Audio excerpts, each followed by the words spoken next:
第8回持続可 This is the 8th International Conference on Sustainability, International Forum for Sustainable Asia and the Pacific, ISAP2016. A few housekeeping announcements. We have seats available up front, non-reserved seats. Please come forward.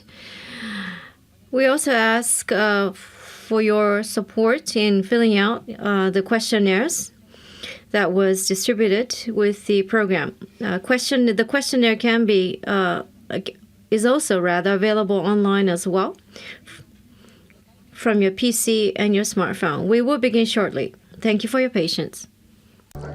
なお To save resources during this session, the presentation materials will not be distributed. Once we have approval from the lecturers, the presentation materials will be uploaded on our IGES webpage. Please make use of that. Thank you.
それではお時間となりましたので、特別セッション、都市の役割。Thank you for your patience, ladies and gentlemen. We would like to call upon the first speaker who will address the Environment Ministers Meeting, a parallel session held for the G7 in Toyama. We welcome a senior fellow from IGES, as well as senior researcher from the National Institute of Environment Studies, Mr. Junichi Fujino. Thank you, ladies and gentlemen. On May 15th, 2016, this year, in Toyama, Japan, the Environment Ministers G7 meeting was held. The topic of the parallel meeting was role of cities organized by the city of Toyama, as well as IGES as well. For the role of cities parallel session, mayors from 8 cities from the G7 countries convened from Italy, Florence, Vancouver, Canada, from Vitry-le-François, France, from Bristol, the UK, Frankfurt am Main, Germany, and from Japan, three cities, Higashi Matsushima and Kitakyushu and Toyama.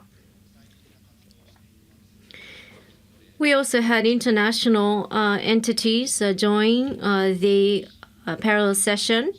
ICLEI, a Global Environment Facility, N100 RC, as well as Dr. Shozo Murakami as head of the promotion committee for the Future City Initiative as well. Mr. Hironori Hamanaka, currently the chair of the board of directors of IGES, also joined. And Mr. Mori and Mr. Kobayashi were co-chairs. The parallel session addressed the role of cities in the context of sustainable development goals and in the context of G7 talks. So we spent the whole day engaging in very intense discussions about concerns and dilemmas faced by cities. The result of the session was put together as a joint communique and published as a press report.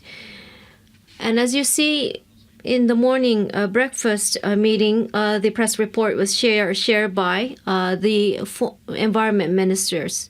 We have Minister Marukawa sitting at the back of this picture.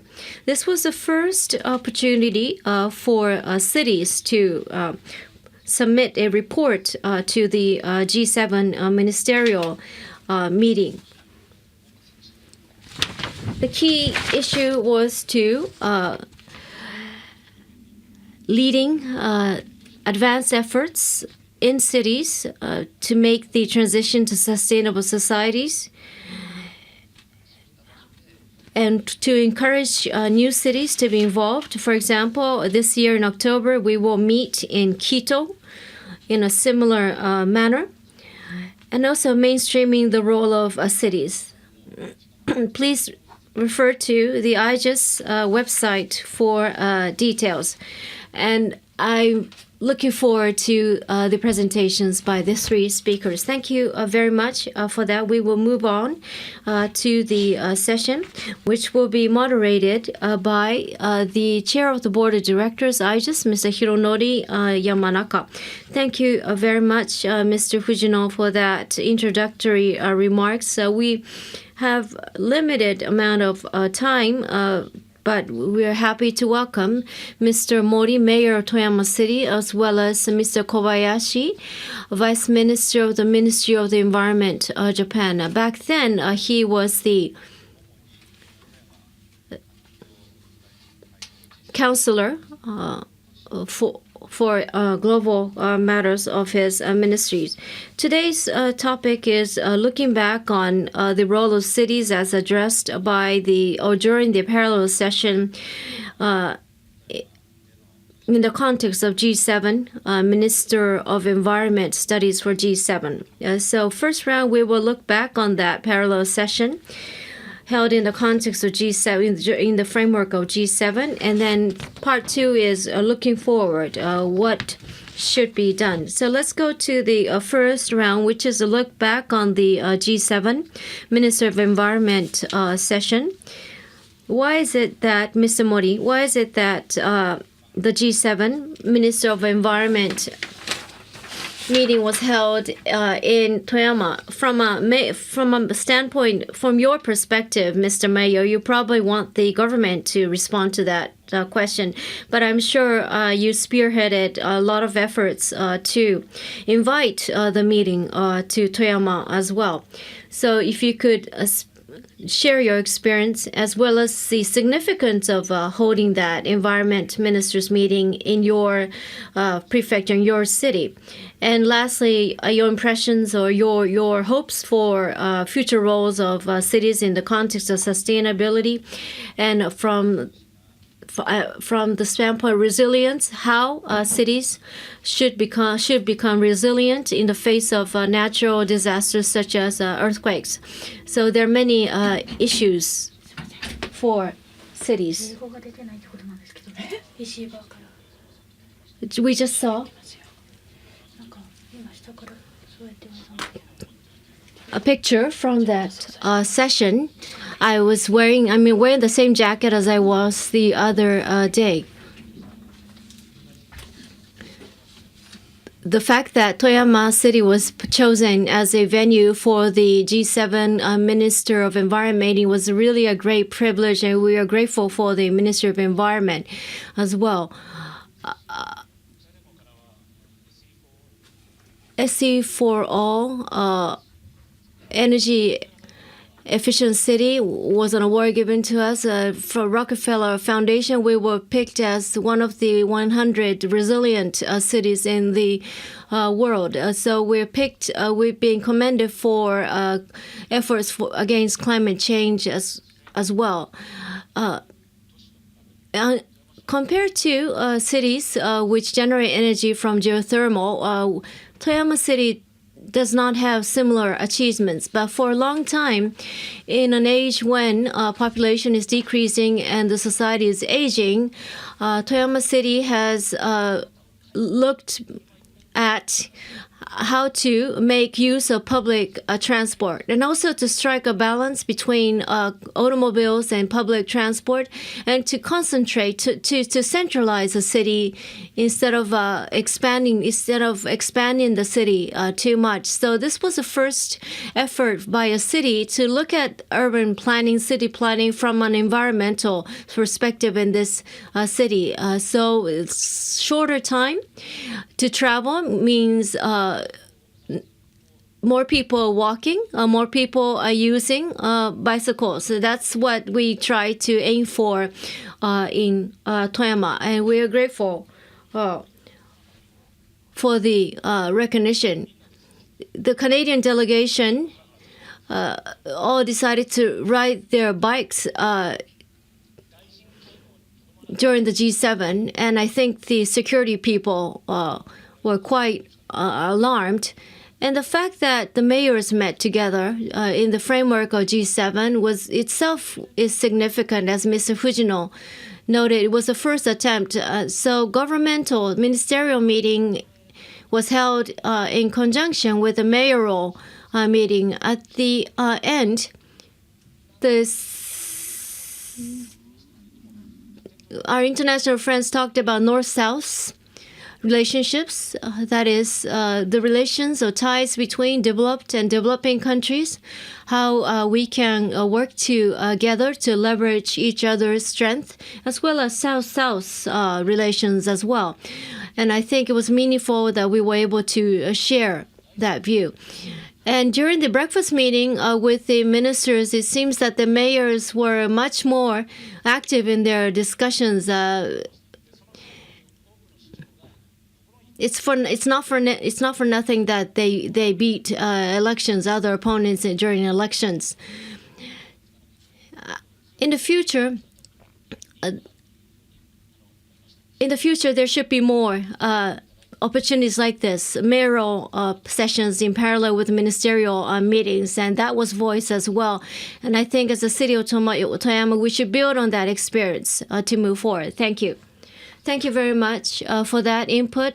We now go to Mr. Kobayashi, Vice Minister of the Ministry of Environment, who will address the results of the G7 Toyama Environment Ministers meeting and the role of Toyama in that context. Thank you very much for your invitation.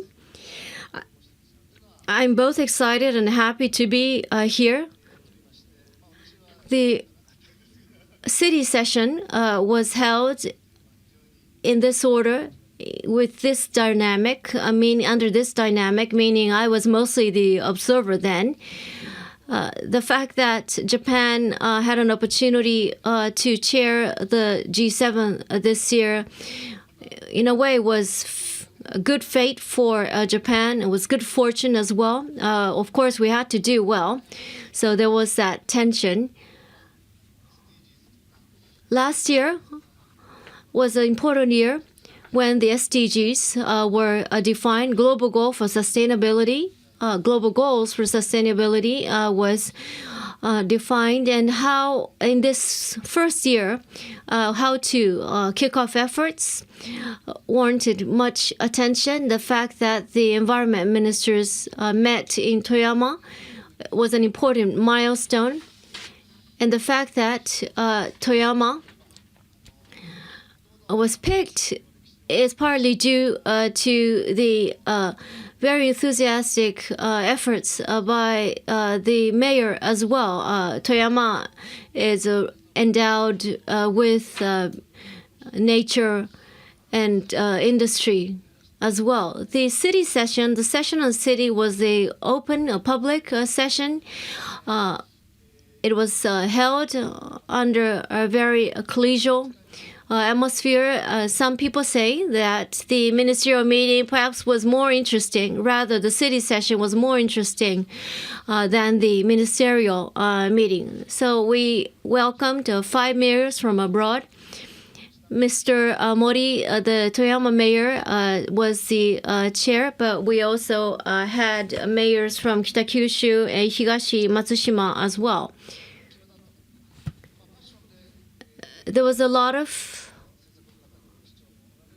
passion felt from some mayors. Other mayors seemed calm and logical on the surface, but obviously with a lot of passion inside. So it was interesting. It was great having everyone together. The key message was that cities should drive environmental policies, and this was a common understanding, awareness amongst the delegates, and I believe the joint communique, the summary, reflects that. Just a little bit about Japan, particularly the mayor of Higashi Matsushima overcame the great earthquake and spoke about, therefore, resilience. And the Kitakyushu mayor spoke about international cooperation at great length. I was the co-chair. I had a privilege of acting as co-chair with Mayor Mori. And as mentioned by the 2 speakers, all of the mayors seemed very enthusiastic, very passionate, but at the same time, they also had, it wasn't just passion, they also had unique and innovative ideas. And taking specific, tangible actions as well, it left an indelible impression on me. This was a valuable and rare opportunity. Hopefully, it will continue next year as well. Next year, the G7 will be held in Italy. It's up to the Italian government. And this year, actually, the city of Florence, the mayor of Florence was here. He was very excited. He promised that he will push the government to enable the mayoral meeting held during the next G7 as well. Let's go to the next round.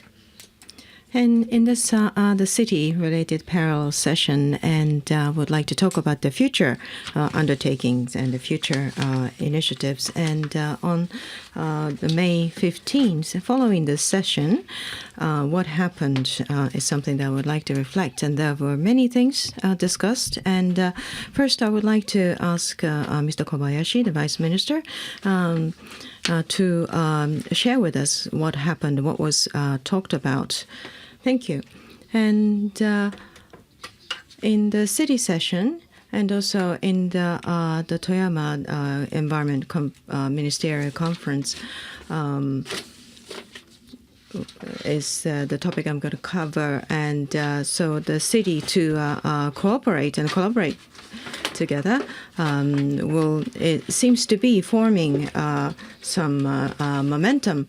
And the Ministry of the Environment, with that as a backdrop, there's the ASEAN 10-country meetings, and including China and also Pacific nations such as Australia participate in this meeting to create the sustainable cities. And this also has the endorsement of the ministerial level. And the Vietnam government is very enthusiastic to support this initiative, and many local governments also joined. And SDG is one of the main focuses in this discussion. And also, and as always, the Japan and the East Asia, and with some expansion of the area, there are a lot of discussions on the cooperation between the countries and the cities. And in each countries, there's a progression of the urbanization, increased urbanization, and leading to the issues of air pollution and also the waste management.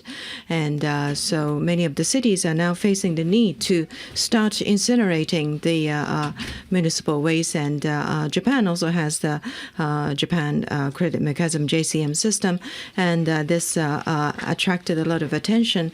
And in the framework of APEC, which is hosted by China, how to plan and put the policies related to cities is one of the main topics, and mostly in Asia.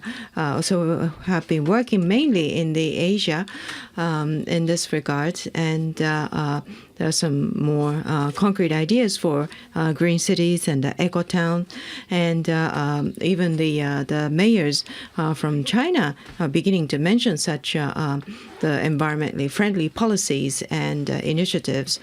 And in that the parallel session of the G7 meeting, it was picked up, and so in the national level, there seems to be a lot of movement involving the cities and municipalities.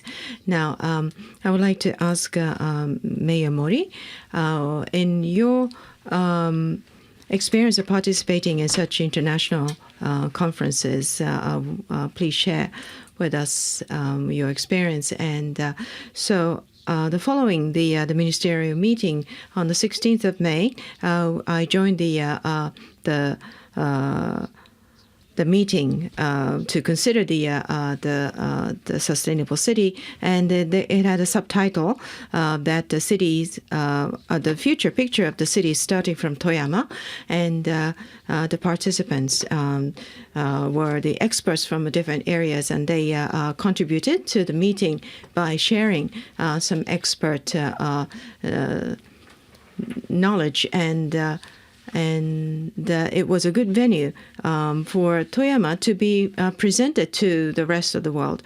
And also on June 25th in Lisbon, Portugal, I was invited to the round table of the mayors, and a month prior to this meeting, there was the G7 ministerial conference, and so that was taken up as one of the topics in the round table, and this was a good opportunity again for me to present my city to our colleagues in the world. And so towards the end of each year, there's the IFCCC, UNFCCC meetings conference, and in spring there was another meeting, sub-meeting held in Bonn, Germany, in spring, and the number of the government representatives took part in this meeting. And now about the future. Now, we'd like to go to the last theme about the future undertakings, and I gather that Mayor Mori has a lot of new ideas about the future of the cities. Now, in the parallel session of the G7 Environment Ministerial Conference, the mayor of Bristol made a proposal to each of the mayors, participating mayors, and so in Bristol, they put in place the program to let the school children to have the cooking and eating as part of their class. And unfortunately, in Toyama City, the fourth graders are joined this project to go to stay over at another family to learn about the culture and also the diet. And so I think it's very important to select the right location, and so there are many locations where the agriculture is abandoned, and so instead of trying to revitalize the agriculture in such a land, it may be important to replace the industry to such as forestry. And for example, Toyama children actually has this joins the program, and also they experience the tree planting, and so that's what Bristol does as well. And in Bristol, they let their children plant trees, and also. Now, the four cities were selected. Kitakyushu, Kobe, Yokohama, and Toyama were selected as representing cities in terms of eco-friendly initiatives. And there was an invitation from Mindanao and about the small hydraulic power generation project, and our counterparts in Mindanao invited the counterparts from Toyama, and our city.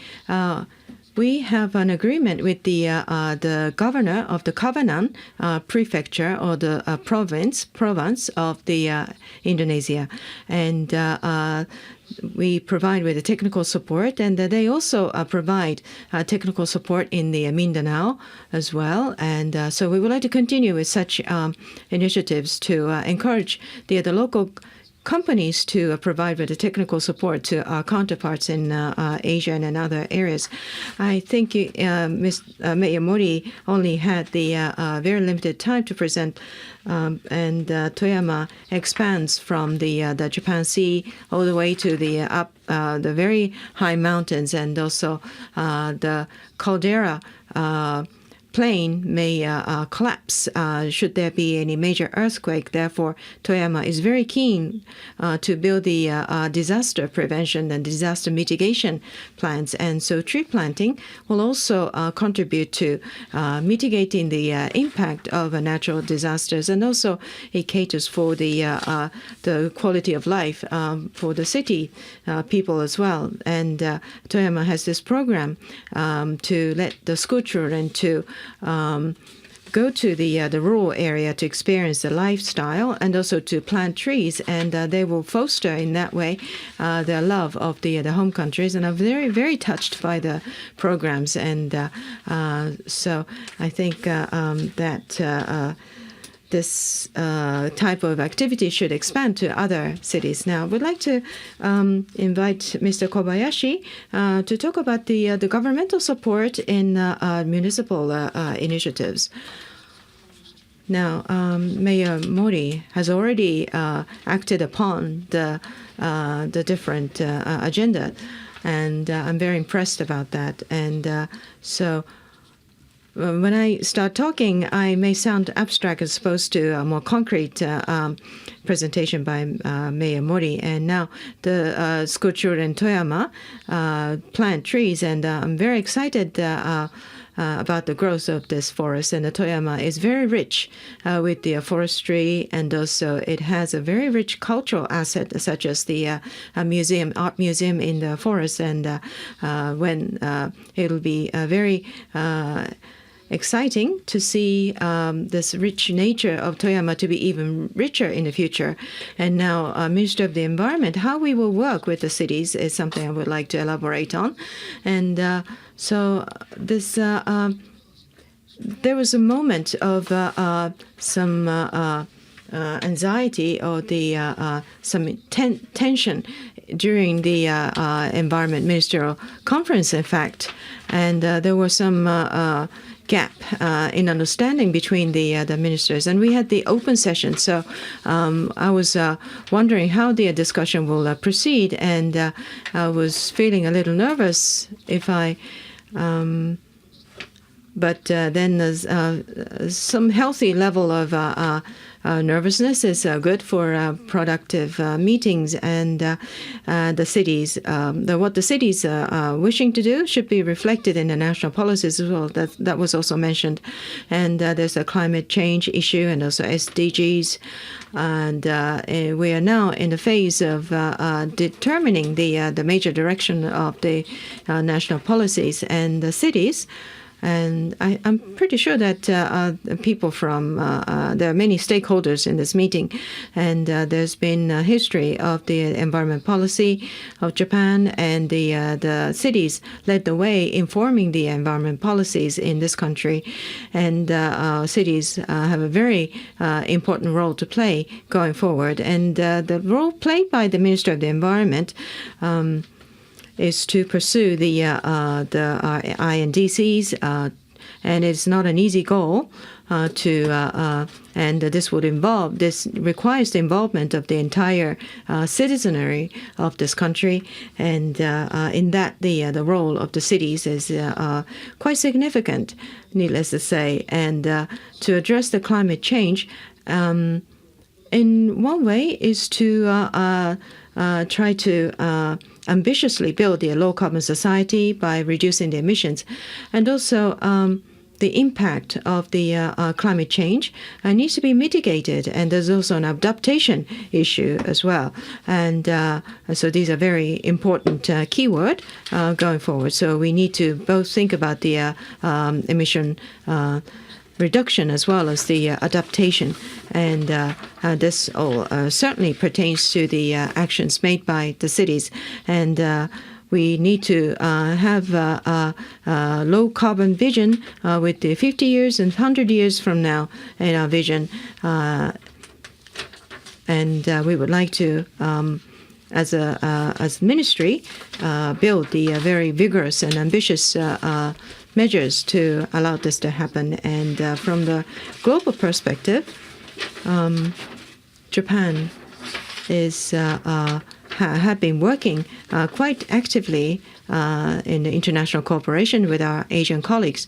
And Asia is urbanizing quite severely, and we have entered into a stage where we need to enhance our cooperation and the collaboration with our cities, with the cities across Asia. And with that, the Ministry of the Environment is beginning to formulate concrete ideas and directions.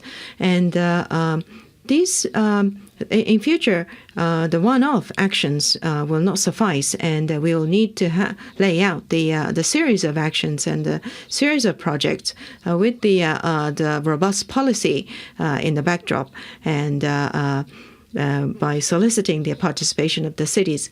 And to be honest, rather than the national government, the cities have the know-how and also the personal resources to drive the necessary initiatives for the future.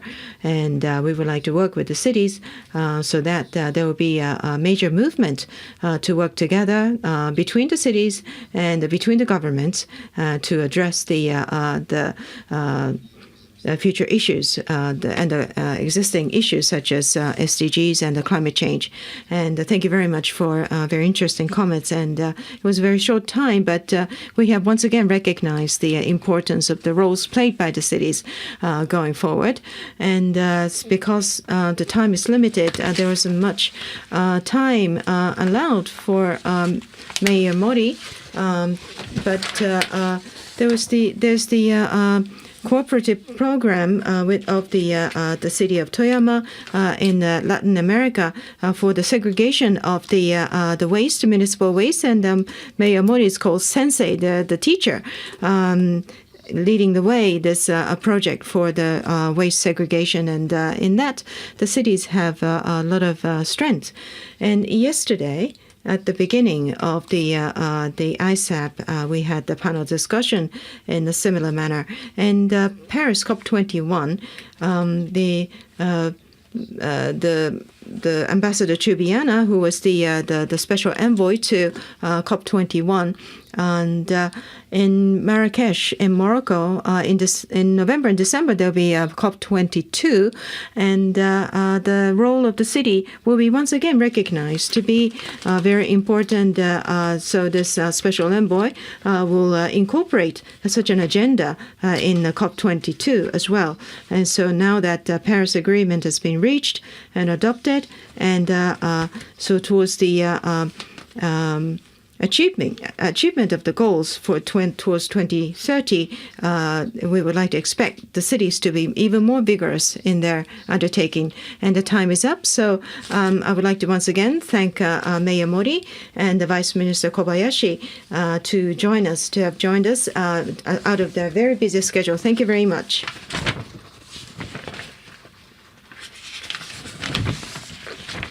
Thank you very much. Now, this concludes the special session. Now, we would like to move on to the plenary session 2. ご準備が整いますまで今しばらく Please wait for several minutes before we prepare the stage. Thank you.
お待たせいたしました。 Thank you very much for waiting. At this point, we'd like to start the plenary session 2, entitled Starting Strong on the SDGs in Asia, Roles of Key Stakeholders. This session shall be moderated by President Hideyuki Mori of IGES. President Mori, please take the floor. Your kind introduction. And this session is about SDGs. As already many speakers yesterday and today have mentioned, there were two very important international decisions last year. One was, of course, climate change related, Paris Agreement. But the other was the agreement upon 2030 development agenda, including sustainable development goals, which in short is called SDGs. This is not so well known, but really important agreement. Countries all over the world have agreed last year. And therefore, in this session, we'd like to share with you how these SDGs could be implemented, in particular in developing countries in Asia. Involving various stakeholders. That is the main focus of this session. And SDGs are goals set 15 years from now, at 2030. And therefore, and already implementation has started. And initial actions are therefore very important. We are going to share information about quick actions already taken, and the kind of future actions necessary for the region. And in this session, we are going to have 2 presentations first, then to be followed by panel discussions. Let me first of all introduce our panelists and presenters. The person sitting next to me is Mr. Kabe Zahidi, Deputy Executive Secretary for Sustainable Development, United Nations Economic and Social Commission for Asia and Pacific, in short, UNSCAP. And next, sitting next to Kabe is Mr. Toshio Arima. He is board member of United Nations Global Compact and also the chairman of the board of Global Compact Network Japan. And then third person I'm going to introduce is Ms. Elenita Dano, in short, Neth. She is the Asia Director, Action Group on Erosion, Technology, and Concentration. She is also a member of United Nations 10-member group to support the technology facilitation mechanism. So next. Then fourth person is Mr. Kunihiro Yamauchi. He is the Director General of Global Environment Department of JICA. So Yamauchi-san, please. And we have 2 presentations. These presentations will be made by Dr. Eric Dassman. He is the area leader of Integrated Policies and Sustainable Society area of IGES. And second presentation will be made by Ms. Dara Lee. She is a project officer of Asia Europe Foundation, in short, ASEAN. So let us start. First, may I ask Eric to make your presentation. So Eric, please.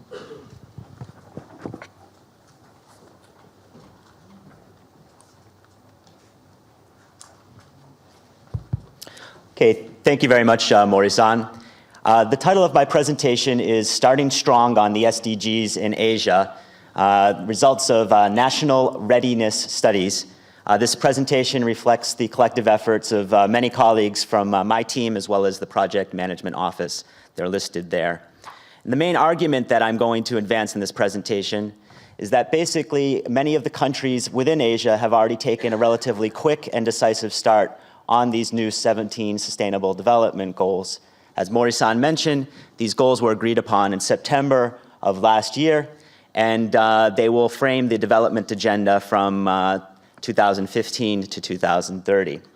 Now, for some of you who might have been here last year, you might have seen that last year we published a book called Achieving the Sustainable Development Goals from Agenda to Action. And this was before countries actually started to move forward on the agenda. One of the key arguments that we advanced in that book is that governance, or the way that authority is exercised, is going to be extremely important for implementing the goals, and that the initial readiness conditions, or the initial steps that countries take to prepare for implementing the goals, is going to be crucial in determining how well we actually implement this agenda moving forward.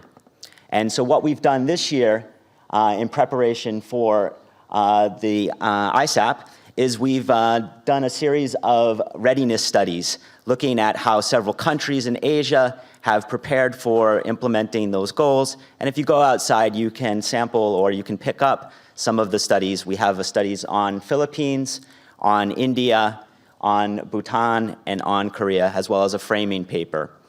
So without further ado, I'd like to give you just a brief overview of the approach that we looked at or used to analyze readiness. And basically what we did is, working with authors in each of these 4 countries mentioned previously, we asked them to take a look at what the National Development Planning Framework looks like and its relationship to the SDGs. We also asked them to take a look at the coherence or synergies and linkages between SDGs and national goals. And then we focused a lot of effort on trying to determine what the national implementation framework would look like. This includes the sort of main agency that would be responsible for implementing the SDGs, as well as awareness-raising activities and other characteristics of the policymaking process that were unique to the different countries. And then the fourth area is what we call means of implementation, or MOI. This includes financing, capacity, and technology. And then lastly, we asked them to comment on challenges and solutions for trying to implement the SDGs. And as I mentioned previously, what we found is across the 4 countries we sampled, that countries are moving very quickly. And I just want to highlight a few of these very quick actions and some of the unique things that we found in different countries. So for instance, in the paper on Bhutan, we found that Bhutan has already moved very quickly in setting up the SDGs within what they call their Gross National Happiness Commission. And this commission will handle policy coordination and also assessing the sustainability of actions. This is incredibly important for the SDGs because, as we'll talk about, I'm sure later, the SDGs are not only supposed to be separate goals, but they're supposed to be treated in an integrated manner, so coordination is incredibly important. We've also seen that there's been a significant amount of awareness-raising activities for civil servants and the public more generally. And we've also seen good synergies between the SDGs and some of the goals that are already listed in development plans. So for instance, there's 169 different targets for the SDGs. 134 of those targets are already covered by development plans in Bhutan. Now, to give you sort of a slightly different view, Bhutan is a country that has a population of approximately 800,000 people. India, and this is perhaps selling it very short, is much bigger. And in India, we also see, though, very strong initial actions. So for instance, we've seen the setup of the coordination activities by the newly appointed or newly named Planning Commission in India. This is what is known as the Niti Aayog, which you can see in this sign right over here. We've also seen that there's been the assignment of key SDGs to different line ministries. So, for instance, the SDG on health has been assigned to the health ministry, and they're now working with different targets to try to implement the SDGs. And we've also seen an emphasis on gathering indicators and capacity building. And one of the more interesting things that we see happen in India, perhaps because it is such a large country, is some of the state governments. India is a quasi-federal country, which means that some of the state governments are moving even faster than the national government. In the Philippines is an interesting case because many of the institutions and organizations that were already set up to deal with sustainable development in many previous sustainable development initiatives are now being reinvigorated to deal with the SDGs. So this includes the Sustainable Development Commission at the national level, but it also includes the National Economic Development Authority. So this is the Chief Planning Commission once again. And what we also see is very interesting in in Philippines, that's outstanding, is an effort to earmark some of the budget so that there's strong coherence between outlays of public funding and achievement of some of the SDGs. So once again, India is moving forward Philippines is moving forward very quickly on the SDGs. And then the fourth country that we looked at was once again very different in character. So this is South Korea, the one developed country that we looked at. Now, the important point to emphasize here is that the SDGs, in contrast to the MDGs, which came before them, are supposed to be applied to developed and developing countries. And so we'll also talk a little bit more, I'm sure, in the panel discussion about how developed countries are moving forward. And what we've seen in South Korea is a challenge, I think, that's going to be present in many developed countries. That is to try to deal with the SDGs both as an international agenda, something that it's trying to work on through its bilateral aid programs, but also as a domestic agenda. And what Korea has in place from previous sustainability initiatives, what is known as these local councils for sustainable development. These are cooperations between civil society as well as local governments. And now, while we traditionally sort of think of Korea in terms of sort of a top-down type of governance system, what we suggest in the case study that we look at is actually the SDGs might be driven in a more bottom-up type of fashion. Now, as we can see from this chart right here, I'm not going to go into the details due to time issues, But in many of the areas that we looked at, there's already been significant amount of activity in terms of the SDGs, setting up implementation arrangements, finding coherence between SDGs and national goals. The one sort of challenging area, which we can see also in this chart, is going to be in terms of financing and other means of implementation. Some countries have moved forward on this, but some countries still need to think very carefully about this. And also the international community is going to have to help with this, and I'm sure we'll have more of this type of dialogue as we move forward. The other things I'd like to point out are sort of overall key messages. So, as I suggested previously, governments need a quick and decisive start on the SDGs. The current 15 years is not a long period of time, and we're concerned that if we don't get a really good start, that you might get this condition called lock-in, where the different institutions and interests that are not interested in the SDGs work together to sort of stand in the way of the agenda. What we've also found is that in many cases, starting from scratch is unnecessary. In many of the countries, there's already set up institutions and planning frameworks that can deal with this new agenda, and they're actually already working very actively to kickstart things and move things forward.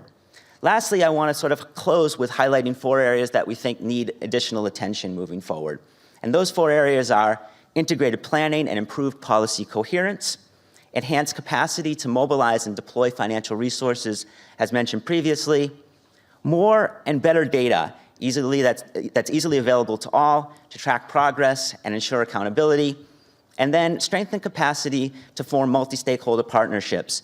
This agenda should not only be implemented by governments, but it's going to be implemented by multiple stakeholders working together with each other. And I just want to highlight a few areas that IGES is working on to deal with some of these need areas. So in terms of integration and partnerships, colleagues in our green economy area are now looking at the linkages between different SDGs and how you might be able to achieve multiple SDGs by, for instance, in this case, this number 51 represents the sustainable energy for all. By enhancing access to energy, you can also improve or deal with poverty issues. You can also deal with climate change issues. And to give a sort of more concrete illustration of how we're doing this on the ground, in my own group, we're working with colleagues and communities in Cambodia to make sure that women can deal with climate change more effectively. We're working more on climate change mitigation so that women can get more access to climate change finance. And so we try to build linkages between the gender goal, the climate change goal, and the energy goal.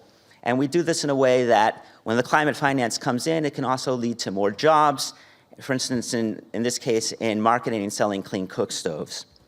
The other area that I want to highlight is the data and funding. You can see right here that we have 3 different bars. The bars refer to the percentage of indicators for the different types of SDGs that are considered Tier 3 indicators. This is where we don't have so much data. And you can see clearly right here that in terms of environment, that's the area where we have the least amount of data. So this is the area we need to attack and deal with very proactively. And just to highlight some work that some of the colleagues have done in a city that we've worked in, and a way to try to gather some of this data. This is a picture, when I initially looked at this picture, I thought this was a picture of the new Star Wars movie. It is not. It is actually a picture of the city of Bandung, and it's a picture of a room in Bandung called the Command Center, where they're actively getting data on transport and urban issues, and using that data to improve governance. And so what I'm suggesting is to gather some of this data, we need to work in ways that take advantage of new technology, but also to take advantage of the actions and movements of people on the ground, and sort of building bridges between sort of the social drivers and sort of the technological innovation can be one way to strengthen our data. Last but not least, I just want to highlight the future work we're doing on SDGs, and you can talk to me or my colleagues later about this. We're now trying to do capacity building for governments and other stakeholders on SDGs, continuing our governance research by looking at the readiness conditions in other countries. And last but not least, colleagues in our green economy area are doing work on gathering indicators and looking at some of the linkages I showed previously. Thank you very much. Thank you, Eric. And therefore, Eric and his team has looked at 4 countries for their readiness to implement SDGs. And major findings are countries have already started early actions in various degrees. And perhaps also like India and Korea, they have also some sub-national actions together with national actions. And a few challenges nevertheless exist in terms of funding, data collection, and others. When it comes to data, environment data collection and analysis is the biggest challenge. Thank you, Eric, for your presentation. Then may I ask Dana to make your presentation.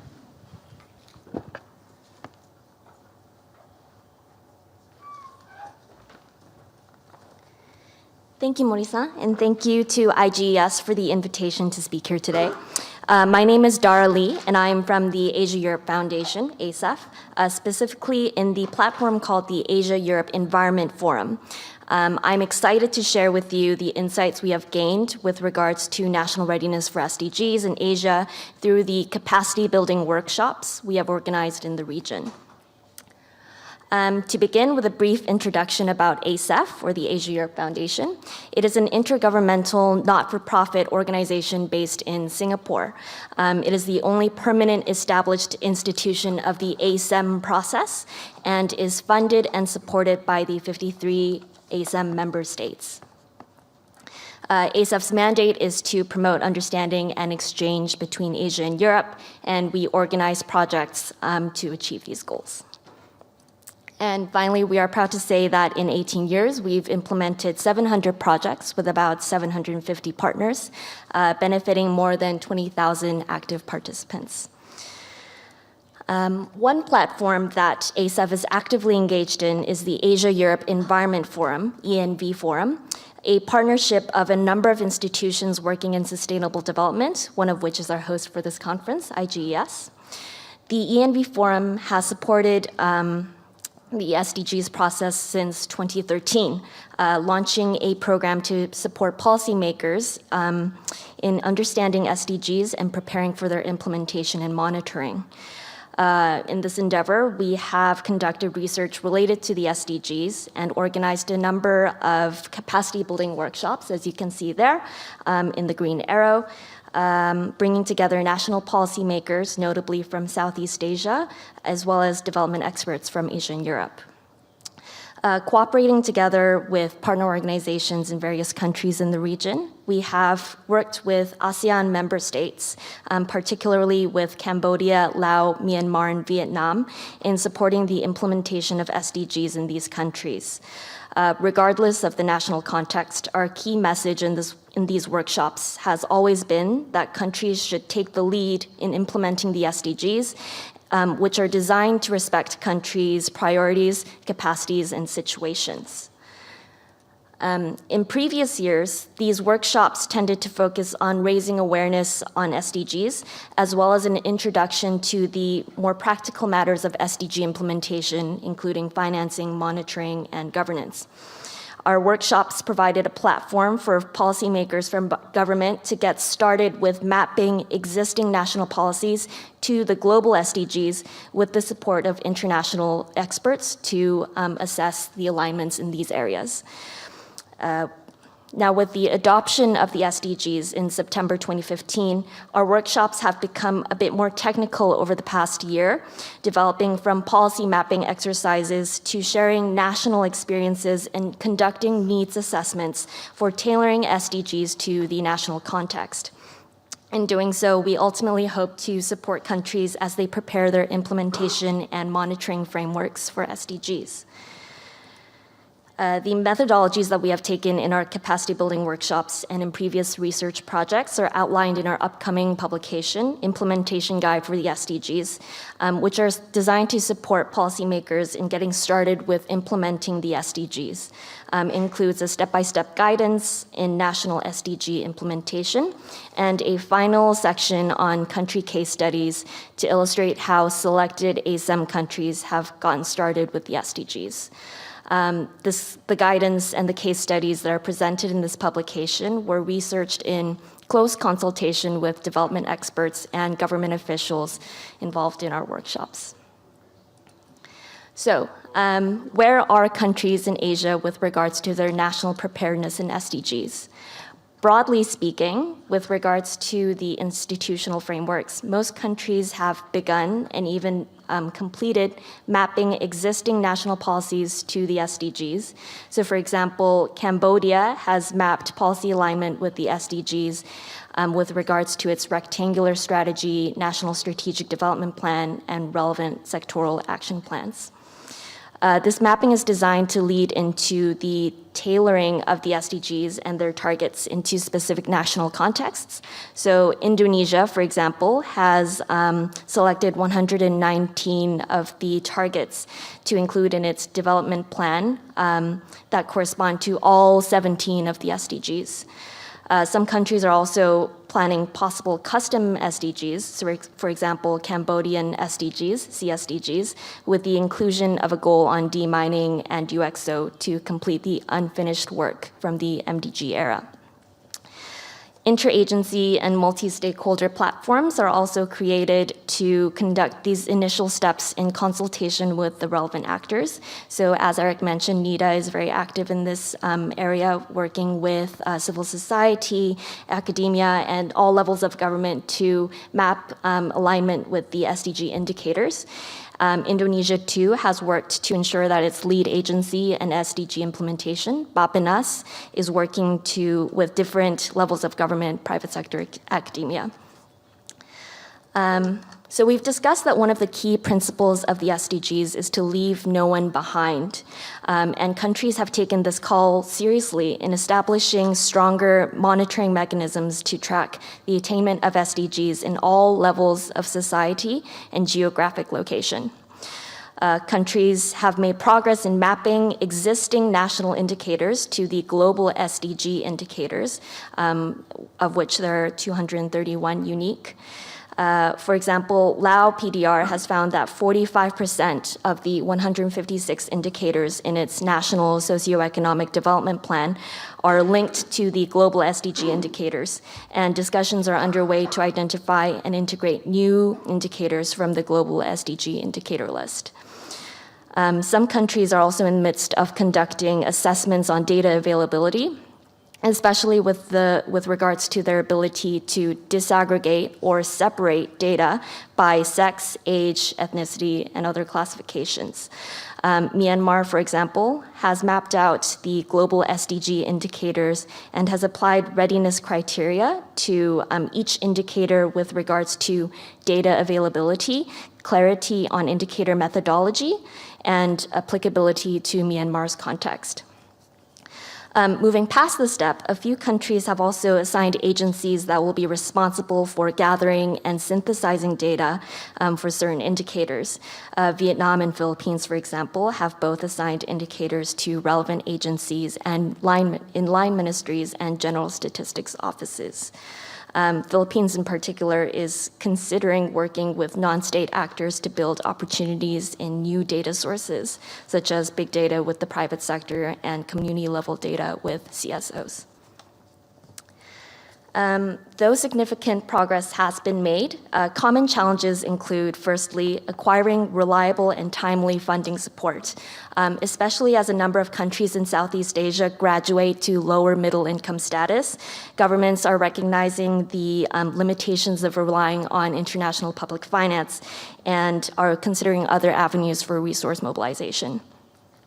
Challenges in the implementation and monitoring front persist in terms of political commitment for environmental protection and away from unbridled growth, as well as limited technical and resource capacity for data analysis and collection, especially considering the high level of data disaggregation that is required for the SDGs.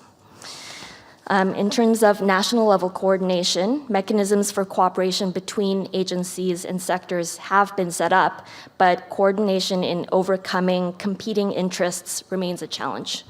Lastly, our capacity building workshops provide an opportunity for South-South exchange on matters related to the SDGs, but we can see that differences in the level of expertise is large, across and within countries, which makes such exchange often one-sided. And each of our workshops concludes with a needs assessment for capacity building and resources for SDG implementation. And from our latest regional workshop just last month, most needs were related actually to support for monitoring and evaluation frameworks, so the SDG indicators.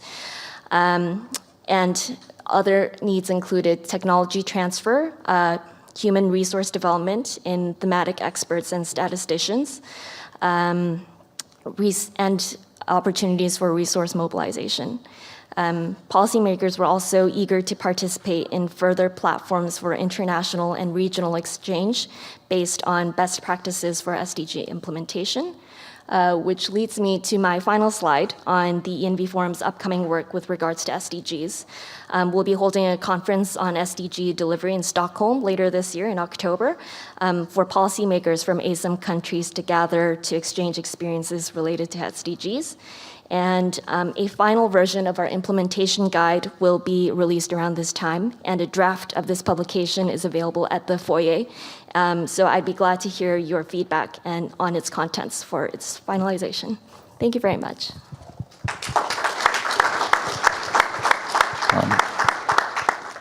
Thank you very much, Dara, introducing already very important activities ASEM has started.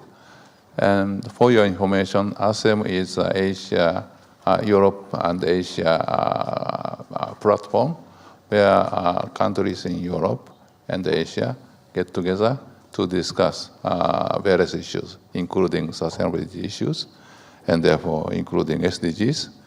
And IGES has been a partner for ASEM since its establishment. And we are very proud that ASEM, its operational environmental arm is Environment Forum, has started already very important capacity building activities for a few countries in Asia. And let me just mention a couple of points she has raised. For example, the capacity building is quite important means of one of the important means of implementation, and definitely developing countries in Asia need capacity to implement SDGs. And she mentioned in terms of capacity readiness, this is readiness support is therefore very important, and ASEM is doing that. And also she mentioned the need to collect data, and she used the word in her presentation, data disaggregation. Eric, in the previous presentation, made a point clear that data for environment is lacking, very weak compared to social and economic data. But also now she mentioned data need to be disaggregated. That means not only general environment data, environmental data in relation to, for example, gender and others. More disaggregated data are needed to implement SDGs in a proper way. So having said that, thank you very much. Very informative two presentations. Then, based upon these presentations, we are going to start panel discussions. First, I'm going to ask each one of the panelists the early actions they have already taken, and also their priorities and basic approach to start implementing SDGs. May I ask first, Kabe, for your brief introduction of UNESCAP approach to SDG implementation. Thank you, Mori-san, and thank you to the presenters for two excellent presentations. So, my institution, the Economic and Social Commission for Asia Pacific, UNESCAP, as you said, we've engaged fast in this readiness process. But Mori-san, if you permit me, I think we need to take just one small step backwards, because for you to understand what we're doing as an institution, it's important to understand that this new agenda is fundamentally different to any previous agenda. that has existed. This is the most ambitious development agenda that the world, that the leaders have ever set themselves. And it's not one that can be successful using the old ways of working. Because as the presenters previously said, it is universal, it is extraordinarily integrated, which means it can't just be run through the existing sectoral ministries and the way that our institutions and businesses may be set up. That's the first thing. The second thing is that an integral part of this new agenda is leaving no one behind. It's a very simple phrase, but it is extraordinarily fundamental because we're sitting in a region where inequality is increasing. 1.5 billion people are trapped in poverty. 80% of the people of Asia Pacific don't have access to affordable health care. We have the fastest aging populations, and yet only about 30% receive pensions. We have about 60% of the world's youth, and yet about 18 million of our children don't have first-grade education. So in this region, leaving no one behind is going to be extraordinarily difficult as a starting point. And so what we require, and this is where I come to what ESCAP is working on, are fundamental transformations. This was actually a subject of a report that ESCAP developed in partnership with IGES, UNU, and UNEP. Looking at transformations for sustainable development. And the transformations that this report identifies are in essence the underpinning of the work that we do at UNESCAP. The first is we need transformations in the way that resources are used. So we have rising affluence, we have changing lifestyles, we have population growth, we have growing middle classes. All of this leads to extraordinary pressure on natural resources. And so the first transformation is this decoupling of the way we use resources from development. So we cannot continue to use the same resources. And on top of that, in Asia Pacific, not in Japan, but in Asia Pacific as a whole, we're about 3 to 5 times more inefficient than the rest of the world. So it takes us about 3 to 5 times more resources to produce the same dollar of output than in the rest of the world. So it's very important to decouple from an economic point of view as well as an environmental point of view in reaching the SDGs. The second is transformation in really the economic models, because what we've seen, especially in our region, is that economic growth alone is insufficient to deal with the rising inequalities, the aging populations, the environmental degradation, the climate change, natural disasters, etc. So we need to replace the sort of the growth-centric development with people-centric development. And that's a second focus of the kind of work that we do at ESCAP. The third one is transformation and financing. The first two presenters rightly pointed to money as an important element. But it's not just about public funding. This is not about development aid. This is about the rules and incentives governing financing and financial markets, which so far disadvantage long-term investments, disadvantage investments from a sustainable perspective. In other words, we need to align finance with the sustainable development goals. And right now, we don't have the rules that drive the markets in the right direction. We're beginning to see shoots of improvement, green bonds, etc., but not quite there yet. And the fourth is transformations in partnerships and alliances. And Mori-san, this is again one of the I guess, focuses of this meeting here, in that the Sustainable Development Goals are not goals for governments to implement. These are goals that need to be internalized by all institutions, by the private sector, and extraordinary partnerships of action need to be built around them to be successful.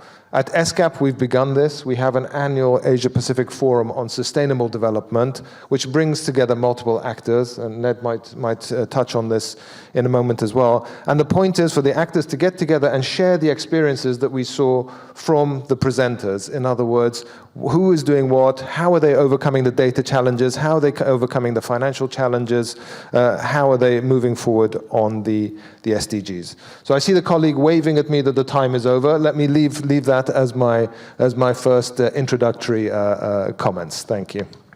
Thank you very much, Kabe, pointing out essential elements for SDGs. It is really advocating transformation of the society. And when it comes to sustainability, decoupling and development of a new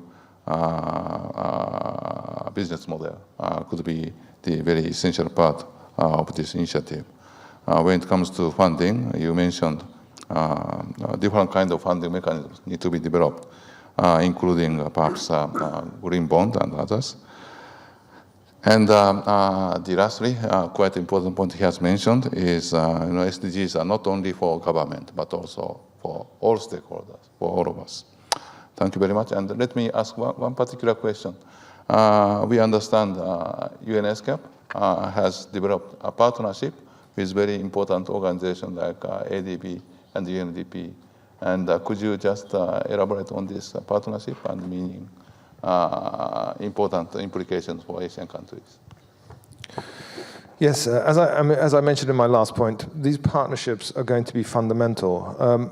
As part of our sort of ESCAP starting strong on the implementation of the SDGs, if I can put it that way, there are two elements that we focused on.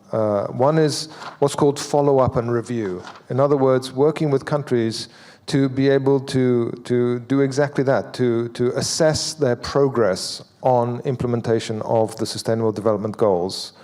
And the second one is on data and statistics. There is a lot of missing information to be able to even set the baseline for where we are. 17 goals, 169 targets, 231 indicators.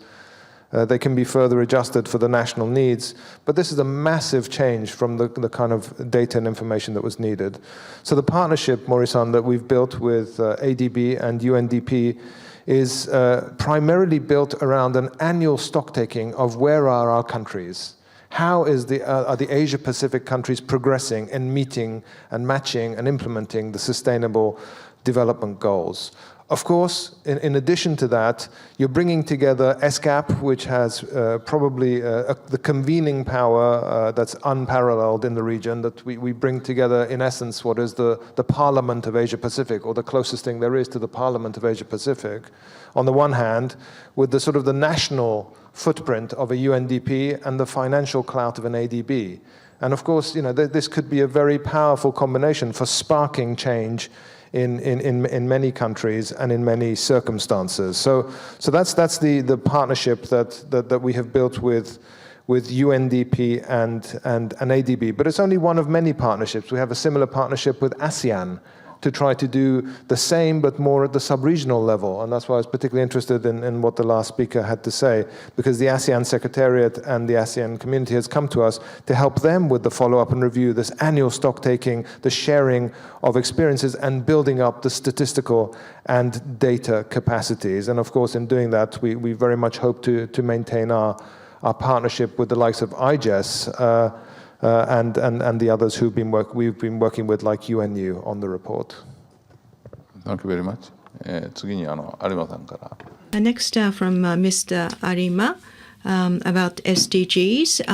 If you would like to elaborate on the approaches. Well, thank you for your kind introduction. And I would like, before I speak about the early actions, I would like to speak a little bit about the United Nations Global Compact. The UN Global Compact is mainly done by the United Nations, the private sector, and mainly the going concerns to propel forward the SDGs. Basically, in other words, is this progressing the and promoting the CSR and corporate social responsibility. And this was established in year 2000. And the background of it is that there was a Davos conference in 1990, and Mr. Kofi Annan, who was the Director General, made a very touching speech. And after the end of the Cold War in 1990s, in the global the global environment, there's been the child labor and destruction of the environment were quite prevalent. And at the same time, the economy grew worldwide. And so in Davos, for the economic community, or the business community, Mr. Kofi Annan made the very important suggestion, and so as to build the healthy society. So he said, let's make a global market with the human face on it. And in year 2000, the global UN Global Compact was organized. And I gather this was in July in 2000. And 2 months later, in September 2000, MDGs were agreed. And the Millennium Development Goals were agreed. And so basically the Global Compact had been developed with the same spirit as the Millennium Development Goals. And what mobilizes this Global Compact is the local network reside in 80 different countries, including Japan and Asian countries. And these are the drivers. This network is the driver of the Global Compact. And Global Japan was organized in 2003. And in 2008, we tried to make it so that this network, Japan Network, will be led more by the companies, and we have more than 250 companies and organizations which are the members of this Japan Network. And I myself are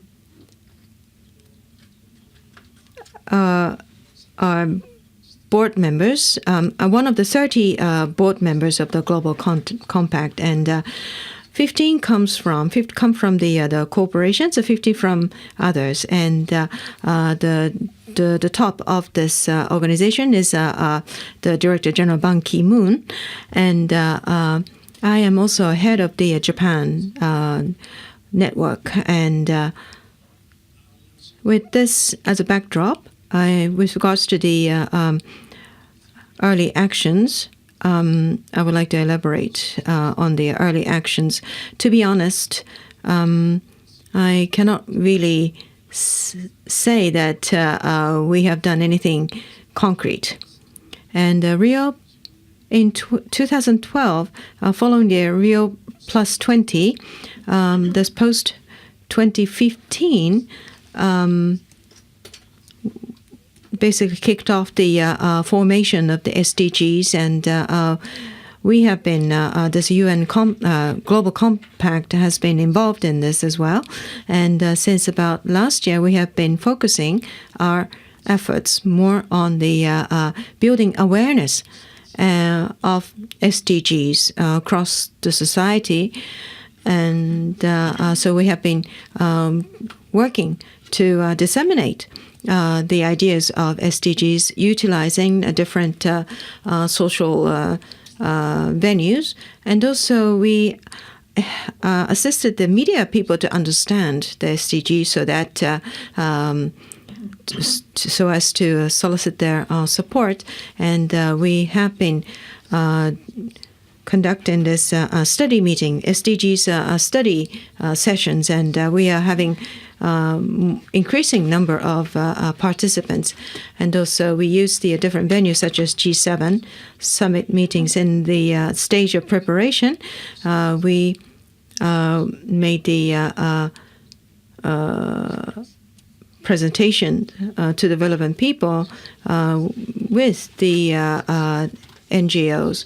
And so also we are involved in every theme of the SDGs. And we have a SDGs subcommittee, and it has the largest number of membership. More than 80 people joined this subcommittee, and it's a problem to find a big enough meeting room.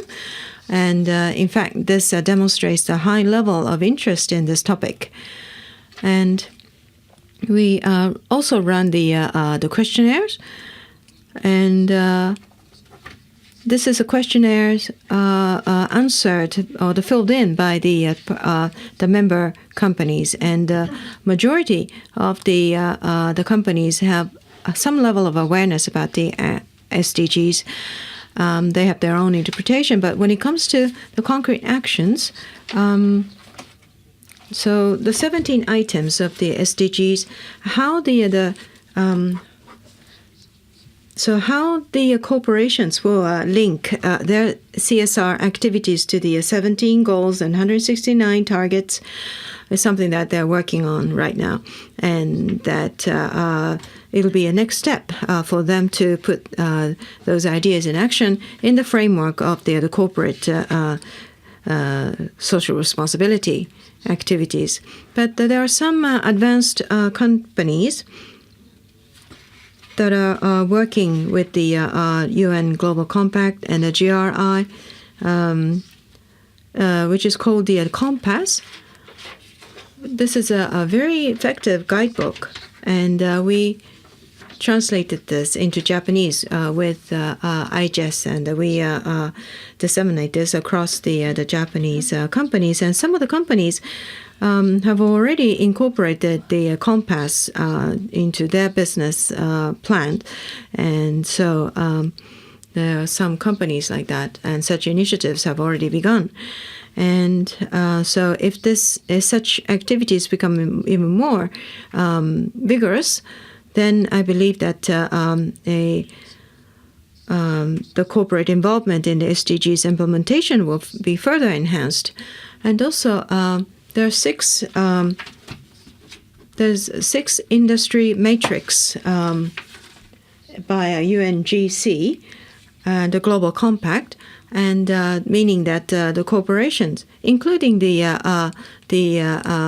SMEs, and so there's a detailed instruction on what can be done by companies, and this is a very good reference document for companies. And so that is the current situation. That's my report for the current status. Thank you very much.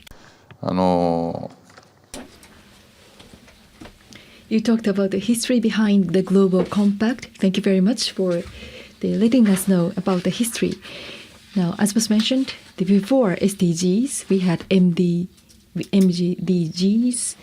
the Millennium Development Goals, which was adopted within the UN in the year 2000. I'm sure some of you know that there could be one of the goals have been to reduce the poverty in the entire world by half, and this initiative got ended in 2015, and SDGs were considered to be something that would replace MDGs.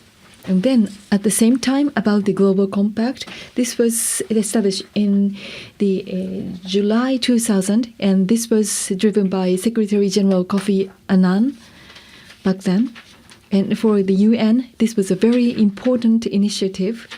And since then, the United Nations have been working on the formation of global partnership. This has been their major goal in implementing their activities. And they have been forming the global partnership with the stakeholders. And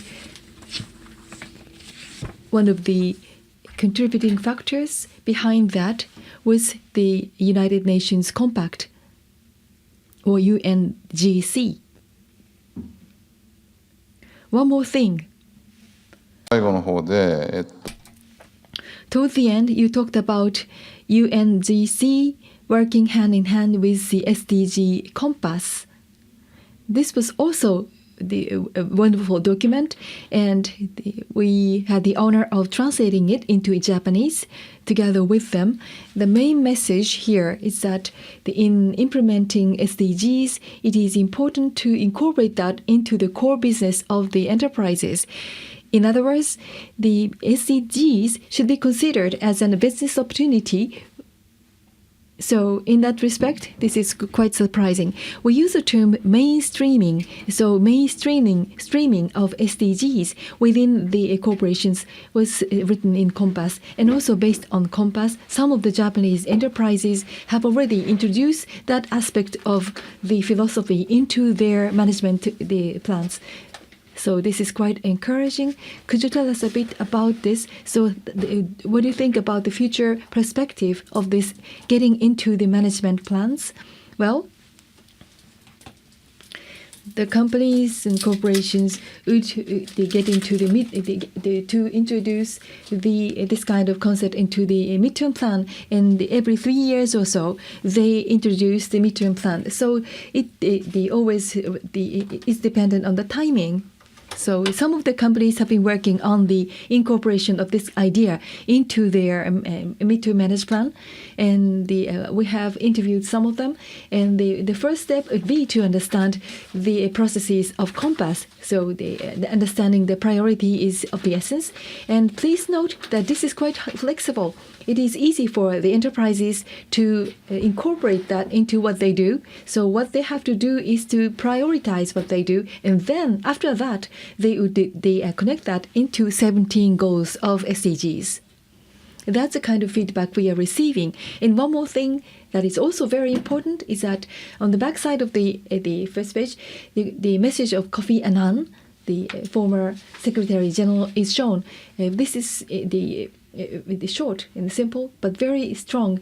And the enterprises would play a major role in this very important endeavor. That is written on the back side of the first page. So they could be the group companies, and top management of the group companies would have discussions. And then this message of the Kofi Annan was very impactful. So the people would understand. That explains then people that would understand how they are able to do that in their own company. So that's what would take place in the future. Thank you very much. To introduce early actions we have taken and basic approaches. Arigatou gozaimasu, Mori-san. Yeah. Thank you very much, Mr. Mori. My organization, the Action Group on Erosion, Technology and Concentration, is an international organization with headquarters in Canada, but we have offices in Mexico City and the Philippines, in Mindanao, in Davao, where I am based. And we are mainly working on research, advocacy, and monitoring of developments on agricultural biodiversity, food and agriculture governance, and new and emerging technologies. Our main involvement in the implementation, also monitoring, of the 2030 Agenda for Sustainable Development, under which the SDGs come in, mainly comes into the technology fold, which I will talk about. The etc. Group, ETC Group, is an active member, a core group member of the Asia-Pacific Regional CSO Engagement Mechanism, which has been engaging ESCAP, as mentioned by Kave earlier, on various aspects, on the pre-implementation, implementation, and yes, review and follow-up of the SDGs. And I will talk about that in a while. And my organization and myself, in particular, is actually involved as well in the global level, in the UN Secretary General's multi-stakeholder 10-member group that supports the implementation of the SDGs under the Technology Facilitation Mechanism, which is actually a support mechanism for science, technology, and innovations for the implementation of the SDGs. And this is actually the two streams where etc. Group, ETC Group, engages proactively and has been engaged in early actions on the implementation of the SDGs since 2012. We have to remind ourselves that the mother document of the SDG is actually the the Rio Plus 20 document that came out from that summit in Rio in 2012. And that document actually put on paper the commitment of member states to adopt a sustainable development goal and also associated actions to support the implementation of that ambitious goal, as Kave has put it. It has in it all the package on means of implementation, including financing for development and, yes, technology, which we have been involved in from the beginning. And our involvement on the early actions and proactive engagement on the SDG are actually at the global, regional, and also at the national level. And I will actually emphasize 3 points, 3 reflections coming from our involvement in early actions pertaining to the implementation of the SDG.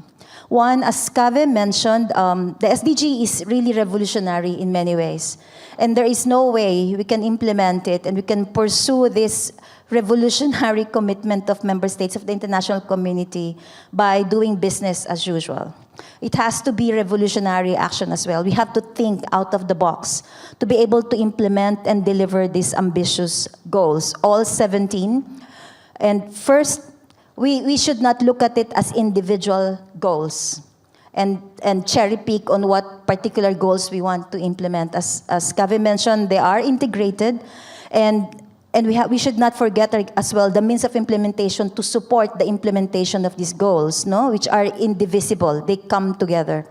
And for us working on technology, we realized it earlier on that just working on technology will not bring us anywhere in contributing to the implementation of the SDGs. Like, we need to link arms with other civil society, with other major groups and stakeholders, and with governments and even business to be able to put forward towards implementation this commitment of the international community.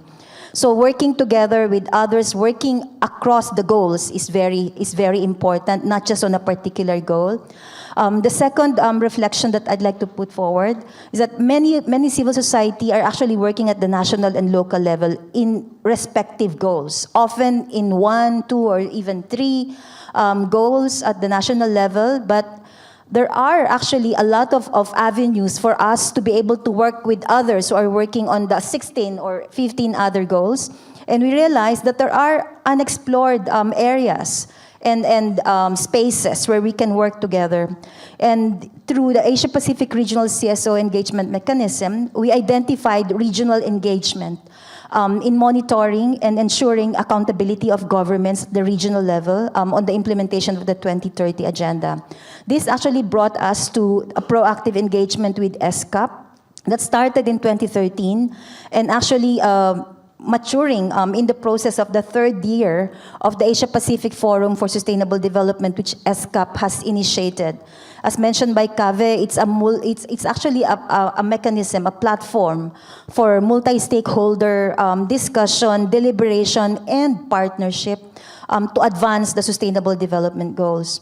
The third reflection that I'd like to share is that in working on the Sustainable Development Goals, we have to really open our minds in working beyond our respective sectors.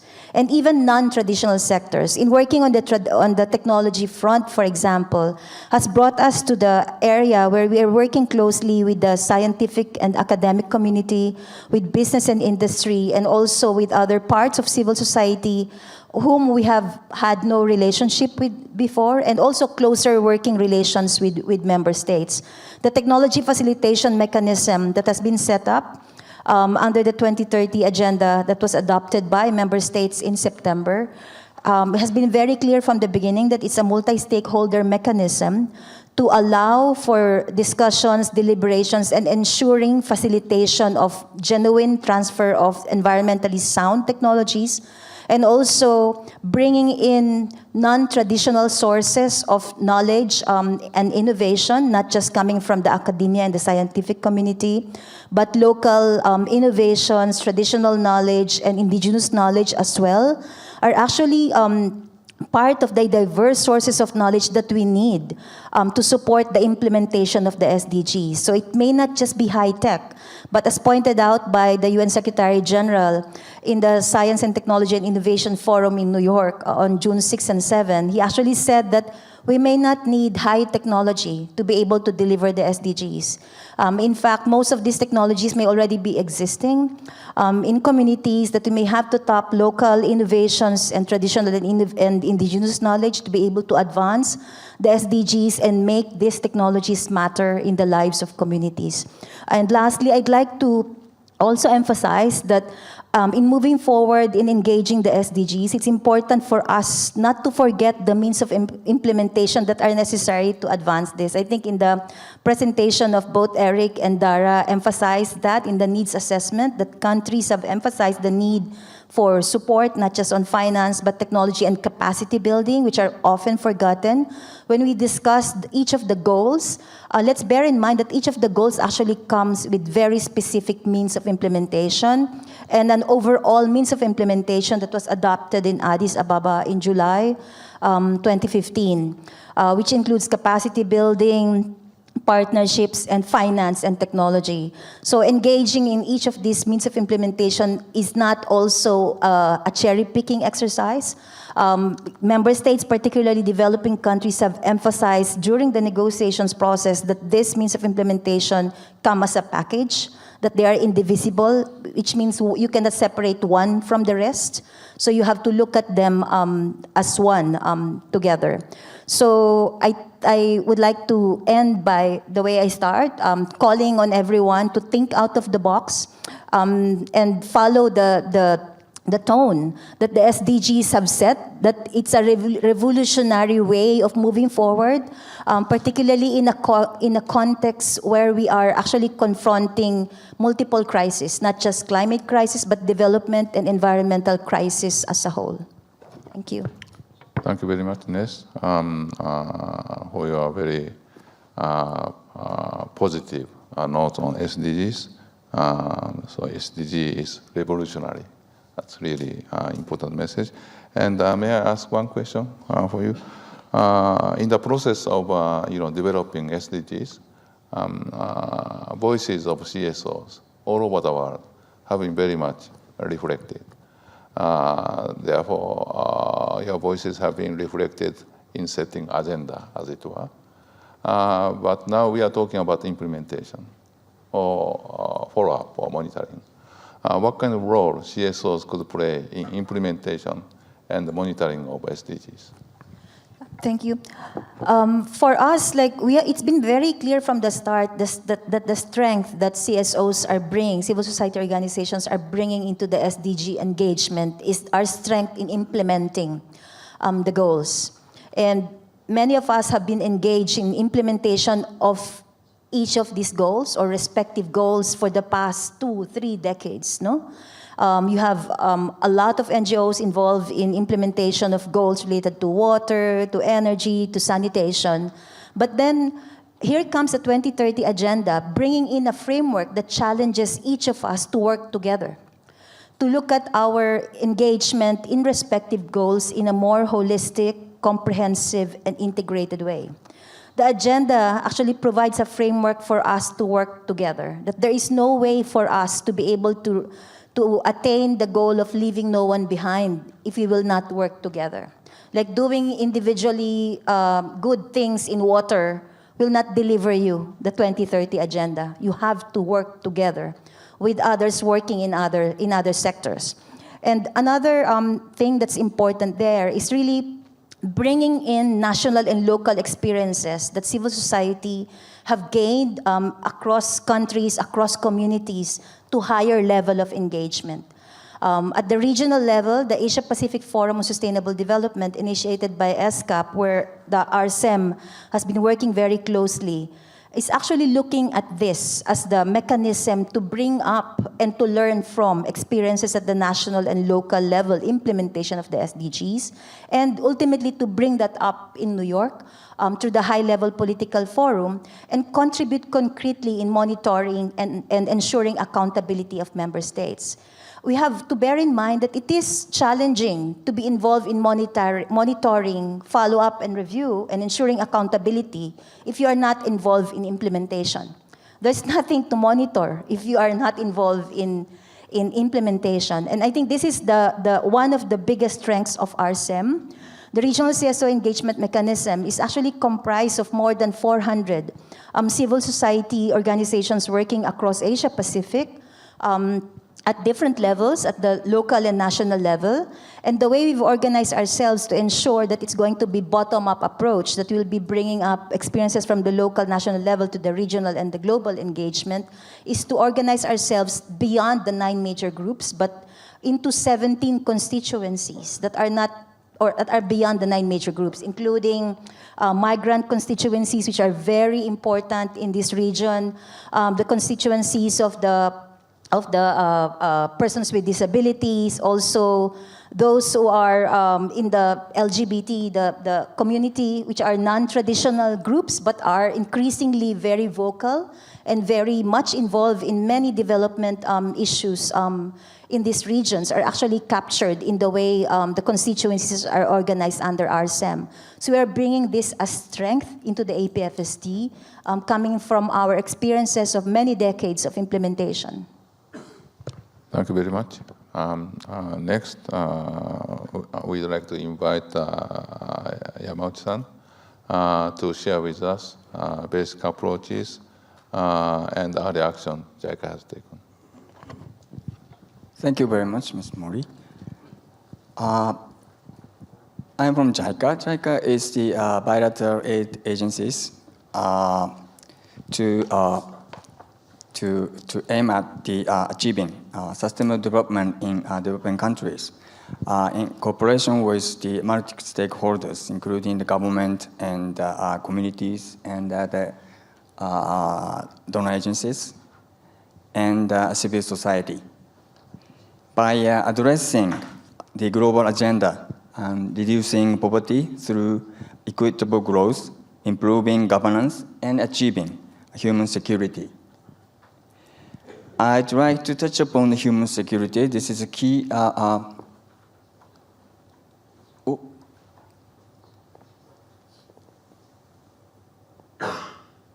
Okay, it's Japanese. The human. Yeah, people are confronted with a variety of threats, including for fear, such as a conflict, just environment degradation, and so on, and also wants, including the poverty, malnutrition, and lack of social services. And given the interdependence of this situation, sudden shock and threats place people at great risk in the face of downturn. Human security refers to safeguarding of people's freedom from fear and want, ensuring that they can live in safety and dignity.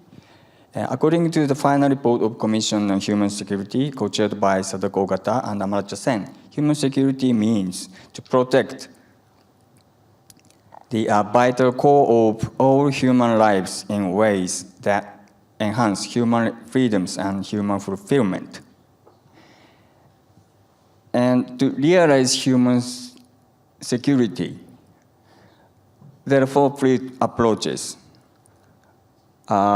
People-centered and comprehensive and context-specific, considering each situation, and prevention-oriented. These are all consistent with the SDGs approach as well. Now, the principles of human security are reflected in the SDGs. Achieving human security is one of the missions of JICA.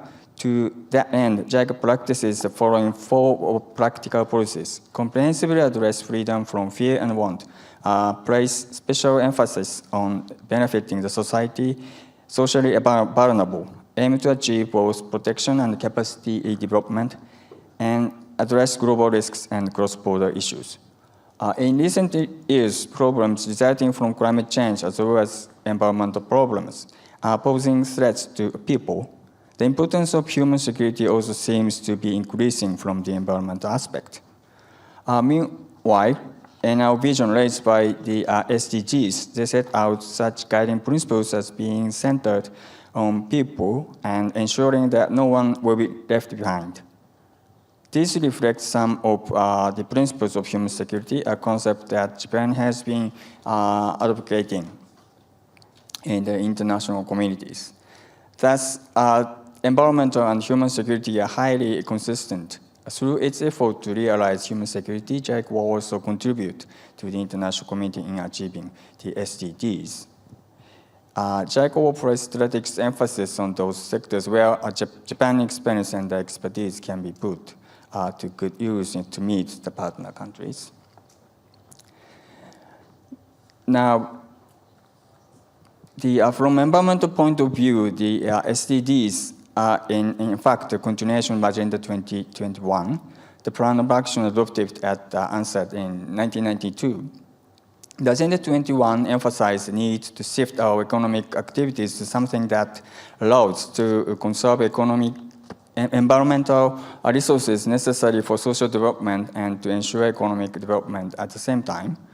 The SDG spirit is extended to help hands to everybody in poverty, conflict, and all the other harsh conditions, and to eliminate all sorts of discrimination.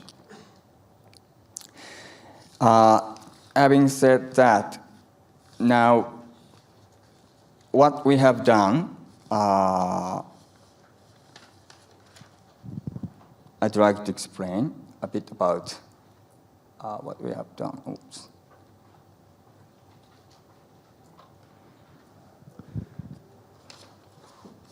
Okay. Now,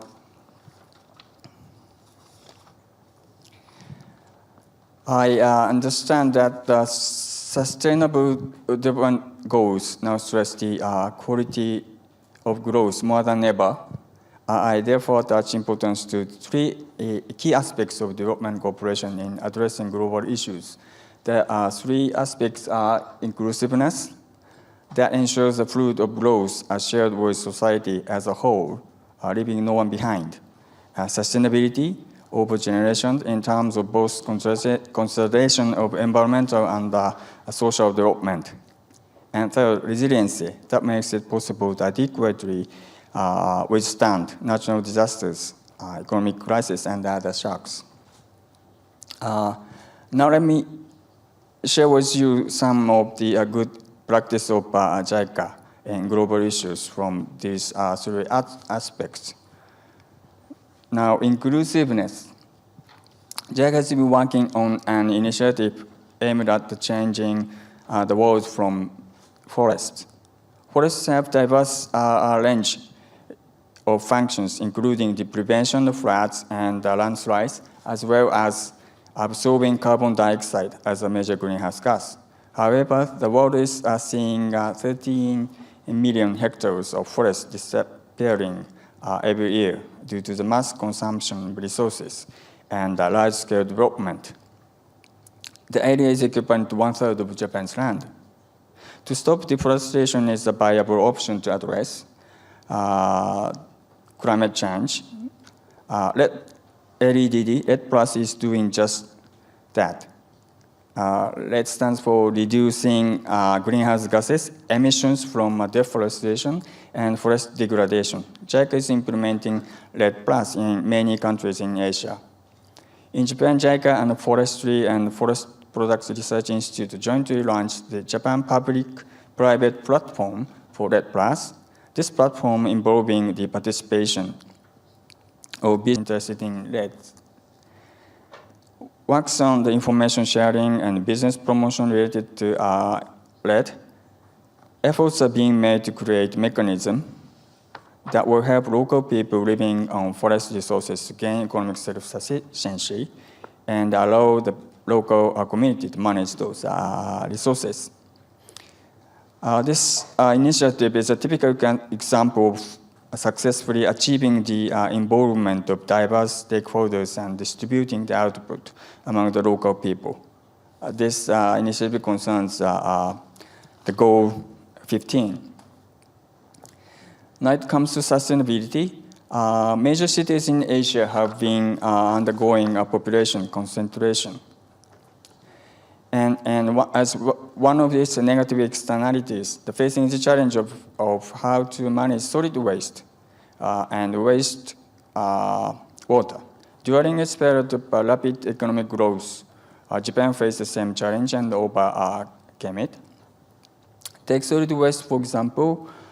Japan pursues energy and resource saving, reuse, and recycling. In other words, Japan was already exercising what we have now called the 3 R's: reduce, reuse, recycle. This experience, as well as the expertise involved, can provide a solution to the urban problems in Asia today. Through technical cooperation, JICA works with Japanese business and local governments to promote systems for 3R activities: support the collection, transport, and separation of recyclables, transfer recycling technologies, and assist with the logistics recycled goods in many Asian countries. Among such efforts, JICA's partners, for example, Shibuya City, Kagoshima Prefecture, which has achieved the highest recycling rate, about 75% in Japan for 8 years in a row. So 3R initiative is a typical example of seeking a sustainable economy. The initiative concerns Goal 12. Now, resiliency. Recent years have seen more frequent and intensive natural disasters in many countries across the world. The resultant economic losses are on rise year by year. In a society vulnerable to natural disasters, once the disaster strikes, growth opportunities may be lost, tapping people in a vicious cycle of poverty.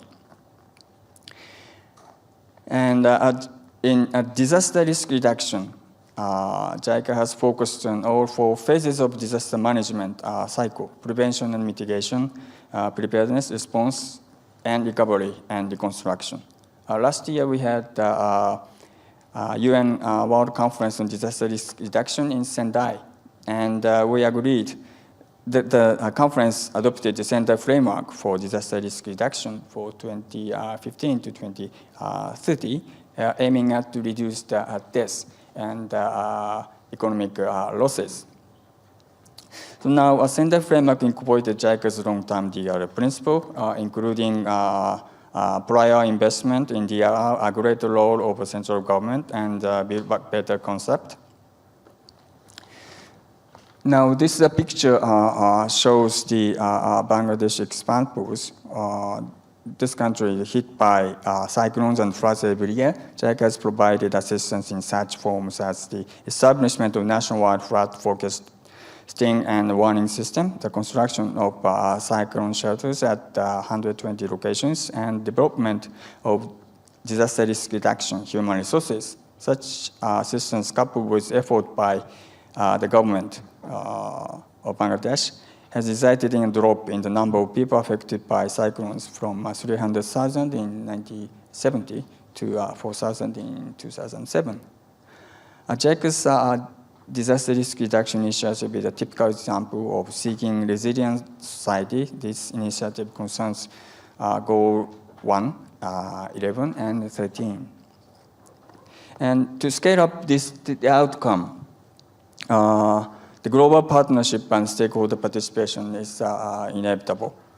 JICA's roles and strengths rest in developing many good practices that embrace inclusiveness, sustainability, and resiliency.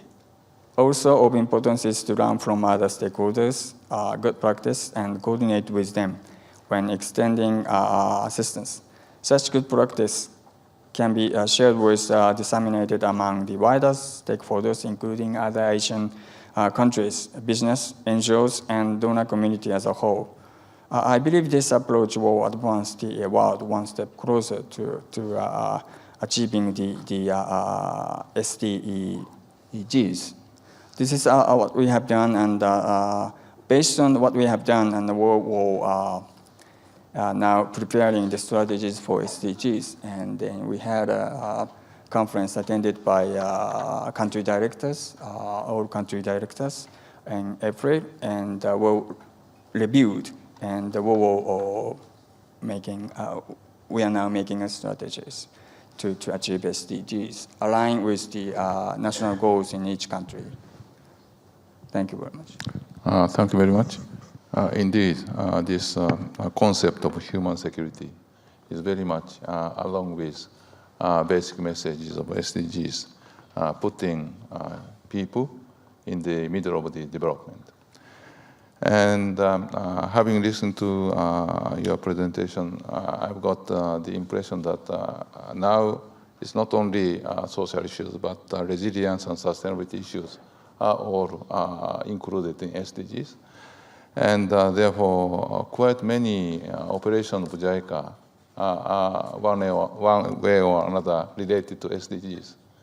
And therefore, my question to you, a quick question, is have you already set up a kind of internal mechanism to promote SDGs in an integrated manner within JICA? Yes, we had a special task team to incorporate all the efforts in our institution, and it's an interdepartmental collaboration is necessary. So we have started, and we also look at the what they have done in each partner countries. Like it differs from the each countries. The presentation shows that the needs is different and the preparedness is different. So we have to carefully take it into account, and then we will help the partner countries to promote sustainable development goals. Thank you very much. And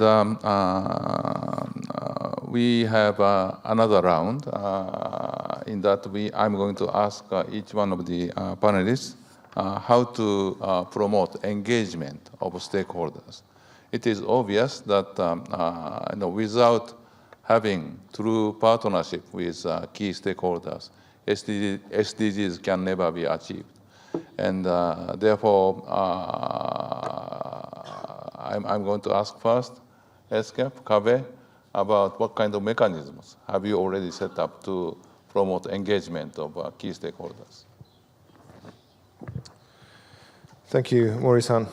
I guess, it goes without saying that a multi-stakeholder approach is needed. But sometimes when we talk about stakeholders, people hear a very narrow version of it. So for me, a fundamental stakeholder are the national statistics offices, for example. We just heard from the previous presentations the lack of data, the need for data to actually know where we stand and be able to measure where we're going towards, right? So that's a fundamental stakeholder, as far as I'm concerned, are the national statistics offices. And SCAP engages with them. We run capacity building programs to see where are the data gaps, how can data be raised for these 231 indicators that are needed. We have here in Japan the Statistical Institute for Asia Pacific that focuses specifically on helping build the capacity of these national statistics offices. So that's a fundamental stakeholder. There's a second stakeholder from the SCAP point of view that's fundamental, which is the UN itself. So as UN, we are also doing what the countries are doing to realign all of our processes. We weren't set up to implement such an ambitious and integrated agenda either in the same way. So at SCAP, we have strengthened what's called the Regional Coordination Mechanism, where we bring together 33 UN agencies based in Bangkok in terms of their regional presence, so that we have a bit more of a coordinated approach to helping countries with whatever they might need to be doing. We have a specific group actually dedicated to working on data and statistics, for example, within that coordination mechanism. So that's a second important stakeholder group. A third important stakeholder group is governments themselves. And for them, obviously, SCAP has traditionally been the platform that brings them together. We have, as you know, committees. We have a transport committee, we have an energy committee, we have the statistics committee, we have the science and technology committee, the information and communication technology.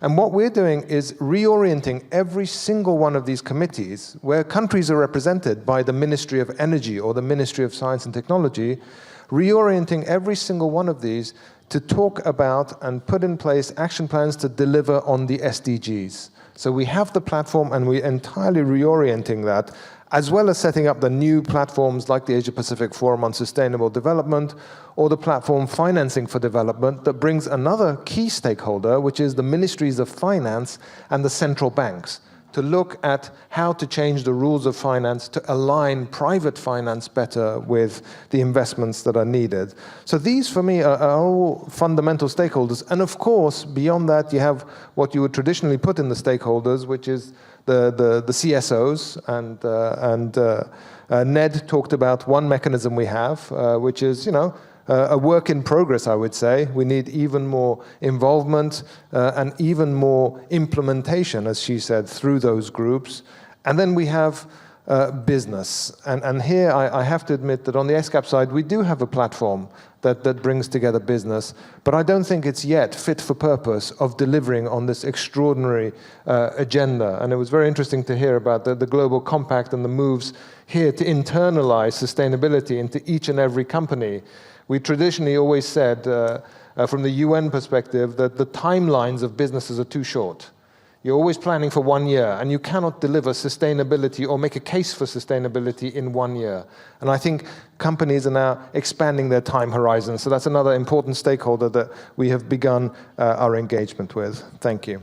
Thank you very much. Definitely, you have identified new stakeholders, like statistics office. That's really new to us.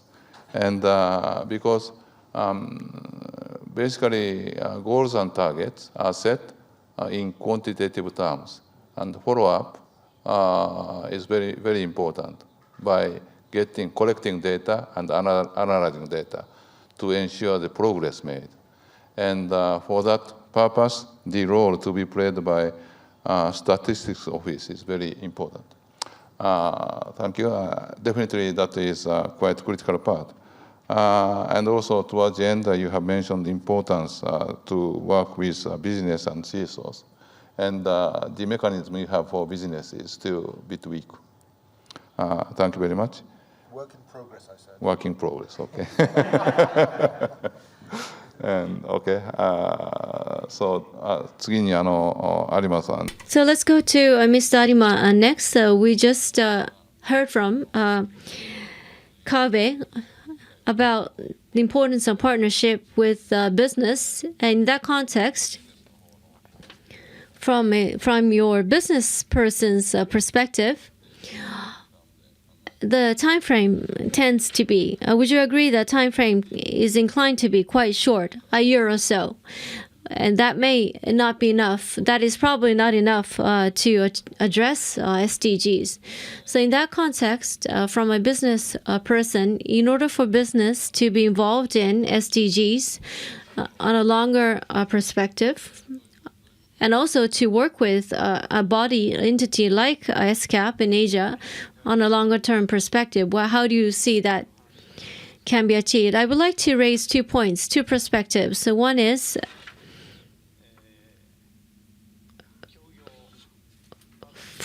collaboration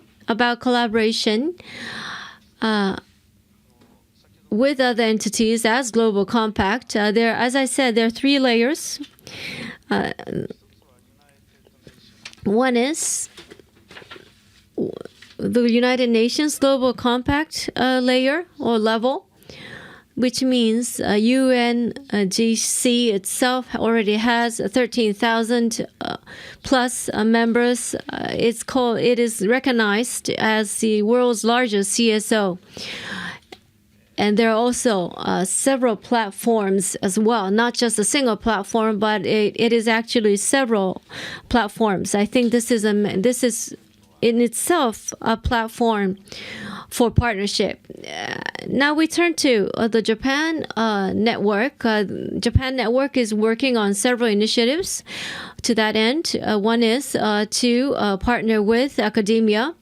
We already have a network for working with academia already working or already in progress. Another is working with social entrepreneurs, consultants, people with or entities with research capabilities. We are working to partner with research capabilities out there. And also, thirdly, I should mention collaboration with collaborative efforts with NGOs. There is a organization or platform called Japan Platform that I'm involved in as well, mostly focusing on emergency assistance, for example, assisting refugees in South Sudan, but also evacuees, helping evacuees of from typhoons, how to be prepared to help evacuees of natural disasters, from natural disasters. When an emergency assistance center is set up, the evacuees must go there on their own. And it's possible for companies, business, to be involved at a certain point to help the evacuees, possibly generating employment, that is assistance beyond providing relief or emergency packages. So Global Compact, the Japan Network, and Japan Platform, with involvement of MOFA, Ministry of Foreign Affairs officials, and we've been discussing already how to work together. Another point from a business perspective, and in that context, I would like to actually cite a case study, a specific case study. This was addressed by Donna as well previously.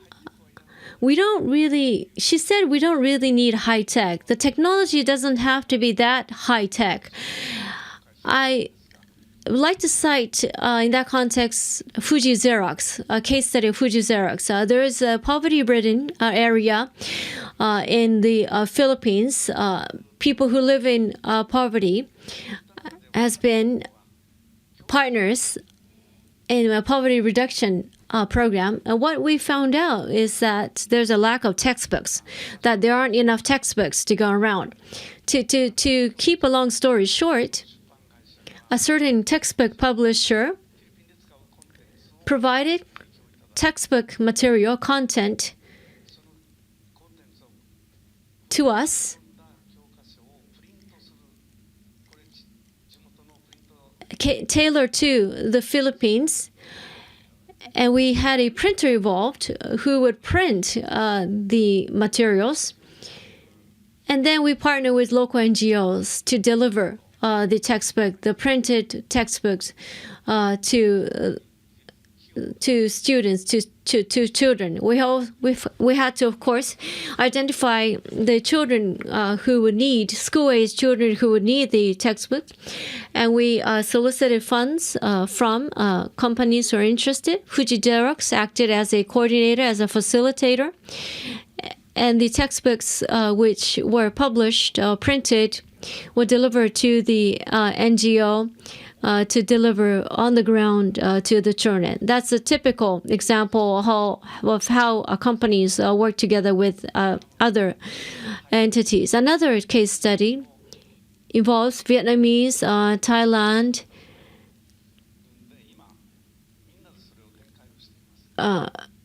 meaning companies in Vietnamese in Thailand. It's small grassroots. Indonesia as well. It's a small grassroots endeavor that is expanding, and there's no high tech involved. More empathy than high tech, I would say. And once there's a proper business process that's set up, then it doesn't have to be high tech. Thank you very much for that. And with respect to the last case study that you mentioned, that there can be collaboration without high tech, I think that's very encouraging. That's a great example. Your main focus, one of the main focuses, is technology transfer and dissemination. And Arima-san and Dara have mentioned perhaps not really advanced technologies, but more indigenous and the usual technologies are also very useful in meeting SDGs. Could you share with us your thought about technology aspect of SDGs? Yeah, technology is actually an orphan issue for a long time in the discussion on sustainable development. People tend to discuss technology apart from sustainable development, not thinking that many of the solutions that are adopted by even by communities, also at the national level, promoted by governments are actually technological in nature. They are not the panacea or the ultimate solution, but they are part of the mix of solutions. And as you mentioned, as I stressed earlier, there are numerous examples of how indigenous local innovations and traditional knowledge have actually managed to deliver development goals at the local level, especially. And to me, the new aspect that has been brought into this discussion in the 2030 agenda that governments have agreed to in Addis Ababa and also earlier in Rio +20 was really bringing technology to its right place, which is at the core of the discussion of means of implementation. Because we cannot discuss financing for development as is. You have to use money for something. Yeah, like money will not bring you water as it is, no? Like you have to need money to produce something, right? And oftentimes technology is part of that mix, and we often miss that. And there's also this detachment on the part of sustainable development practitioners from technology as a whole.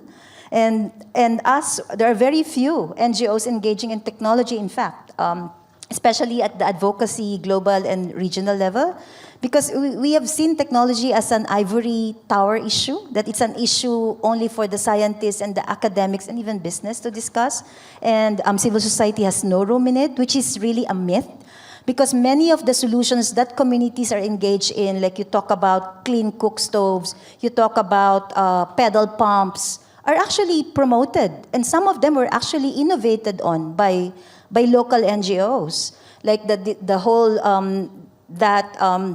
game-changing technology of A-frames, for example, in farming in slopey areas was actually introduced by church-based NGOs. In the Philippines, I could cite hundreds of examples of that. And I think the introduction of the technology facilitation mechanism at the global level, bringing it in the center of the 2030 agenda and as a part of the means of implementation, actually ensures coherence in technological areas to support the SDGs. That there is now a mechanism at the global level that facilitates the exchange of information, sharing of knowledge, sharing of innovation among different stakeholders, among governments, and matchmaking of ideas. And the technology facilitation mechanism ensures this by conducting annual Science, Technology, and Innovation Forum, which is initially in New York, but ultimately will be brought to developing countries annually. There's also, as Kaveh mentioned, the UN as stakeholders. There's actually an interagency task team that ensures that different parts of the UN engage in technology transfer will work as one and deliver as one, fit for purpose, and ensuring that there is multi-stakeholder engagement by putting the 10-member group in place and ensuring that there are different interfaces at the national, regional, and global level. So it's been a product of very controversial and very bitter debate among government, among member states. No, technology has been bitterly debated across the UN for many years, and it was really a breakthrough when they adopted the technology facilitation mechanism last year. Initially to discuss all this and provide the mechanism for exchange, sharing of ideas, and bringing up local experiences that have made the difference in people's lives across countries, and making sure that other countries and other communities know about that and be able to access this knowledge and learn from these experiences. Thank you very much. As Ness has mentioned briefly, this technology issue has been very much harshly debated internationally. And when the meeting in Addis Ababa has come to a conclusion that a technology facilitation mechanism need to be established. And it's established. And Ness is a member of this technology facilitation group. And could you, therefore, Ness, share with us concrete plan to promote technology facilitation mechanism. Is it already resolved or have come to conclusion yet? Or just share with us. Yes, it's already in place, as we mentioned a number of times. And there are already pieces of it, elements of it that are put in place. The first Science, Technology, and Innovation Forum was held in New York in early June. But before that, there are actually parts of the UN that have been trying to initiate the process, like ESCAP, for example, even before the Science, Technology, and Innovation Forum in June, actually had a session on science, technology, and innovations in Asia-Pacific during the APFSD, the Asia-Pacific Forum for Sustainable Development, in March this year. And we're hoping that that's going to be institutionalized in the APFSD, that science, technology, and innovations discussion will be part of that whole discussion on sustainable development and be able to provide the platform to exchange experiences and also to enable partnerships among different sectors. I'd like to emphasize that crucial in the success of the technology facilitation mechanism is ensuring that it will not end as a buying and selling mechanism of technologies. Member states have made that very clear, that it's not going to be another platform in the UN to ensure that technologies, corporate-led or corporate innovations, will be sold to developing countries. That's not the intent. The intent is really to match the needs, like what Dara was explaining earlier, needs of countries, of communities with existing technologies, which may not be in the hands of corporations, which may not be high-tech, but existing, accessible, affordable technologies that are present in other countries that may need to be upscaled through the technology facilitation mechanism. Okay. Those are already in place. Okay, thank you very much. That's a really important message. For technologies, therefore, we need to have true partnerships, okay? Meeting the needs of developing countries. Next, Yamauchi-san, the question I'd like to address to you is how JICA is going to work with multilateral arrangement, like the one ESCAP has established. How, therefore, JICA is going to collaborate with these multilateral institutions?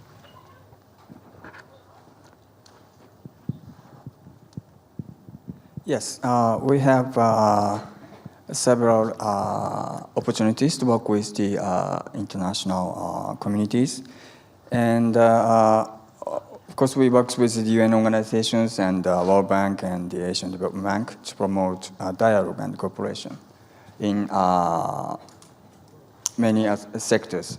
And we will set up the goals together and then try to achieve it from each activities in the institutions. So we have such opportunities to work with. And in addition to the donor communities, we have opportunities to work with the private sectors. And I earlier mentioned we have the opportunity to work in the area of reduce, for example, greenhouse emissions in developing countries. Then, for example, joint crediting mechanism, Japan to achieve its goals of reducing greenhouse emission gases. For example, JICA has been assisting Indonesia with institution building and human resource development for promotion of JCM. And another opportunities was the civil society. We have quarterly meeting with NGOs, and we will see what we can do together. And research institutions as well. We'll promote the research cooperation with Japanese universities and then institutions and counterparts in partner countries.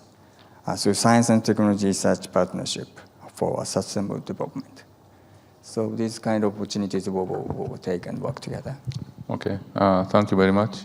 Since time is very limited, we have briefly covered the issue of partnership and also means of implementation as well.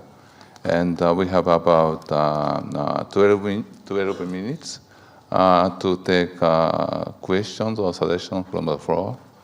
And therefore, could you raise your hand if you have questions or suggestions? Okay, over there, the gentleman over there. And the second one.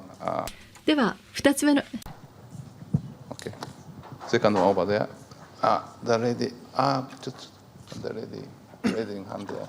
The second question. And third question there. Okay. So we take 3 questions. Okay, please. Thank you very much for excellent presentation and panel discussion. My name is Shibata from JICA. My question is not for my boss. And my question is about how to transform our way of work, meaning that especially we work usually sector by sector, and my responsibility is environmental management and working for waste management, air pollution, wastewater treatment, etc., etc. But the panelists, for example, Erenita, Ms. Dano mentioned that we should work trespassing sector. We cannot check cherry picking, and we work together with other sector. But when I work in my organization, usually it's very difficult when we should set up a strategy for specific SDG. We work in department. Could you make questions very short? Okay. So we work usually sector by sector. I'd like to give us a concrete example of co-work between multi-sector and multi-stakeholder. Thank you. Thank you very much. Next question over there. Thank you. My name is Sakika Fukuda-Par, from professor at the New School in New York. There's been a lot of emphasis on the importance of data and indicators for monitoring. This is a sort of a double-edged sword because there is a tendency to cherish what you can measure rather than measure what you can cherish. And one of the challenges is technology. So my question goes to Elenita and to Mr. Zahari. This is one of the most difficult areas for measurement.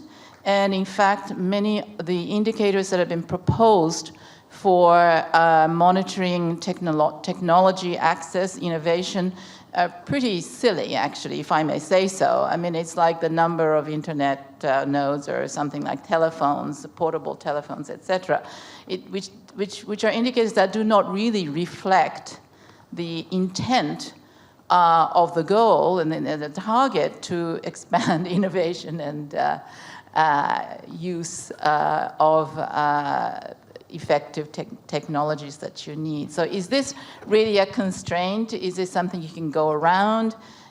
Is this something that you will need to work on? What are your thoughts about that? Okay, thank you very much. Next question, the last question, perhaps somewhere in the middle. Okay. Thank you very much for your presentation. My name is Kiko Sakai, doctor in marine science. And I would like to ask two female speakers. And firstly, Ms. Danari, I would like to know about some detail of the collaboration between Europe and Asia. So could you tell us about a little bit more about the European partners, and also how to set for the two female speakers about the SDG goals.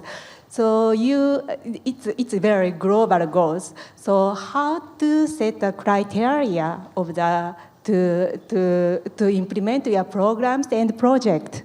And also for the Madam Ms. Elenita Dano, I would like to ask you about how to grow the female scientists and engineers. Thank you very much. Okay, thank you very much. Basically, we have 3 questions. First one, how to promote real integrated approach. That's the first one. And second one, danger of too much dependent on measurement, quantitative measurement. Third one, Europe-Asia collaboration and gender aspect. Okay, let me start with Kabe. Okay, thank you very much. Maybe I'll try to answer some. The question about transformation is of course is an important one. We have to be aware that, in essence, through the Sustainable Development Goals, we are asking countries to work in a different way across sectors. So if we can't demonstrate that in our own institutions, it's going to be very difficult for us to advocate for that when we're working with countries. Of course, there are very concrete examples. The work on air pollution and climate change is a very concrete example. For some countries, the work on climate change really starts off with air pollution. The whole process of decarbonization, which the Paris Climate Agreement is advocating, for many countries is starting off through air pollution, through the air pollution lens in terms of reducing coal-fired power plants, etc. So there are these success stories. Energy access is another one that Eric pointed out too. We see some countries actually approach education through the lens of energy access, because there's clear evidence that energy access, especially enabling children to read at night after dark, improves education levels and maintains children in school. So you can achieve the goal of education through a very different goal, which is energy access, which also meets renewable energy targets. So I think there are plenty of these multiple benefit goals, and I'll leave it there. Absolutely. Yeah, and may I ask then Neth? Question about danger of using data too much. Yes, that's a really very interesting question. The 10-member group is actually confronted by that because, like technology, as I said, is a new kid on the block in the Sustainable Development Goal discussion. And there are actually different facets of technology that needs to be captured by data. Because when you're talking of technology, it's not just hard technology, but the soft technology. The capacity, skills which are harder to measure. And the whole discussion about disaggregation of data comes into fore. Because if we're talking of the SDGs and multiple SDGs coming into fore on the technology discussion, we'll have to capture how does technology matter for women, for example. When you talk about environmentally sound technologies for energy, like number of cook stoves and used by women, which are harder to capture in statistics. But there are discussions that have been going on this. It's a new area for us, and I really appreciate the question. And I would say that when we discuss technology and measuring technology, let's not just be trapped by the hard and soft as well, but by the linkage of technology to the other 17 goals, like technology in agriculture and biodiversity and energy, etc. And ensure that when you measure these goals, you have to bring in the technology aspects of how they come into play at the national and local level. The last question that I'd like to answer, and also to add to that, there's also one aspect of technology that is important to capture, which is a challenge for statisticians. How do you capture that environmentally sound technologies are delivered? Since there is no way, there is actually not a definition in the UN what are environmentally sound technologies. That's why the technology facilitation mechanism is pushing for assessment of technologies, that there has to be some guide for countries. What kinds of technologies do you accept? Like you have $10 million, do you accept any kind of technologies? So guidance for that and to be able to capture that in statistics is crucial. The last questions on the role of women in science and technology.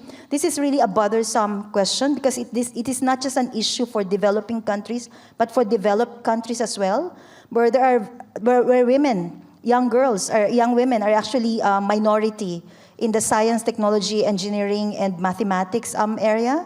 And this is another goal that is actually included in one of the SDGs that the statistics have to capture. Okay, thank you very much. Then Yamauchi-san, could you add, perhaps, if you have views on this data aspect, could you just let us know how JICA is going to address this data issue? Yes, usually when we plan the projects, we will decide what kind of baseline data is necessary, and we will review it and monitor and evaluate in the final stage. And the post-evaluation will look at those indicators. Those kind of indicators are included in the SDGs. But the others, maybe actually, I totally agreed. We need a guidance or the, even say, translation of indicators on the ground. So that indicators for even for Japan, only 40 or 30% can cover. Even the developing countries, it's impossible. It's very difficult. It's not impossible. So probably the indicator is very important, but too much elaboration on the indicators, maybe we may be off the right track. This is my personal opinion. Thank you very much. それで最後に有馬さんから最初。Last but not least, to Mr. Arima, regarding the first question, JICA and international agencies are divided by sectors. So an integrated approach would be a challenge for the public sector, because the public sector is compartmentalized.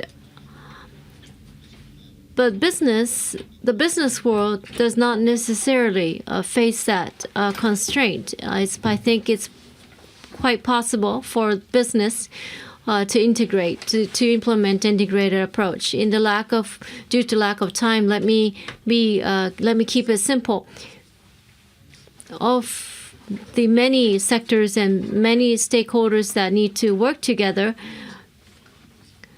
one thing that binds them is a large-scale vision. In my mind, there has to be an overarching vision to put everyone together. There's 17 SDGs, and with a model under the slogan of "No one left behind." But what world are we trying to create under that goal, under these goals, and that slogan? Where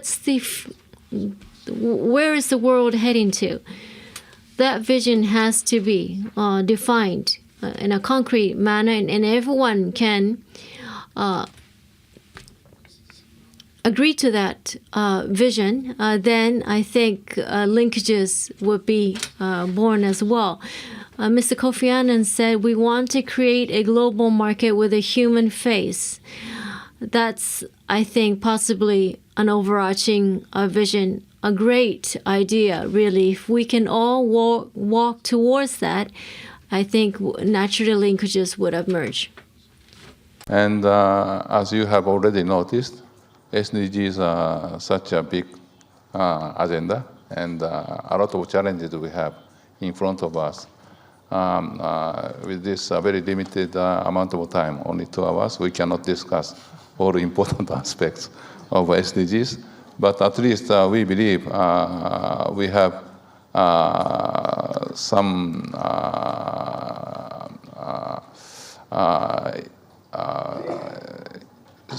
stimulus to you to start thinking about how we together could implement SDGs in this country and also in Asia and in the world. And we are going to, IGES is going to follow up on this issue from now on, of course, and therefore we are going to keep yourself informed about the progress on SDGs from now on until 2030. And thank you very much listening to this panel discussion in this way. And please give us a big hand to 4 panelists. Thank you very much. Thank you very much to Mr. Mori, as well as to all the panelists. At this time, we will break for lunch until 1:15. From 1:15, sub-plenary sessions and parallel sessions are scheduled in 3 venues, including this one. Please move to your preferred session chosen at the time of registration. In this venue, we meet for the sub-plenary session, Enhancing Business Actions, Challenges, and Solutions. A brief announcement about the online questionnaire. Other than the paper format, now online questionnaire is available from your on your PC as well as your smartphones. Please refer to the URL on the screen to access the online questionnaire. Please return the receiver at the entrance. For those of you who are leaving Pacifico for a moment, please return the receivers to the collection box. Thank you.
それではSince it is time, we would like to begin the sub-plenary session on enhancing business actions, challenges, and solutions.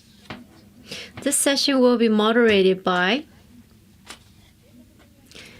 Professor Hikaru Kobayashi, Project Professor, Graduate School of Media and Governments, Keio University. Professor Kobayashi, thank you for that introduction. As introduced, I'll be moderating this session. I'm Kobayashi, and as mentioned by the MC, this session is on how to enhance business actions. Within ISAP, it's not common to highlight business actions.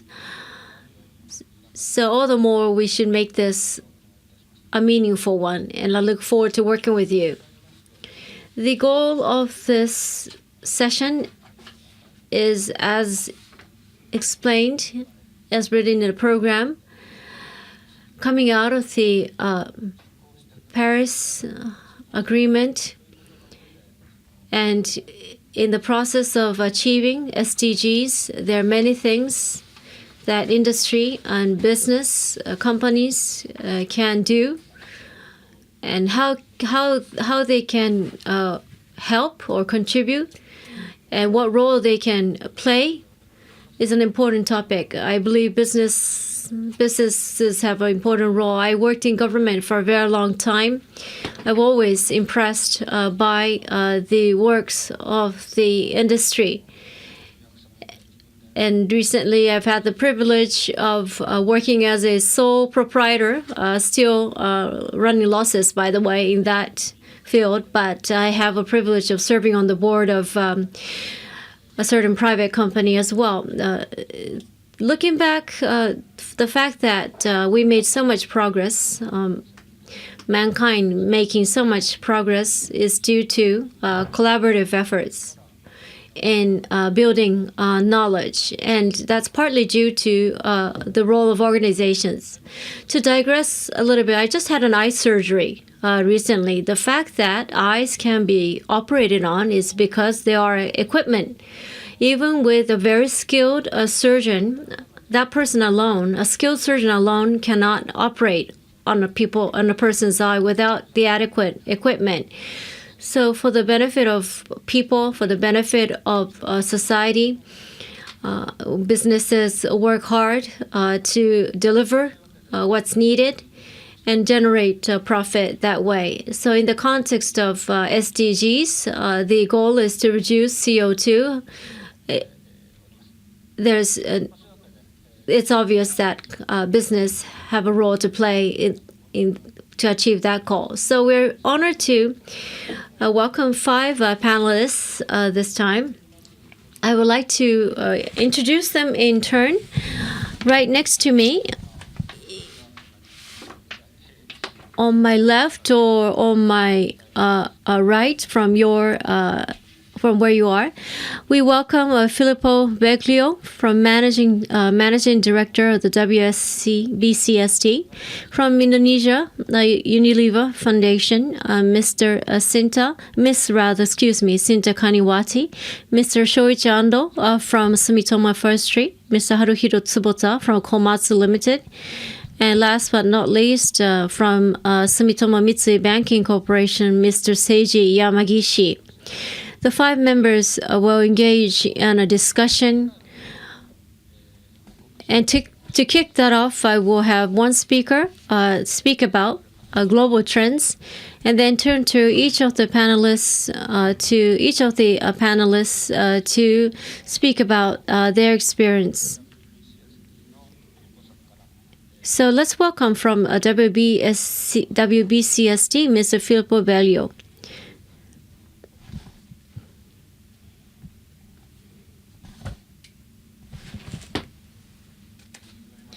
Professor Kobayashi. Minasan, konnichiwa. Good afternoon, ladies and gentlemen. This is Filippo Beglio from WBCST. I look forward to working with you. Thank you to my colleague James for that precious help. A very good afternoon to all of you. I would like to take also the opportunity to thank IGES, the organizers, in particular Mori-san, for this kind invitation to address this distinguished audience about business and sustainable development, as the title of my presentation says, moving from ambition to implementation. Very briefly, who are we, the World Business Council for Sustainable Development? We are a business association headquartered in Geneva, Switzerland, with a mission to really drive home the point across the global business community that sustainable development is good for business and business is good for sustainable development. Our mission is very much around accelerating progress to a world and a recognition where more sustainable companies are recognized and rewarded and therefore more successful. These are, for the very large part, multinational businesses from about 24 industry sectors represented in the World Business Council. We are very proud as the constituency, as a very strong constituency, to have a large number of Japanese companies that you see here listed on this slide that I'm showing to you. We're very proud to have this Japanese constituency to drive home a very global agenda, including a very Japanese flavor to these sustainability questions that range from climate to social development, to water, to biodiversity, and many other issues. Particularly pleased to have Komatsu here today on the panel with us, but also Unilever, which is actually represented as chairman through Mr. Paul Polman, the CEO of Unilever globally. As we all know, and we heard in very interesting sessions this morning, 2015 was a historic year with the Paris Agreement and the Sustainable Development Goals being launched in September at the United Nations. So no need to spend time to provide that context. What I would like to provide you context with is on both of these agreements, the business perspective or the business angle to both of these major and very important agreements for the future of our planet, and we believe also for the future of business innovation, for the license to operate of business, and for opportunities of business to be able to engage. So allow me a few minutes around the Paris Agreement and business action to start with. The business interpretation of the Paris Agreement, this is how we at the World Business Council for Sustainable Development look at this interpretation of the Paris Agreement.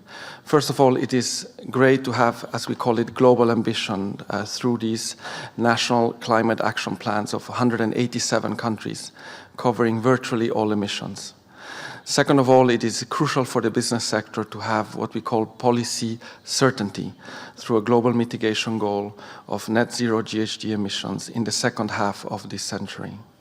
The third key word is confidence. Confidence that through these 5-year INDC improvements to government commitments, and they will also in particular outlast any particular administration. So a very strong confidence signal being sent by this Paris Agreement. Fourth, and last but not least, the issue of a level playing field with the participation of all major economies, as you well know in this audience. The three business pillars to the Paris Agreement from our perspective are the business solutions angle. So how do you scale up business solutions that make economic sense? So they are making they are linked to climate change because they make economic sense.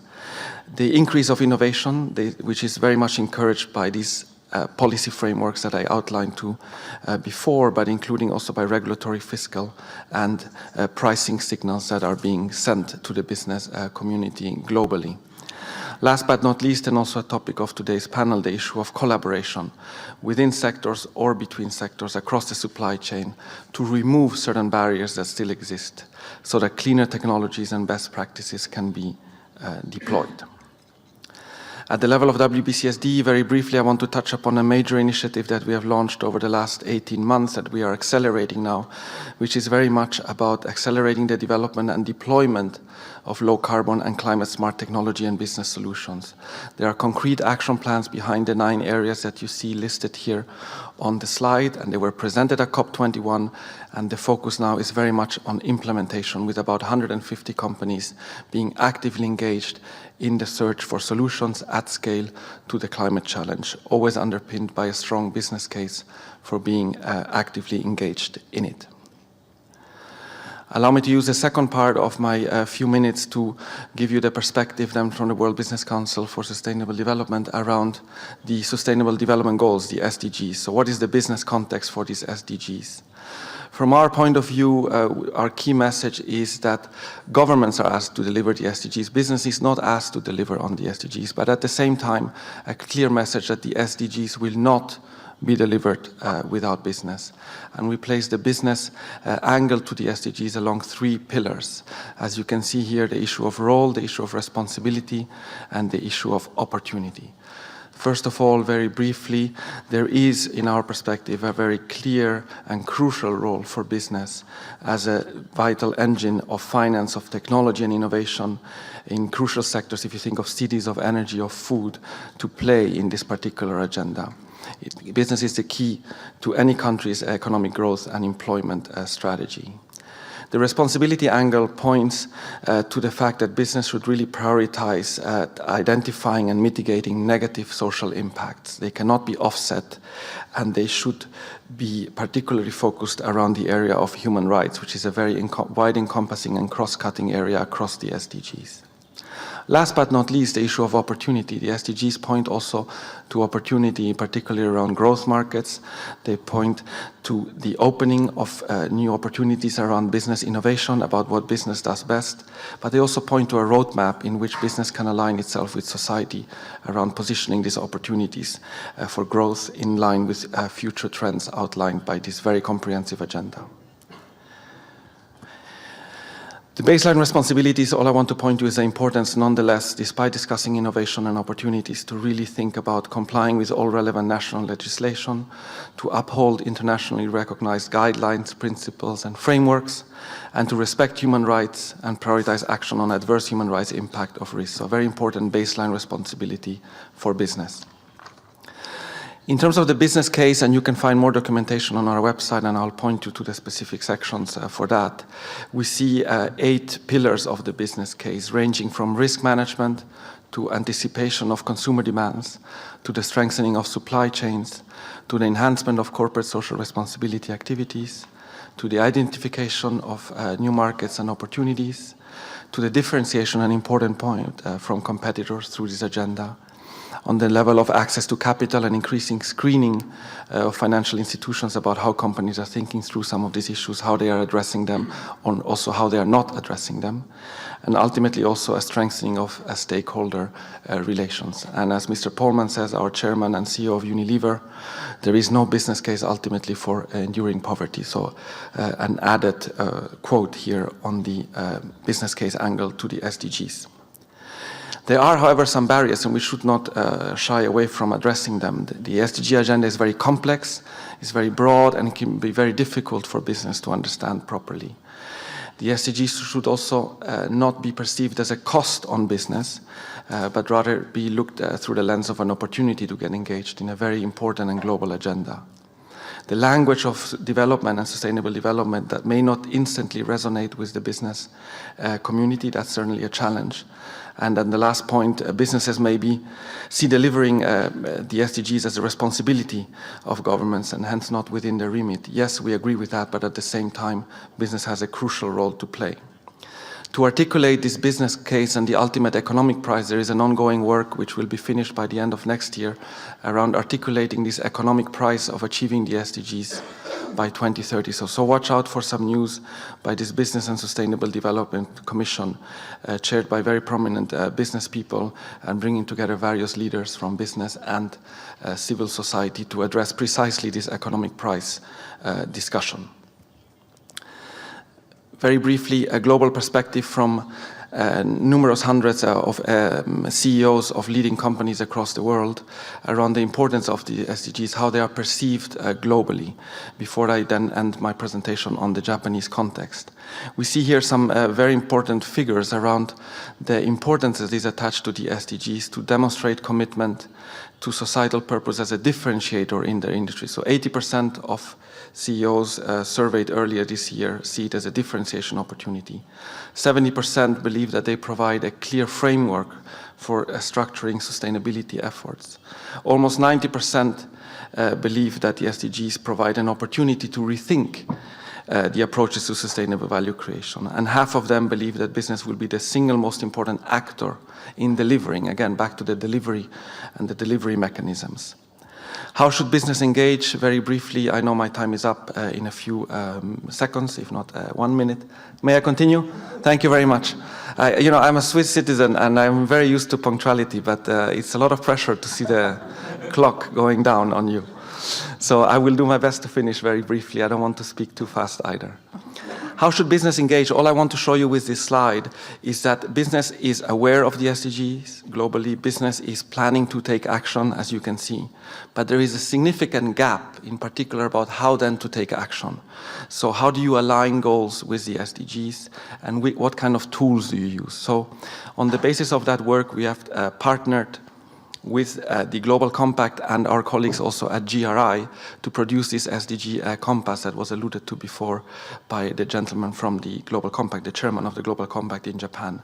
I would like to point out that this SDG compass is now available in Japanese, and hopefully it will encourage many Japanese companies present here in the room and beyond to really look at how they can align their strategies and measure and manage their contributions to the SDGs on the basis of this framework, which provides a 5-step methodology to integrate the SDGs into the strategic thinking of Japanese companies.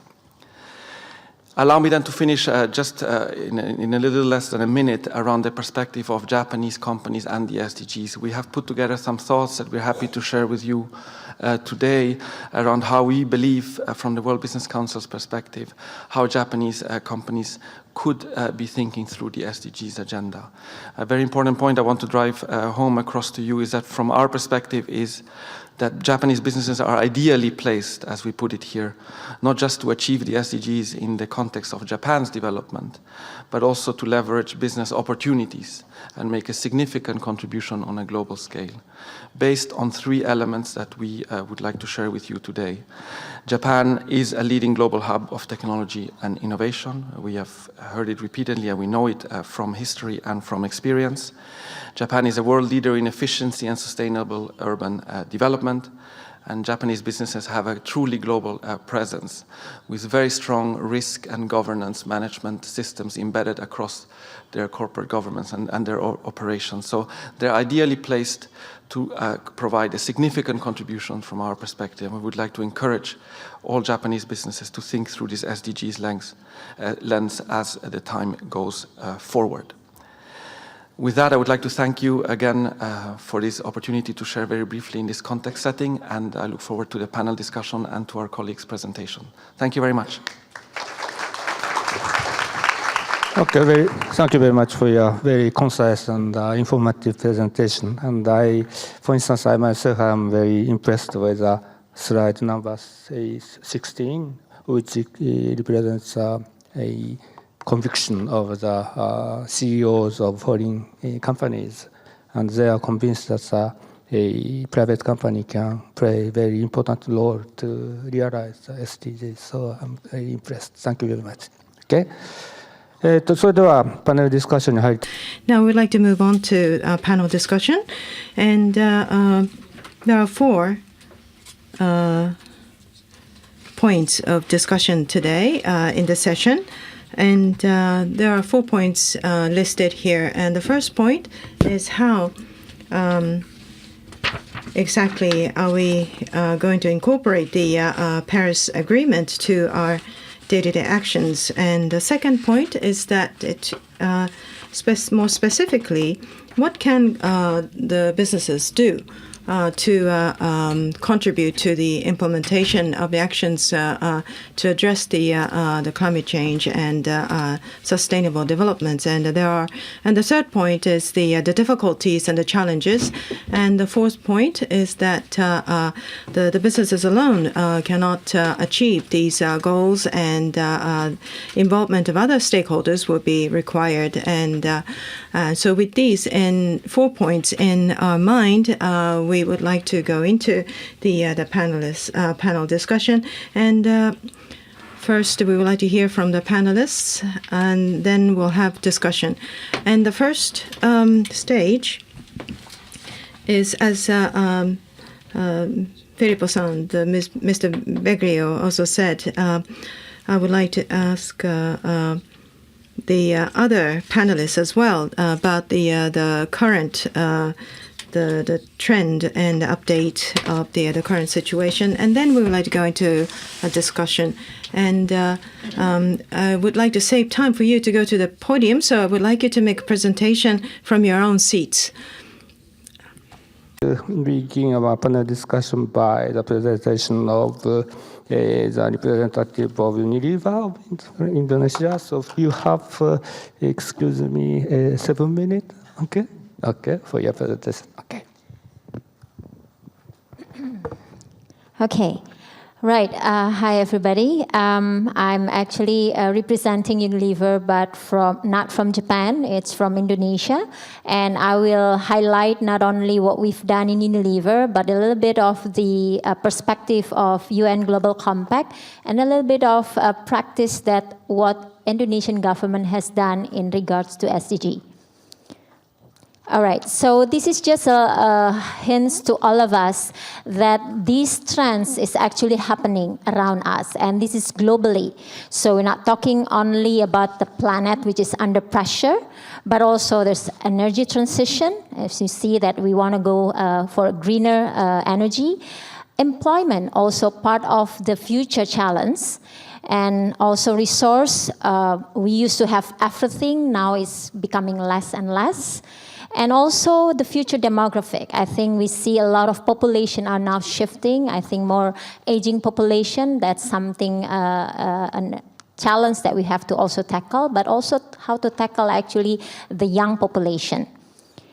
The next one will be, it's local. Everything, it has to be local, even though we are working as probably multinational company.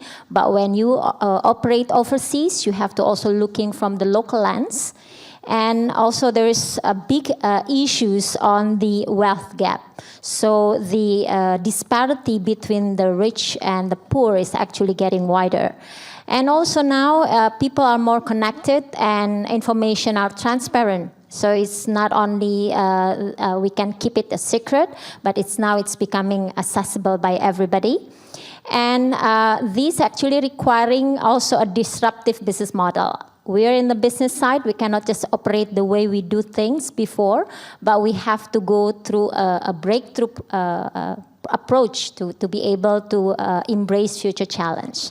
Another one is actually security. I think it's, I don't need to say, but you've seen a lot of issues in terms of security in this whole world, including also in Asia Pacific area. The other thing, it's internet. Who are not connected to internet at this room? I think everybody is connected. So yes, this is a trend that we have to embrace. And the power is actually now fragmenting. It's not only just the government, but also industry. It's now also reap all this power in technology and innovation, and also civil society. And we see more and more cities. Urban is actually developing. And we need also the radical innovation that's seen that probably have not been thought before, but now it's actually coming. And of course, Generation Next. This is the young who's going to embrace the future. How are they going to basically behave embracing the challenge? This already been highlighted by Filippo before, so I will not go through that. But this is just an examples, and two of them are actually it's coming from a Japanese company.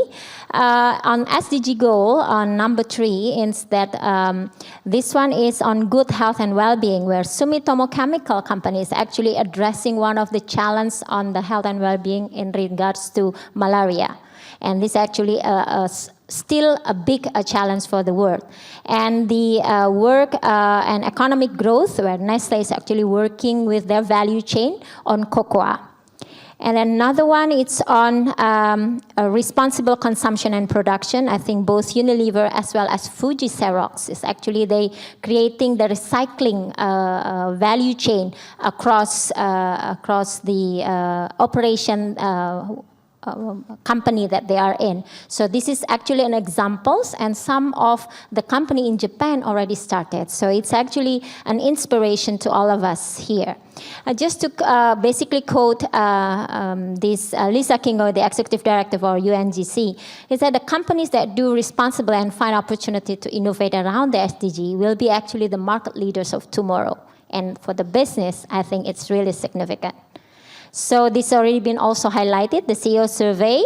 For Unilever, I'll just quickly go through this. As Unilever, we are operating throughout the world, around 190 operating companies in Americas, Europe, and Asia.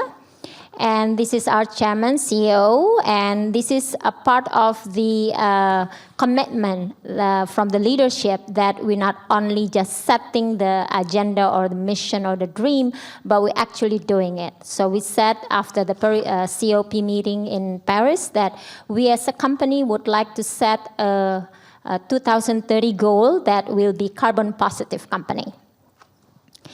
So this is the business model within Unilever. We want to double the business by 2020 by reducing the impact to environment and increase positive social impact. So this is quite ambiguous, but we somehow figured it out within the last 5 years that we've been doing it.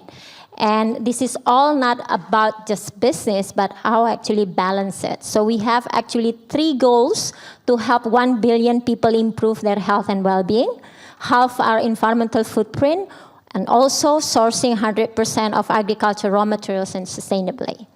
And how we do that is, this is basically the result after 5 years doing it. How are we going to do that? This is the result. So is it sustainability giving us an impact on a business benefit? The answer is yes. Because 30% of our brands actually grew by 30% faster. And then 28% of our total energy use comes from renewable sources. And we are still regarded as #1 employer in our 34 countries. So yes, it does deliver the business benefit.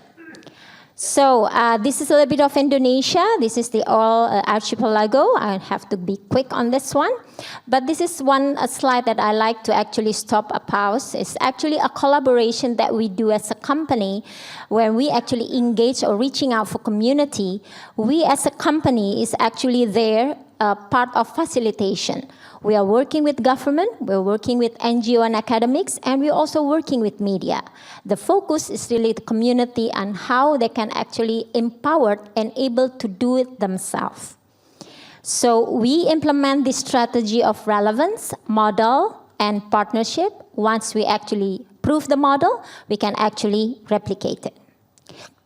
So apart from doing sustainability, it's now we're using sustainability to be able to leverage growth. And this is the result. It's already been shown. This is just a little bit of examples on Lifebuoy. They've actually grown significantly. This is how we do the waste segregation at the household level, that now is actually collected throughout the country. And then on enhancing livelihood, one of our key brands, Bango Soy Sauce, is also enjoying a significant growth on market share. And we're also doing reporting. This is the very end, after we do all the actions, is that we should be able to report what we've done. And it is something which is simple to evolving into now we are actually comply to the GRI G4 reporting. So it is not in a day, but there is a step-by-step improvement that we do over the years. And I'm sure everybody here can also do that.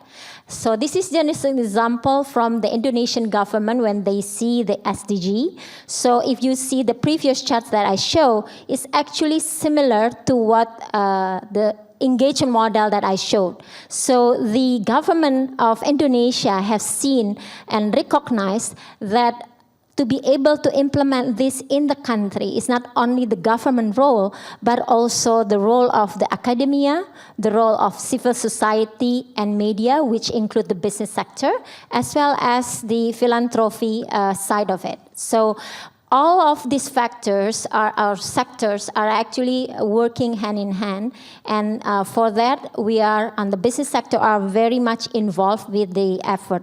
So the last point before, actually I'm already running out of time, but if you were to take out one chart from my presentation, this is probably the most important one. How can we make the global goals of SDG into local business? First, we have to act responsible, and then that will create an opportunities. It's probably to oversimplify, but it's actually that's what we've been experiencing in Unilever. And for that, we need the leadership from the company. If you are basically operating in Japan and also throughout the wider global operation, and you need to seek out collaboration.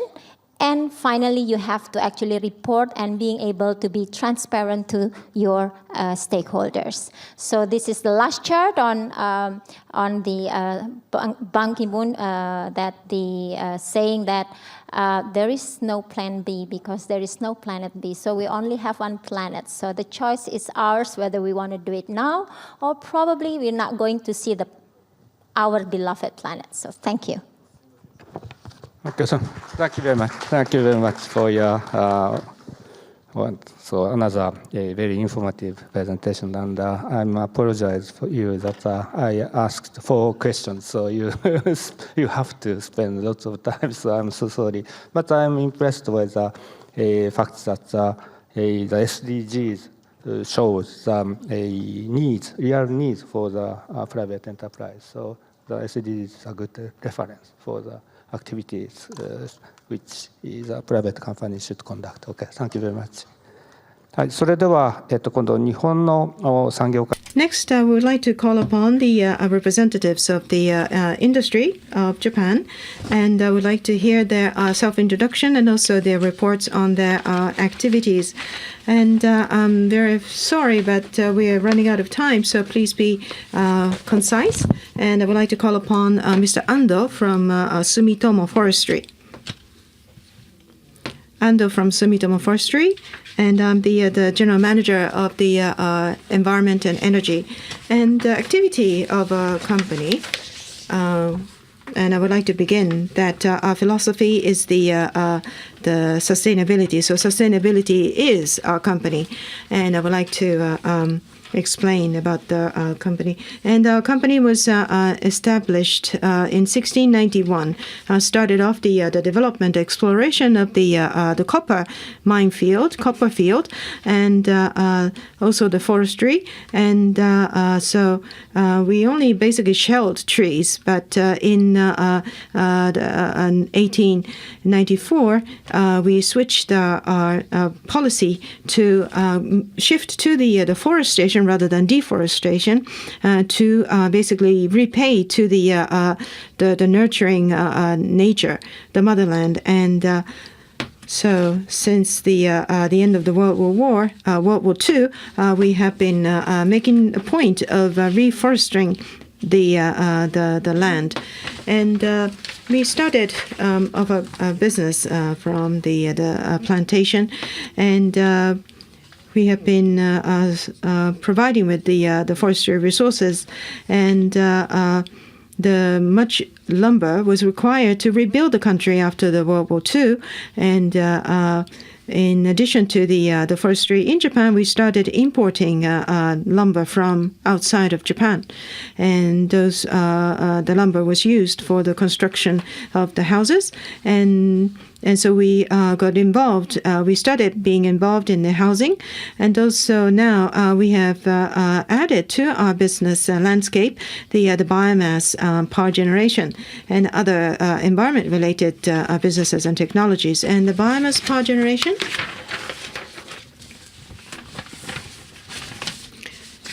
originally started from the viewpoint of how to maintain the healthy forests. And after shelling trees in the forest, there are a lot of tree barks and other branches that cannot be used for house constructions. And we wanted to fully utilize those. And that was the starting point of our biomass power generation. And we have forests both in Japan and outside of Japan. And in Japan, we are trying to increase the squareage of our forest, and at the moment we have 46,247 hectares of forest under our management, and the filling is actually very limited, and therefore our main role is the management of a healthy forest. And overseas, in Indonesia, mostly. And also we have forests in Papua New Guinea and New Zealand, Papua New Guinea and New Zealand, and at the moment 226,000 hectares of forests are owned by Sumitomo Forestry. And how we would run this, in particular the Indonesia and Papua New Guinea, we'll work with the local community. And we are trying to coordinate with the local community so as to help the local community to be economically independent. And so with that, we may build some public building in the local area, and so.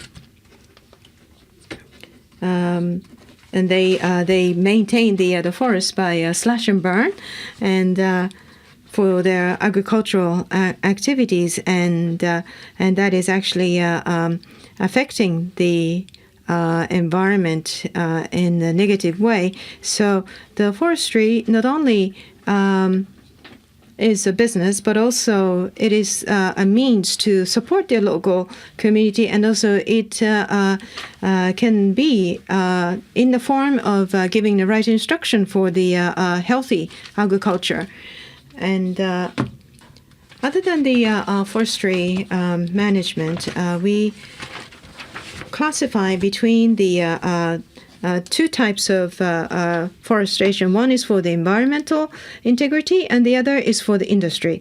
And as part of our CSR activities, we are planting trees. And because even if we do plant trees, then there's the situations where the trees may be cut down for the sake of the agricultural purpose. And so basically what we do is to give the instruction to the local community, to the farmers, and so that the sustainable the forest will be sustained to stay green for a very long time. And now it has been possible. And that is the forestation or the plantation for the environment. And the other area, as I said, is the plantation for industry. And this is basically for business. And so in this regard, for example, the material used in our plant, the factory in Indonesia, we thought that we would be able to procure enough trees, but we could not.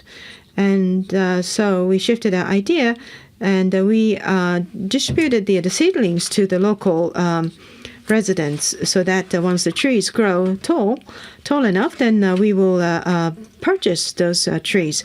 And basically, the trees that have been planted in the garden of the local residents, in 3 years' time, it becomes their Yamaha motorbike, because they can sell the tree after a few years. And so it is a very good circulation of the capital, and also the the resource.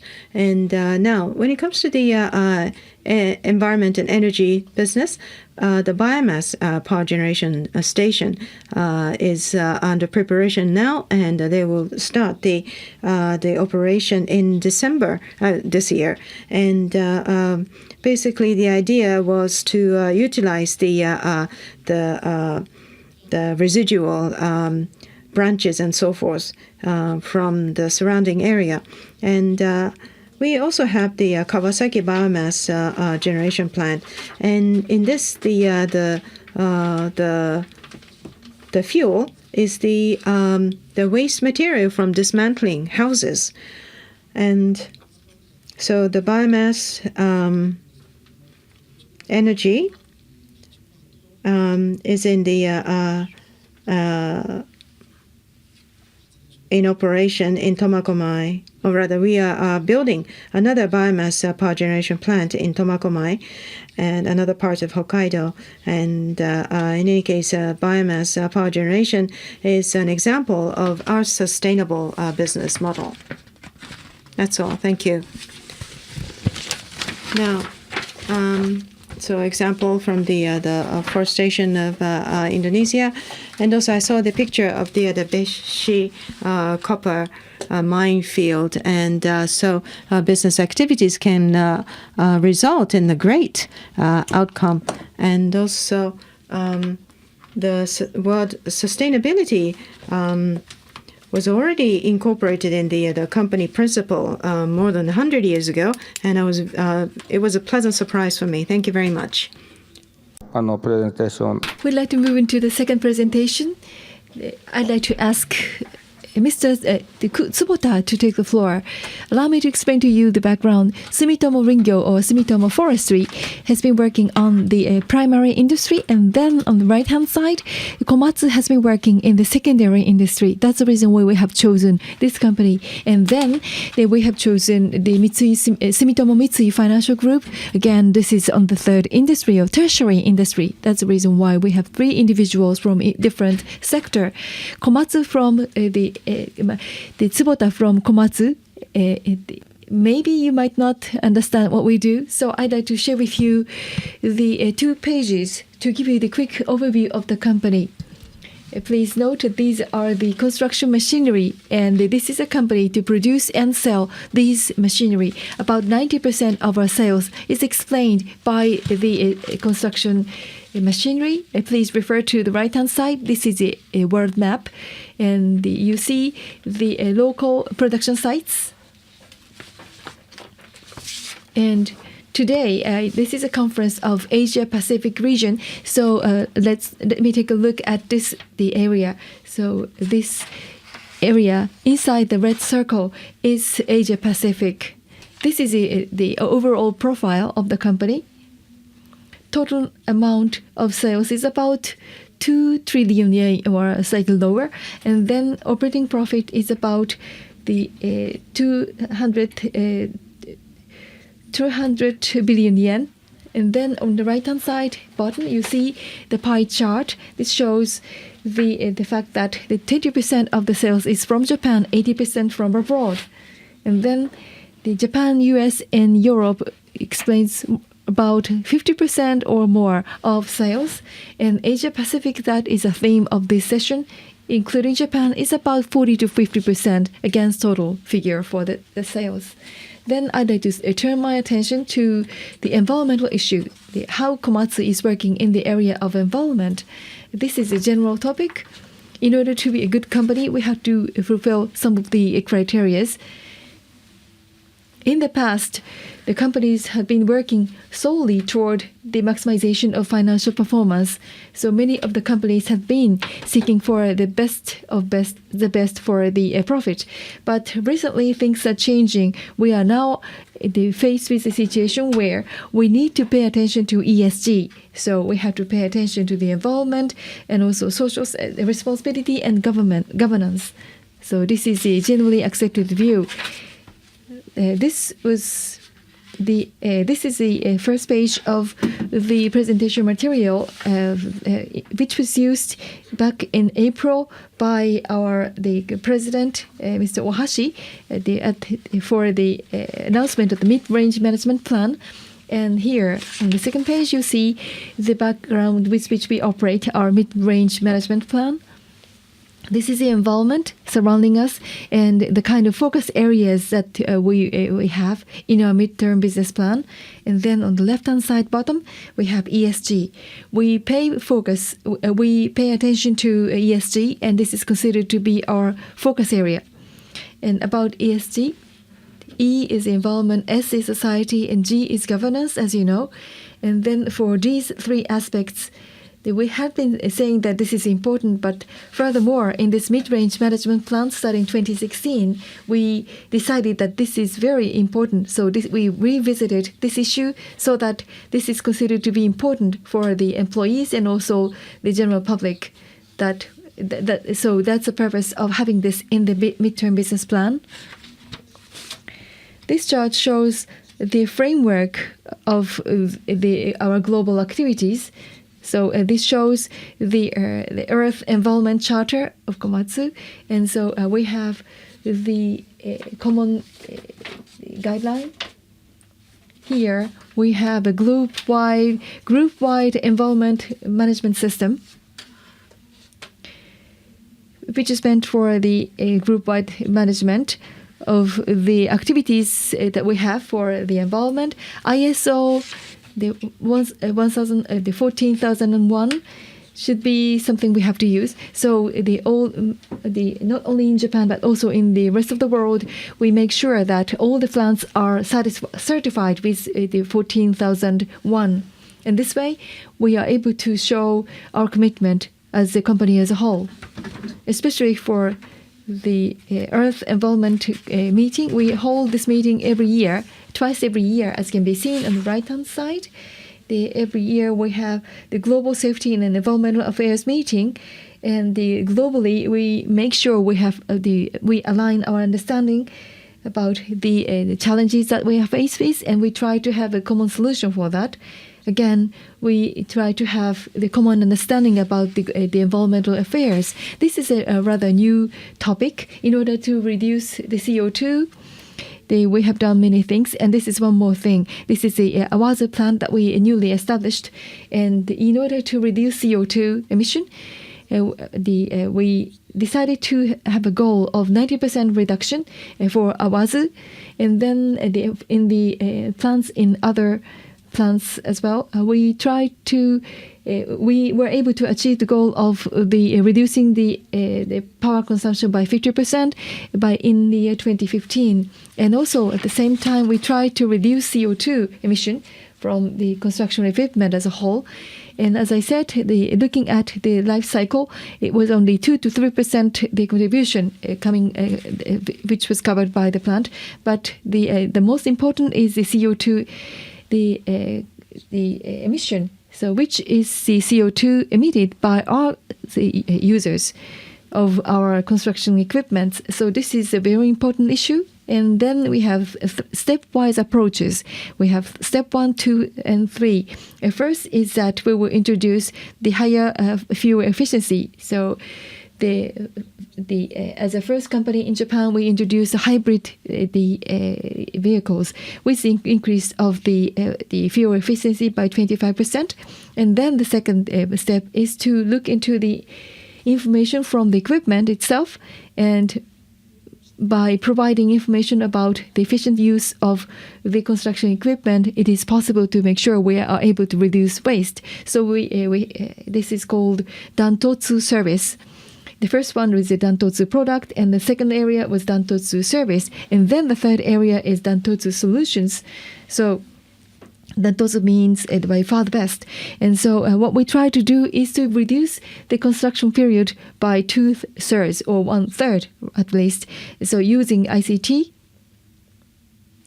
and other equipments, it is possible for the customers to be able to reduce customers are able to reduce the construction time, and this is a construction So using these equipments, it is possible to reduce the waste and the inefficiencies. And here, using this equipment, it is possible to see the profile of the land, so that it is possible to have a high precision survey. So with this surveying equipment, it is possible to have to work on the efficiency improvement. This is called ComTrax. So this is a machine tracking system, and information is given to all the customers. So as I have just explained, we have been working on the realization of SDGs, and we participate in the SDG. We have been working on the environmental issues, the activities, and the Komatsu is only one private entity. But by tackling with this by ourselves, it is possible to reach the attainment of SDGs. The most important is the climate issue, which is the goal 17. But on top of that, we are able to cover many other areas as well. So we'd like to continue working on the realization of SDGs in our activities within Komatsu. That's all. Thank you. Thank you very much. So this is a very international activities. So your activities is very much toward the global arena, and you using the IoT, you are able to connect yourself and the users in the world, so that you are able to reduce the CO2 emission. And then the final presentation shall be made by Mr. Yamauchi. He will speak about the activities of SMBC. Thank you very much. My name is Yamaguchi. I am from SMBC. As has been already introduced by Dr. Kobayashi, we are representing the financial institutions. So that means that our positioning of the involvement is slightly different from other companies. So I'd like to speak about, first and foremost, the Sumitomo Mitsui Financial Group. I'm sorry, the presentation is written in Japanese, but in 2012, we had the IPO in New York Stock Exchange, and we have the asset, 160 trillion yen, and the net asset is 10 trillion yen. Alongside with the major financial companies, we are one of the three major mega banks, and as in the case of the Sumitomo Forestry, we were formed with various companies, or banks. The Mitsui, Sumitomo, Kobe, and Taiyo are the original companies, and then the Taiyo Kobe and Taiyo Kobe Mitsui was formed, and it changed the name into Sakura. And then after some reorganization, the Sumitomo Mitsui SMBC was formed, and then after that it had M&A activities, Nikko Cordial, Securities, Sedina, Promise, and RBS's aircraft leasing unit, Societe Generale Trust Bank, and also retail business of Citibanks. So that means that we are able to have a very diversified office. So that means that we were able to expand the scope of our business. And then, as can be seen, the SMBC or SMFG group, rather, it has various consumer the group companies focusing on banking and leasing, and also the securities businesses, consumer finance, and system development. However, there is the business scope that is only allowed for us in the banking law, so we are not able to engage ourselves into something else. So that means that we are only working on the financial services. So what we can do is to provide support for the non-financial institutions, which means that the ordinary businesses to tackle the environmental issues. Now, as to what we do in the environmental areas, this is very much based on the group environmental policies, which have been established back in June 2003. There are three environmental aware the pillars. So first is the reduction of the environmental load, and then the responses and the environmental business. And for the environmental management system, in 1998, the Sakura Bank, our predecessor, got certified with ISO 14001. And at this moment, 8 companies, except for SMBC Trust Bank, has been certified themselves with the ISO 14001, and they are using their PDCA cycles in their activities. And also, we have the CSR activities focusing on the environment, next generation, and community. So that means that the business activities alongside with the volunteer activities of the employees are meant for the improvement of the environment. And there are 3 pillars, as I said, within SMBC. To reduce the load, we work on the energy conservation, energy education, and then for the environmental risk awareness, we have the equator principles. And then last year in October, for the first time among Japanese banks, we issued a green bond. And also we have the environment assessment loan. I'd like to speak about 2 cases. First is, as I said, we have the environmental assessment loans to provide support for our customers. So that means that the loan is extended to our customers, and at the same time, this is based on the assessment of the environment. So that means that if their result is good, they have better favorable the conditions for the interest. And then we have the various lineup. So we have 7 of them. They meant Eco Value Up, which is for the SMEs and sustainable building and business successors, and Nadeshiko for the females. And so total amount of the loan is 1,300 billion yen. And then in 2010, we established the growth industry clusters. So even before the introduction of FIT, we were able to collect information, and we have been working on the sourcing of deals and also realization of the projects. And then about the commercialization, and then we try to work on the matching among the customers, and also we try to engage ourselves for the discussions about their lending processes. And then we are providing support based on our financial expertise. Lastly, the SMBC has been working on the businesses, on the customers. So we collaborate the Japanese government and also our entities both at home and outside of Japan, so that we are able to provide financial solutions for SMFC group as a whole. So it is important for the companies to engage themselves into the environment. This is a key. So that it means that it is important to work on the enhancement of the mindset. So for other questions, I'd like to answer later on. That's all for me. Thank you. Thank you very much. Thank you very much for that input. You mentioned environmentally friendly loans, meaning that better financing obtained by companies which are engaged in environmental initiatives. That was a very interesting initiative shared by Mr. Yamagishi. So let's go to the second round. The second round will be based on the second round will build on the inputs, and I would like to pose questions to each of the panelists. I'll try to differentiate the questions. I'll try to make the questions unique to each panelist.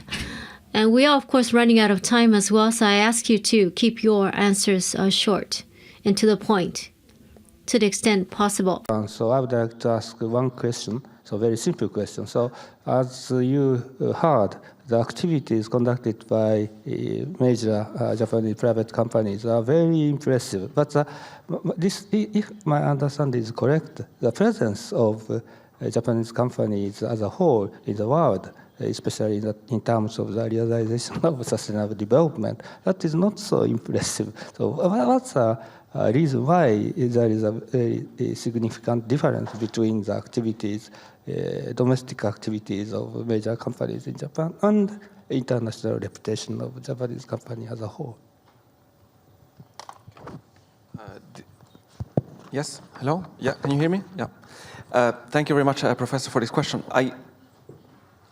I think Japanese companies, if we think of the 16, now 17 companies that are members of the World Business Council for Sustainable Development, want to display a clear sign of commitment, back to our point by our Indonesian colleague Sinta, the issue of commitment and leadership. So I think there is already a critical mass at global level displaying that commitment. I think the examples are very, very interesting. I took a lot of notes as I was listening of our 3 colleagues here. So thank you very much for those insights. I would more encourage overall, globally, the creation of more critical mass across sectors and across countries. The SDGs, let's not forget, they were just launched a few months ago. And a lot of countries, as we saw this morning, are still figuring out what to do. At the end of the day, it's a governmental agenda that has to be fulfilled. And it's, of course, also to be expected that the business sector is taking some time to digest all that information. The business sector wants to align with government priorities. The business sector is looking for new alliances, new partnerships to be able to be a key delivery mechanism towards these sustainable development goals. But the business sector is also thinking how best to do that.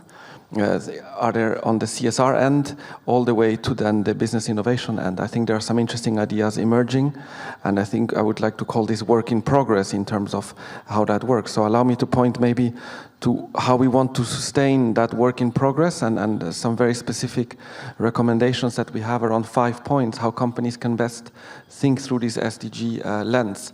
So we would like to very much commend the work that is done everywhere, including by IGES, about raising awareness about the SDGs, so raising awareness, including on understanding how these SDGs actually work. What are they? There are 17, there's 169 targets, there's 230 indicators. For any expert in sustainability, that is already a lot, let alone for anybody who is not directly in a day-to-day relationship with this sort of work. It takes time to digest, it takes time to translate into your business reality. So this is something that we encourage as a first step, and we are happy to help in continuing that effort. The second one is about then saying, okay, here are the SDGs, here's the whole landscape. How are we going to define certain priorities? Where do we have already now a positive impact? Where can we identify some potential negative impacts that we should mitigate? Where can we sort of lay the landscape of our overall responsibilities and impact with regard to this agenda?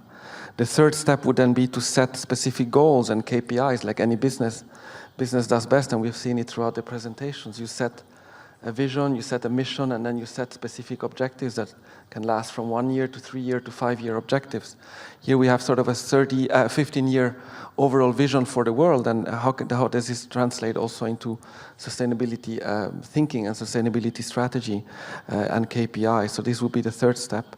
The fourth is the most challenging, then to go from the analysis then to the actual reality of the operation. So how do you leverage really the strengths of your company to really integrate, embed and anchor these objectives, these KPIs into the business? So how do you then look also, and I think Sinta pointed to that already in a very interesting point, where do you look for partnerships that can help you do the work that is not necessarily always directly related to your core capabilities of your employees, of your structure? So where do you look also for civil society actors? Where do you look for governmental support in delivering this agenda at the level of your business? And last point, where do you and how do you then communicate about this? So how do you integrate your stakeholders in that effort? You have, through the SDGs, that's a point we underline again and again, you have a good communication tool. You have an overall vision for the world around where we want to be in 15 years' time. So how do you align your language with that? We believe the SDGs offer an opportunity to be able to align with that language, to create a common language for reporting, and to align behind with some key messages and objectives that the companies can deliver. So I very much commend Japanese companies for all their leadership they have shown over the many, many years, and we're only here to encourage now to take that next step in the SDG context. We believe there are many opportunities there to keep differentiating Japanese companies in a very competitive space. ありがとうございました。私はその原因 Thank you very much. I was just asking for the fact cause, but then Filippo was kind enough, gracious enough to give us all a fuller picture. And the last point about SDGs being a communication tool, I think that's where Japanese companies may have some work to do. How to appeal to the broader world about what they do as a company. And SDGs is a tool, is a means to communicate, is a common language to communicate what we do. The fact that there are close to 300 or so indicators, it's a lot to absorb. But SDGs, I think, can be understood in a streamlined fashion. Let's go to the Japanese panelists, at least one of the Japanese panelists, in turn, going in the order of the presentation. So let's turn to Mr. Ando first. Mr. Ando's company is very active abroad and also owns and manages forest land here in Japan as well. And I'm sure you have lots of international experience to share, but let's, for a moment, turn to domestic forestry. How do you think you can achieve SDGs through your domestic business? You mentioned that you don't cut trees in Japan. You plant trees in Japan, but anything else? How do you seek to achieve SDGs in Japan? Domestic forestry is actually a challenge. In Japan, forest land in Japan is expanding by 160 million to 170 million square meters, and about 15 to 20% of that is being cut down. And domestic procurement has reached 30% only last year, barely reaching 30% last year, meaning for the most part we rely on exports, or rather imports. And the fact that domestic forestry is struggling is because of the high cost. Compared to the sales price of timber, labor wages in this country is higher, and the amount of money that's involved to cut down trees, or amount of money that's involved in logging, can be quite expensive. If logging is done in the mountain, we have to pay back the owner of the mountain, and sometimes it's a loss. We pay more to the mountain owner than the profit we get from the logging. So if the profit is less than 6,000 yen, then we lose money from logging in Japan, because we have to pay back the owner of the forest or the mountain, or the landowner. Forestry in this country does not should not involve pathways, trails, for example, and logging itself is expensive in many ways. The issue is how to lower costs for logging, how to reduce save costs on transport of the logs or timber that's been cut from the forest. So at our company, the forests that our company owns follow a similar pattern, meaning that logging does not necessarily generate profit, and therefore we're reluctant to cut down trees from that perspective as well. One possible solution, shall I say,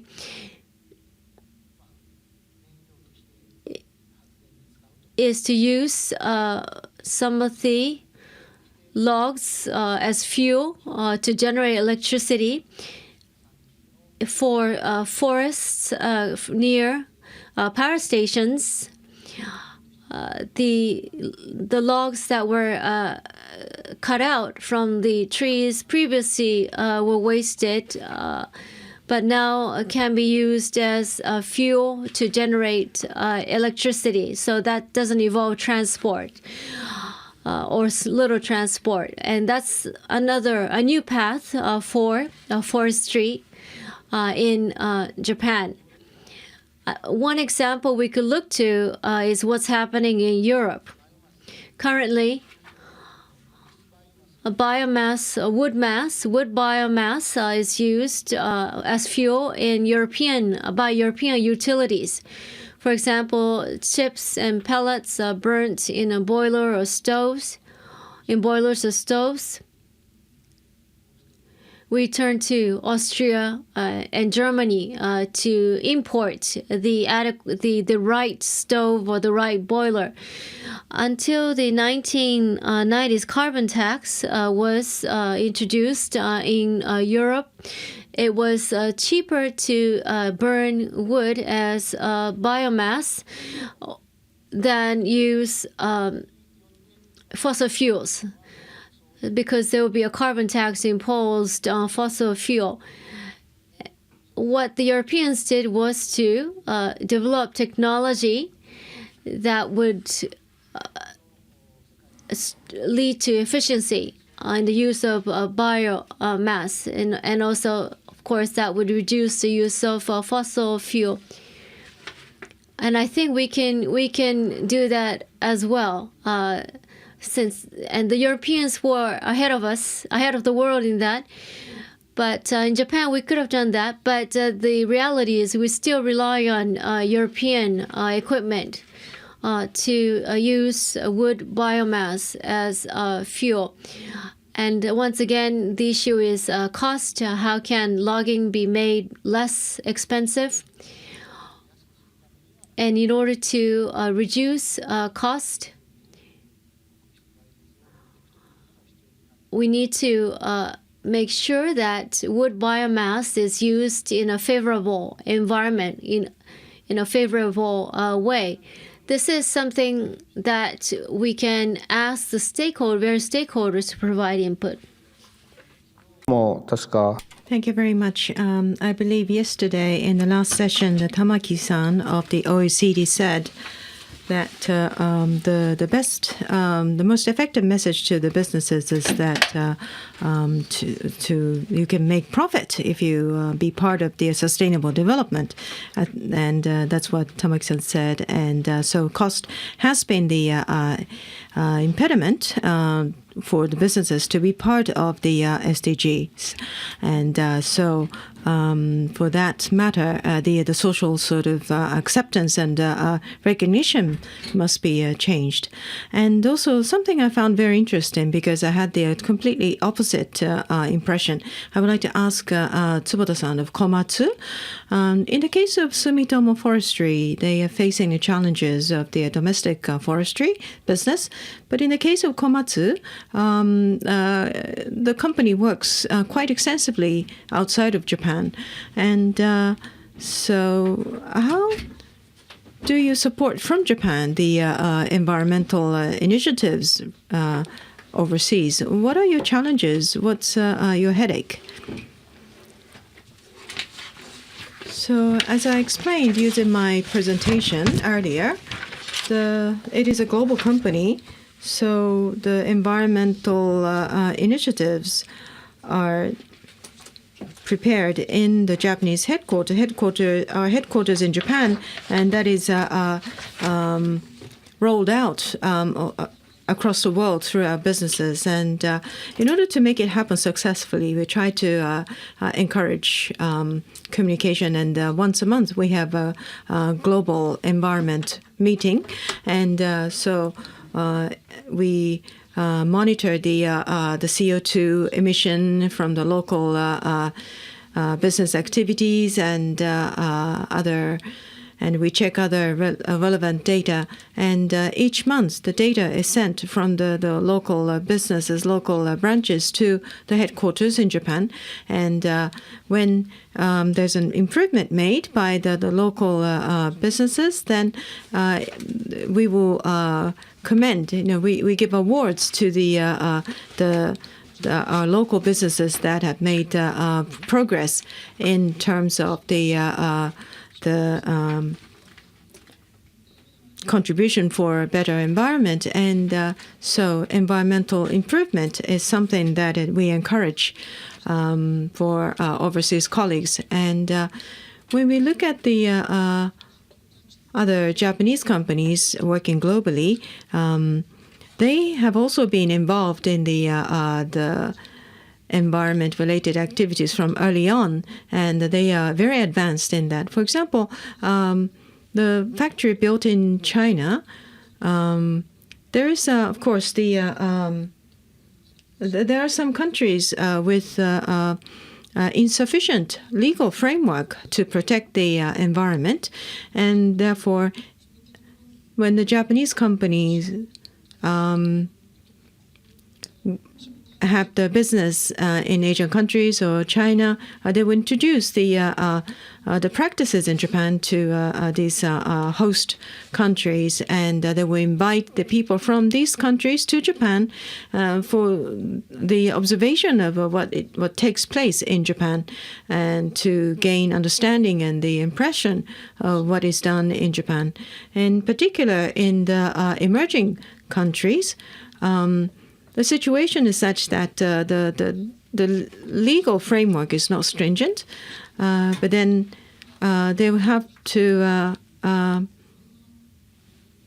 abide by the Japanese rules as long as they work in the Japanese company. And so, in fact, it's very difficult to bridge between the sort of lax local regulation and the stringent Japanese standard. But this effort to bridge the gap will translate to a contribution to betterment of the environment of the local localities. And so it seems that you not only sell combiners, the tractors, but also you sell the know-how for being environmentally friendly. Well, you might be able to take it like that. So it's not just about selling products. In the modern era, we, of course, sell products, but we have to be in the shoes of our customers. So fuel-efficient vehicles, fuel-efficient, say, heavy machines, will be good for the customers, and it's a welcome factor for the customers. And so, for example, with a smart construction, if the work duration can be halved or even made to 1/3 of the original plan, that is good for Komatsu. It's a win situation for Komatsu, but it's also profitable, a win situation for the customers as well. So working towards the win-win situation, the win-win business is beneficial for both the company and the customers. And the customers will be encouraged to purchase not only the hardwares, but also the software to support the environmental friendliness. And now I would like to ask Yamaguchi-san about the human resources development. That's what you mentioned at the end. And so there are so many things to do, and there are so many things we can do. And when you look at the Japanese companies, do you think that there's still room for more effort made by Japanese companies? Or is there any problem that you sense working with the Japanese companies in terms of improvement? So when it comes to the human resources development, I believe it is necessary to have a good capability, high level of capability to be able to recognize what good and bad, or what's effective and what's not effective. And so how is it done in your case? Well, I don't know whether I'd sound too audacious if I say the banks raise or develop Japanese companies, but for the banks, the companies are customers, and there's the environment evaluation based the financing, and that accounts for 1.3 trillion yen. And the reason why it grew to such an extent is that there's the stakeholder demand for the companies to be eco-friendly and environmentally friendly. And for that matter, the banks can support from outside and also prove from the outsider's viewpoint how effective each company is in terms of being environmentally friendly. And for that matter, we can encourage and also support the company so that these companies, our customers, will go into the direction of achieving the SDGs through financing schemes and products. And another point, the ability to recognize good and bad. As mentioned in the panel, in 2010, the gross industry cluster, we established that. And so basically, we used to be taking care of each customer individually, but we have clustered them into different promising industries, such as the new energy, healthcare, the energy conservation, etc. And we have assigned the person in charge for each industrial area, so that these clustered groups can assist these companies until making profit. And so after so many years, we have accumulated the knowledge and also experience, and there are increasing number of opportunities to be invited to seminars and workshops and lectures and such, so that we can share our knowledge and experience with the interested audience. And so that's the area, that's another area we are becoming more active. And we do have specified business segments to support companies for the better global environment, and but we ourselves need the clear vision and the direction inside of our company. And so we are working in the area of fintech and working with a number of venture companies. And so it may have a focus on the creating new businesses, but on the other hand, there's the finance foresight and the development of the financial approaches to assist with the sustainability, something that we would like to work on. So you have been doing many things, and perhaps you have been collaborating with other stakeholders.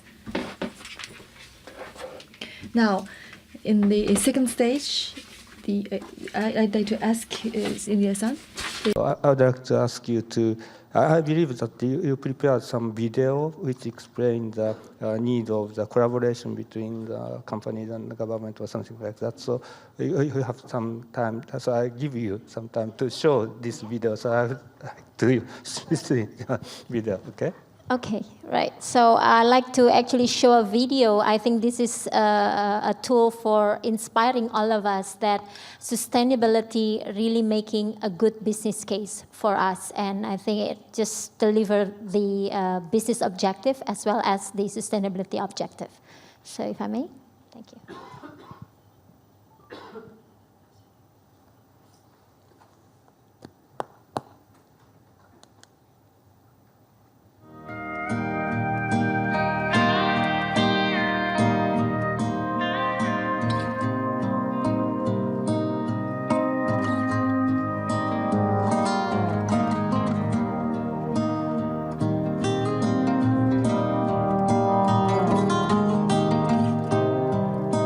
Come up to meet you, tell you I'm sorry, don't know how lovely you are.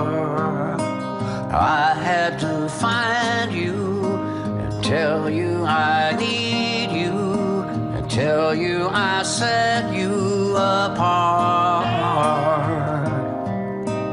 Tell me your secrets and ask me your questions. Oh, let's go back to the start.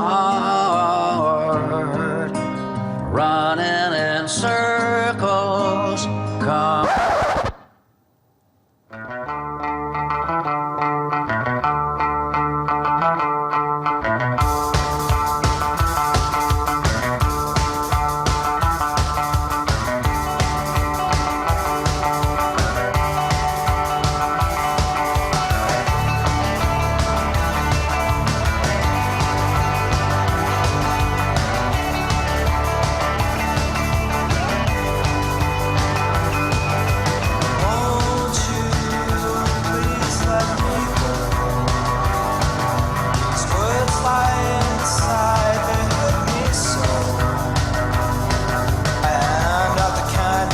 to tell you just what I want to. I'm not the kind that needs to tell you just what you want me to.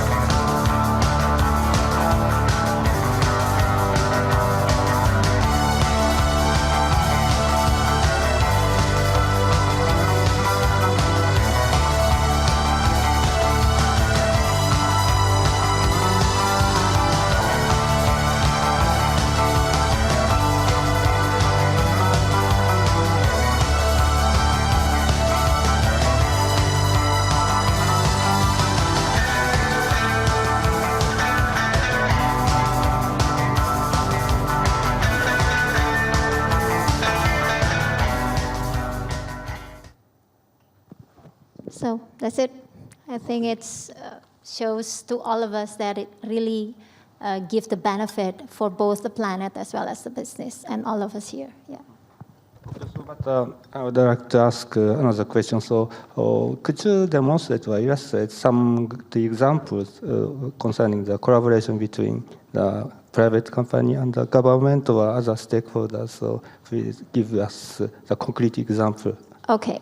Right. Actually, for Indonesia, we have actually the opportunity to engage with all the key stakeholders, government being, I would say it's really a central role in every initiative that we do, because whatever we do in a business, I think we come to, we are operating in an ecosystem that we have to align with the legislation, local legislation that we are operating. So we have no other choice than work and cooperate with the government. So we have one initiative where we actually work with the black soybean farmers.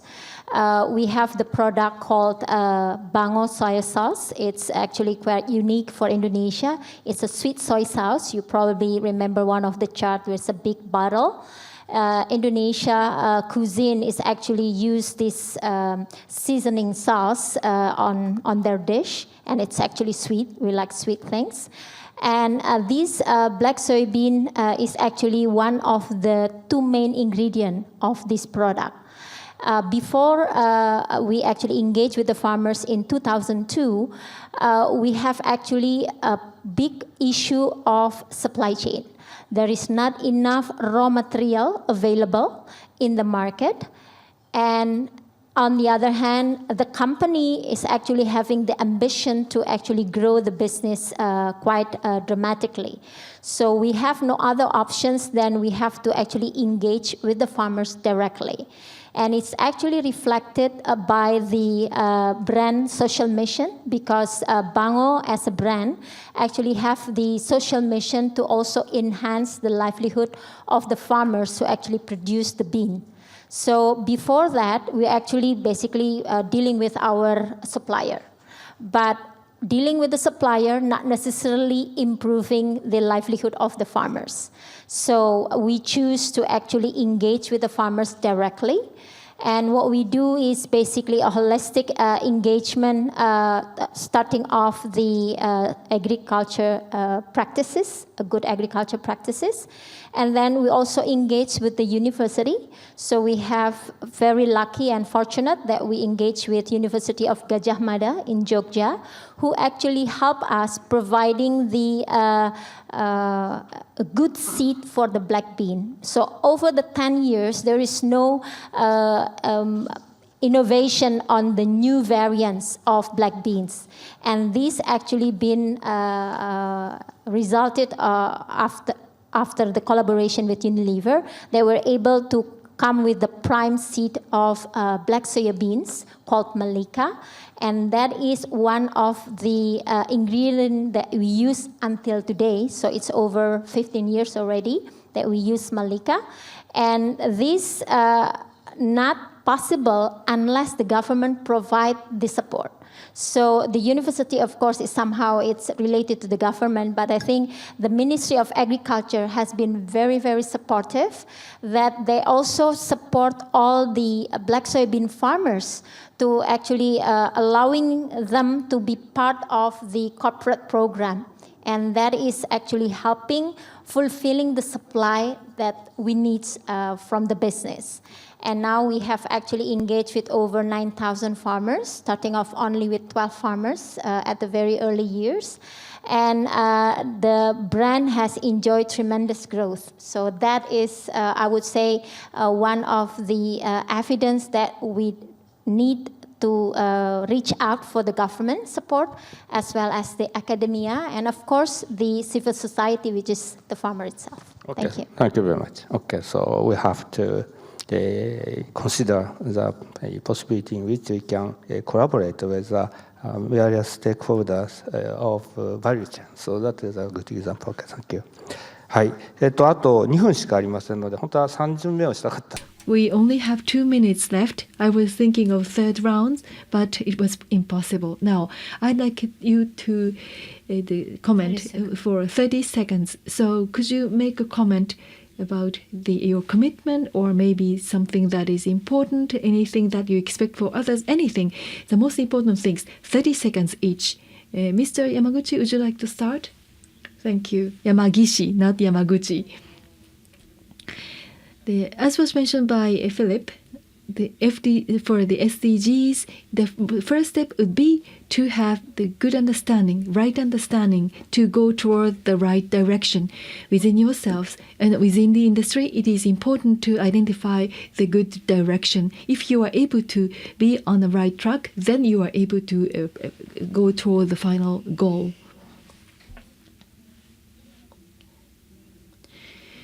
Among you, how many of you will be able to buy Komatsu product? I don't know, but I shared with you the philosophy behind our the activities in Komatsu. So if you have somebody who is willing to buy construction material, the machineries, then please make sure you communicate Komatsu's conviction to them. Thank you. Earlier, as was mentioned by Mr. Yamagishi, we have to incorporate what we do, incorporate the SDGs into what we do. So, however, actually, as a matter of fact, they have to look back into what I do, and I have to say that I am not doing that. Well, generally speaking, we try to do this, but in actuality, we have not been able to do that. So it is important to always go back to what we do and review what we do and make sure that what we do is right. Now, take the commitment, collaborate, and being transparent and report your action. Thank you. Last for me, 4 seconds to go. Yes, just 3 key points. I think the reality shows here that the development of win-win solutions, addressing specific business needs, but also addressing at the same time sustainability challenges is a reality. So this is not something abstract, but is a reality, and there are many examples. Second point is, I think, pointing to collaboration. So from our side, we're happy to collaborate with Japanese institutions, research, governmental bodies, civil society in advancing this agenda jointly. It's very important. And last point, I think it will be very important to look out for this report by the Sustainable Development Commission, which will really articulate the overall economic price of achieving the SDGs. So we will have some concrete figures around some of the key systems in the world, around cities, food, energy, health, that will really articulate the wider economic price to contribute to the societal agenda, which will have a direct link to the business sector. So thank you very much. はい、ありがとうございます。Thank you very much. Maybe due to my clumsy handling of time management, it's already past the closing time. So maybe you have wrapped up the session very beautifully. So I have no need to work on this. So I'm lecturing at the universities, and I'm always saying that there are 2 lines of businesses. One is to disrupt the environment to gain profit, and then the other is to gain profit out of not the activities which would not tamper with the environment. So if we continue having the activities destructing the environment, then we will not have the green mountain, but mountain of bills or mountain of the money. So there is no future for that. So we have no other choice but to do the businesses protecting the environment. So there are many more things we have to do. That's what we learned from this discussion. And also SDGs are able to show us the directions showing the needs, and this way we are able to have a chart, so that would give us the direction to go in the future. So against this backdrop, again, I have to go back to what I said. We have to create profit out of what we do, which is good for the environment. The most important is a collaboration among value chain, so that everybody would be able to have a win-win solution, including the environment. So the entire the utilization of the value chain is of the essence. And for that purpose, it is important to communicate what you do and your commitment to the rest of the community. So this has been already taken care of. This was already mentioned, and this I think is a conclusion that can withdraw. The businesses are difficult, but still, if we continue, then we are able to come up with something better. So we'd like to collaborate with all of you to proceed with the SDGs. It's already 3 minutes past the scheduled closing time, but I was not able to have communication and the exchanges with the audience. I'm sorry. But I'd like each and every one of you to go toward the realization of the goal. Thank you very much. Thank you. Thank you once again to the panelists. At this time, we will break for 20 minutes. We will reconvene at 3:05 for the Sub-plenary Session 3, City Champions, Leveling and Scaling Up Transformative Sustainability Innovations in this room. The receiver can be used in other venues, but when you're leaving from this conference center, please return them to the box. Please reconvene at 3:05 at the appropriate venue. Thank you.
それではお時間となりましたので、サブプレナリーセッション3、先進的な都市の取り組み、持続可能な社会への転換を開始いたします。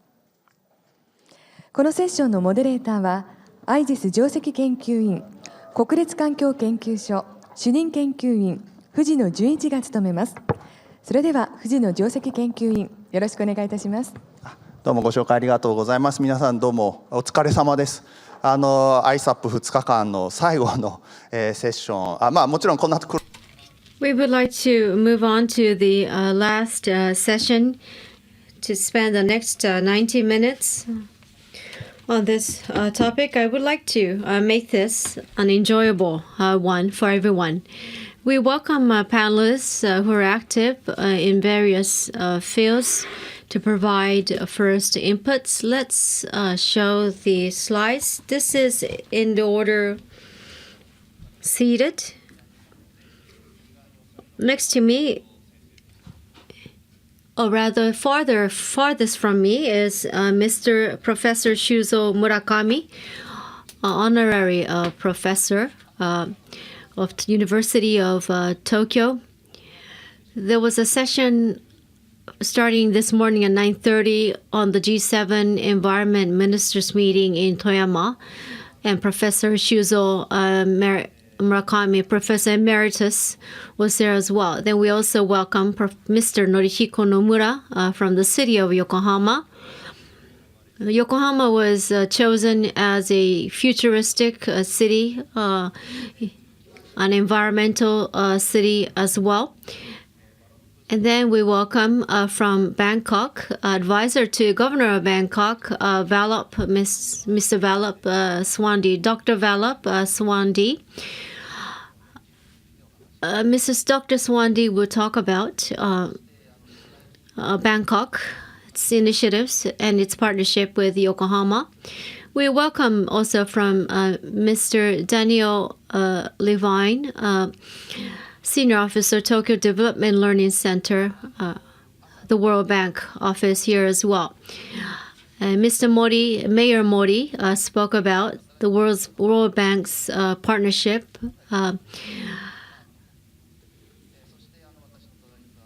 with Toyama. Mr. Levine may speak about that as well. Then we have Mr. Yatsuka Kataoka from IGES, actually, Kitakyushu Urban Center. IGES has been working on city development for more than 10 years. So we will have inputs from everyone. Miss Yatsuka, Kataoka, from my organization, IGES. So we will spend about a good part of 90 minutes hearing from different panelists to talk about how cities can learn from each other. And of course, including where we are, what the city of Yokohama is doing, and what training is being done to enhance city capabilities, and how IGES can help you improve your city.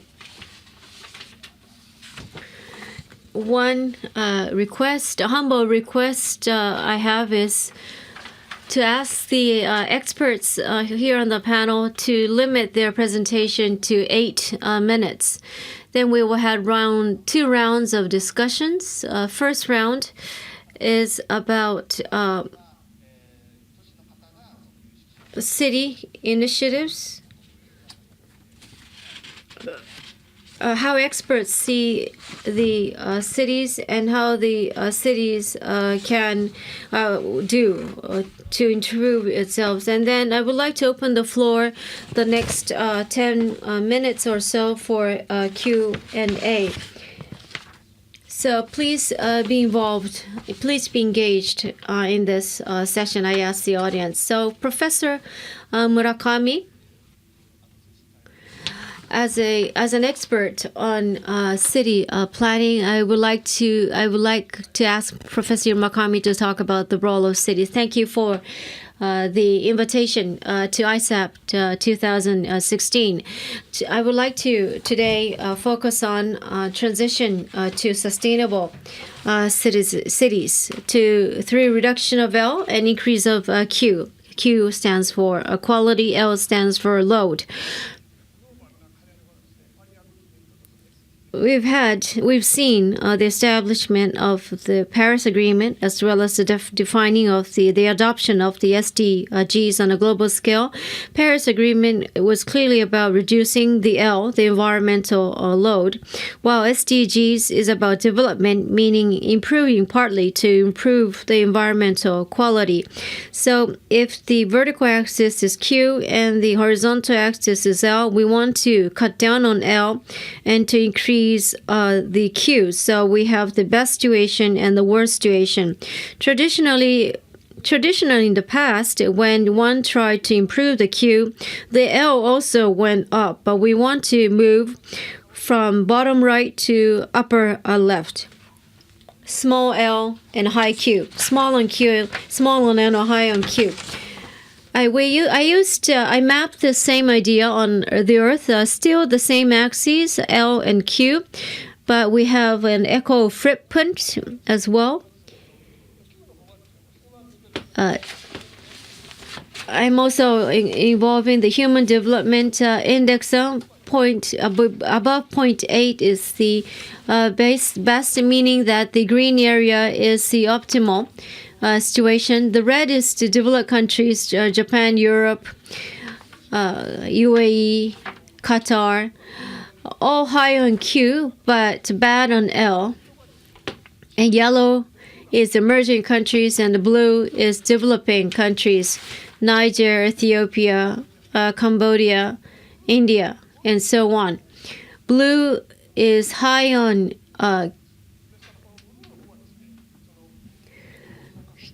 Q, high on L, low on L, but low on Q. So how do we reduce the L without undermining the Q is the question.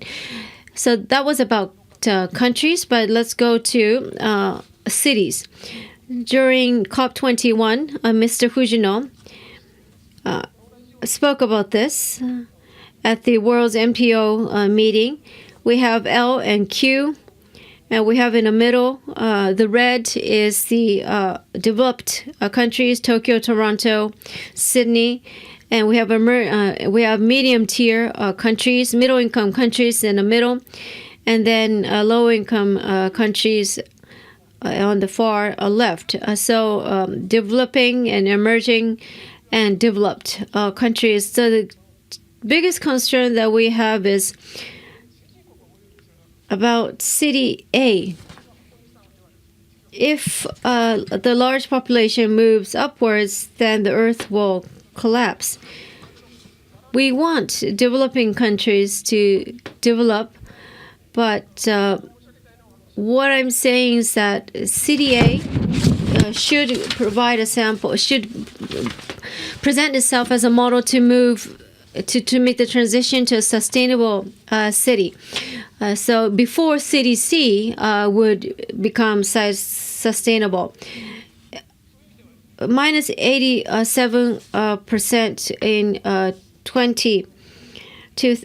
in some time to come is about city A moving first. So this is the framework of Future City Initiative. The brown part is a promotion council, much representation from the private sector. Green is eco-metal city, and the blue tip is a future city. Toyama, Yokohama, both part of this blue tip. And green is the top, blue is the top runner, and green is low carbon society, so-called eco-model city. First of all, what this is the central government will certify a given city, and it wants that as a future city, for example, and each future city will disclose the target to be achieved. There's an advisory board set up, made up of experts, and future cities will work with each other, and the outcome of future cities will be assessed by government and then made public or disclosed as best practices. So what's the point? The point is the aim of future city initiatives is to present a clear image to the public about what a sustainable society should look like, both internally and externally. And this becomes a call for other cities to join in an effort to transition to a sustainable city. This is Eco Model City selected by government. We have this many cities, and we have 11 cities chosen in the year of the Great Earthquake as future cities. And lots of proposals. This is something called a green growth with 3 value creation. Creation of environmental value, creation of social value, and economic value. How this is done? Future cities is an ongoing process to invest in people and to invest people, funds, to create values so that we have a future city that becomes a best practice communicated in and outside of Japan. There was an official side event hosted by the government of Japan called Future Cities We Want. I was chairman of the expert study group, and I would like to address two success factors for this future city initiative implemented by government of Japan. First of all, local governments were very motivated and incentivized to receive this prestigious award. And Future Cities was owned as the initiative was owned by the local government without getting subsidies from the central government. So where do we go next for this future city? This is triangular again. There's been much success with this initiative, and we are consulting with various experts. Where it says tentative, the pale pink area, we're thinking of extending this future cities initiative to an SDG future city to pursue SDGs, to promote the Paris Agreement, and to encourage international contribution. 3 pillars for the next generation future city initiative. Thank you. 村上先生、どうもありがとうございます。 Thank you very much. It was 7 seconds short to 8 minutes, and thank you for your time management. And so IGES may not be part of this the future city initiative, but if not, then we would like to be part of it. And also, there was the flyer outside on August 30th. There's the Environment Future City Initiative Forum will be held here in Yokohama. And so there are a number of flyers outside of the venue, this room. So please make a point of taking one. So you will come back to Yokohama for that forum. Now, out of all these the programs existing for the future cities, now we'd like to ask Mr. Nomura of the city of Yokohama to present on the case of Yokohama. Hello, everyone. My name is Nomura, Director General for Climate Change Policy Headquarters, and thank you very much for holding this forum in Yokohama, and also thank you very much for this opportunity for me to speak about initiatives taken by Yokohama. And the time is limited, but I would like to do my best to introduce you to our activities, and also our collaboration and the cooperation with a number of stakeholders to support the SDGs. And also I would like to elaborate on our cooperation with Bangkok City. Now, first, I would like to talk about the how to tackle various urban problems. There are 3 issues that we have to take care of: the environment and economy and society. And I would like to talk about two main methods. One is cooperation with various stakeholders, such as businesses, citizens, universities, and so on. And the second method, so there was the also mentioned by Mr. Arima of the UN Compact, Global Compact. And so the sharing a clear vision over 20 years from now with all stakeholders. And so SDGs, 17 targets, and of course, are important, but there should be some common target between the cities for a better future. Now, I would like to move on to the next section. Now, I would like to explain to you about the Yokohama and our activities. And you see the time frame and also the number of the population and households. And orange is the population, and the blue line represents the number of households. And around 1960 in Yokohama, population increased explosively, and from about 1.4 million in 1960 to 2.8 million yen in 1980. So at peak, every year we added 100,000 people to our population. And this is unprecedented in Japan. And the similar situation is now happening in many of the emerging countries in Asia. And so 50% of the population are now in the urban area. And it is not easy to make city that is comfortable to live in. And this is Yokohama from 50 years ago. And so the number of the Japanese cities faced very severe pollution problems back in 50 years ago. And in the cities in Asia, with the rapid population growth, are facing the similar problems of the pollution and also traffic. And I believe that many of the cities are facing this now. In addition to these issues, Yokohama faced the municipal waste issues and also shortage of water and shortage of public facilities such as schoolyards. And so we called it 5 major wars, and we have been trying to address these issues.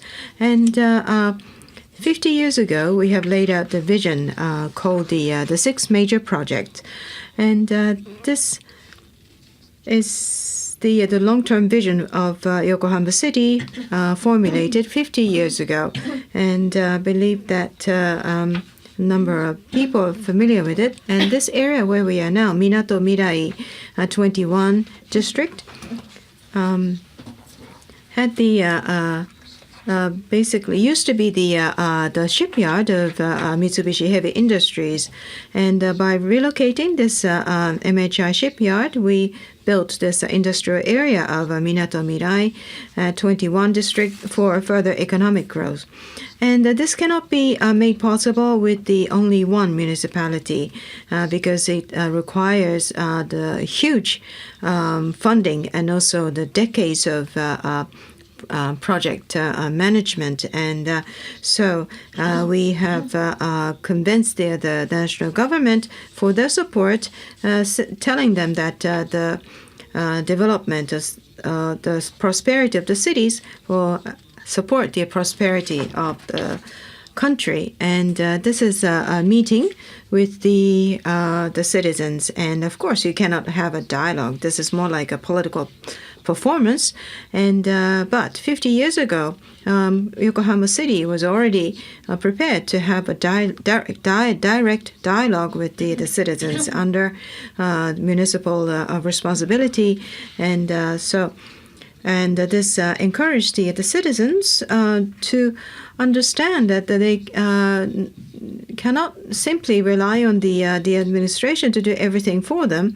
They have to themselves think of solutions. And there are 1,300 NPOs and local community councils participated by 1.24 million population and 76% of the population. And this picture from the one of the workshops.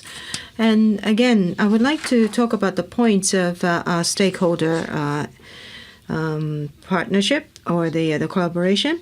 So we are proceeding and promoting with the cooperation with different stakeholders, and it is not easy for people and the groups with the different value set to accept each other. And so basically, it's a dialogue and a communication that helps them unite. And so it says here the transparency and accountability. So with that as the foundation, we need to encourage the dialogue so that the citizens will feel hungry for it when there's not enough of it. And this is the example of international cooperation and collaboration, and we share accumulated knowledge and experience with the different organizations. So there's a G2G and B2B and LG local government to local government cooperation is something that they're very active at. And an example is the cooperation with Bangkok. In 2013, about 3 years ago, we signed a memorandum, and we are supporting the formulation of Climate Change Master Plan of Bangkok. And this is from the first visit, and Mr. Swandy is also here with us today, and I believe this is a very fruitful initiative. And this is the Yokohama flooding, and also Bangkok is facing impact of climate change as well. And so the Climate Change Master Plan is under preparation in Bangkok, and Yokohama City City of Yokohama supporting it. And this is the workshop done with the citizens of the Bangkok, and this is an excellent undertaking, and we would like to continue. And so you see in the picture, we had some drinking communication, and Bangkok has great food, great drinks, and great singing locations, and I would like to visit again. Thank you very much. Mr. Nomura, thank you very much. So there was a concrete example of involving the different stakeholders, including the citizens and also the corporations. And this did not happen overnight. There were a lot of hardships to overcome in the past. Now, in relation to the initiatives of Yokohama, I would like to invite Dr. Swandy to talk about the initiatives taken in Bangkok. Distinguished Professor Murakami, the distinguished moderator, Mr. Fujino, and the distinguished panelists, I'm taking this as a privilege and honor to be among the audience this evening, or this afternoon rather. I would like to mention here on the perspective of Bangkok regarding the leveling and the scaling up that what we have done in Bangkok. Okay, let me start first with the Bangkok. We do have the 12-year sub-development plan we call the Bangkok 2020. This is part of leveling, which means we visioned the Bangkok to be the sustainable metropolis by 2020, and this has been undertaken by the citizens or the residents of Bangkok and by all the officers of the city hall already. And what do we have now by the Bangkok 2020? We do have two dimensions. The first dimension regarding achievement, we call the gateway, green and good life. Another dimension concerned with the infrastructure, social, cultural, economics, and service and management. And these are all the activities that we have of the Bangkok by 2020. Then please allow me not to go into detail because of the time limitation. And all of these have to be accomplished or have been undertaken already by the city of Bangkok. Moreover, under the governorship of the Mamrajo Sukhumpan Boripat, the governor of Bangkok, he's scaling up. He talked to the people, he talked to the civil officer in Bangkok that we need Bangkok to be city of learning, city of happiness, safety, green, opportunity for all, and also to be the hub of ASEAN. In addition, Mr. Governor himself scaling up. He would like Bangkok Vision 2032, which means the Bangkok aim to be the vibrant of Asia. And this one have the kind of very wide public participation. According to the history here, to be the very first one that we have the wide participation with the high number of the meeting and the participant involved. Finally, we have the achievement that we would like to Bangkok to be the vibrant of Asia. The people of Bangkok mentioned that they would like to have a safe city for Bangkok to be city for all, democratic city, green city, compact city, and also growing economy and lifelong learning. For the sustainability, we do have the mechanism so that we can somehow guarantee the sustainability of this vision. We have the People Council Network to be established. We established the Bangkok Service Watch and also disseminate on somewhat have the idea at the wider circle of the Bangkok 2032 and also pushing for the legal endorsement of the Bangkok 2032. However, all of those working on SDG, as you mentioned already, you already know that we have about 17 of them. Then regarding this, the recent city of Bangkok, we emphasize on the goal number 11 and goal number 13. We do have some challenge that the Bangkok need to be resilient and Bangkok need to be sustainability on this resilience. The Bangkok has been chosen by the Rockefeller Foundation to be one of the 33 cities of the resident cities. That is, we have to identify 5 areas. First of all, we have to identify the people can be protected from flooding. People should be provided with the greater shock absorber and also the transportation and also the prosperity and also the well-being. Right now, we're in the process, at the present now, almost not to the end yet, but I think we are almost close to the end and hopefully we should be able to achieve our target. The city of Bangkok and also the resident of Bangkok would like to show appreciation and also our gratitude to the IGES, to the JICA, and also to the city of Yokohama. These are part of the example. The Bangkok, originally we do have the Bangkok Action Plan of Climate Change 2007 to 2012, but with some cooperation with the city of Yokohama, we do have the Master Plan on the Climate Change 2013 to 2023. All those aspects, transportation, energy conservation, wastewater treatment, green urban, and also adaptive planning. At the end of 2012, we do achieve some result, even though not up to our expectation. For example, with the city of Yokohama, we set the target to reduce CO2 by almost 10 million tons per year, but we achieve only 7 million tons per year. A little bit less than the target, but we still have to work hard on this. And this one concerned with the alternative energy and wastewater treatment. With the cooperation with the city of Yokohama, Madam Mayors, we do have the 4 focal area. And then with this 4 focal area, we go also into the green urban planning. Originally, the city of Bangkok do have the concept of green urban planning, where it is the building with the water retention facility will be provided with the FAR bonus.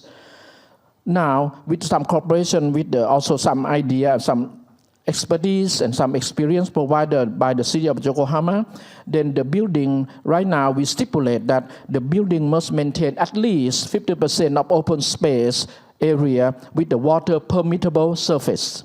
Why I mentioned about the water permissible? Bangkok is so highly vulnerable to flooding. Why? It's so unfortunate that we have the vast area of the water catchment north of Bangkok. We also have the increasing rate of land subsidence. You can see from the map here, we have about the catchment area of almost 160,000 square kilometers north of Bangkok, and we have the average rainfall of the 1,500 millimeters per year. Moreover, we have the land subsiding at the rate of 1.3 centimeters per year. Anyway, thanks to the city of Yokohama, we learned from Yokohama the flood hazard map, developed one. We are now we already developed it already for the city of Bangkok. We already have the real-time rainfall so that they can inform the people of Bangkok about the rain coming so that they can prepare themselves much better. Now, on the city of Yokohama here, right now in the very near future, they also cooperate with the city of Bangkok so that we can have the learning by doing activities. We have the project called the Project for Strengthening Institution Capacity for Implementation of the Bangkok Master Plan on Climate Change to 2013 to 2023. We are looking for this with the city of Yokohama. At the end, I would like to mention these are the elements of the sustainable development. We do have the factor of the environment, climate change, disaster risk reduction. All of these we need to capacity building, technical support, establishment of monitoring and evaluation measure, development of scaling up mechanism. All of these we are expecting somewhat close cooperation from Yokohama, from JICA, or from IGES. And at the end, I would like to mention that, as I mentioned to you before, Bangkok have some aspiration to be a hub of ASEAN. Then, with the expertise and all the knowledge sharing from JICA, from the IGES, and from the Yokohama, we are expecting we should be able to attain the status of hub of ASEAN in the very near future. Well, then thank you so much for your kind attention.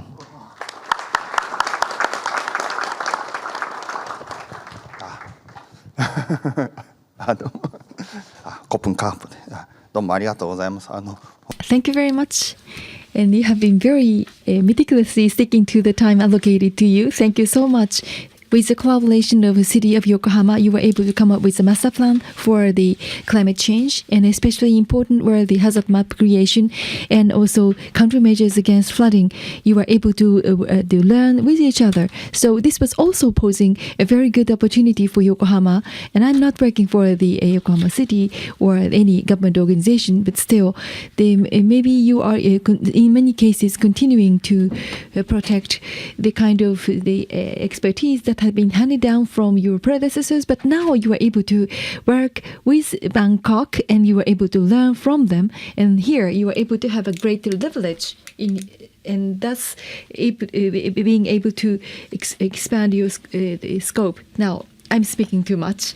So we were able to learn from various advanced cases. Then in what way are we able to expand it to the entire world? So I'd like to invite Mr. Daniel Levin to speak about the entire world.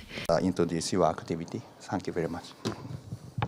Thank you, Fujino-san, distinguished panelist and honored guest. I don't know if I can discuss the entire world, but I'll try to cover as much of it as I can today.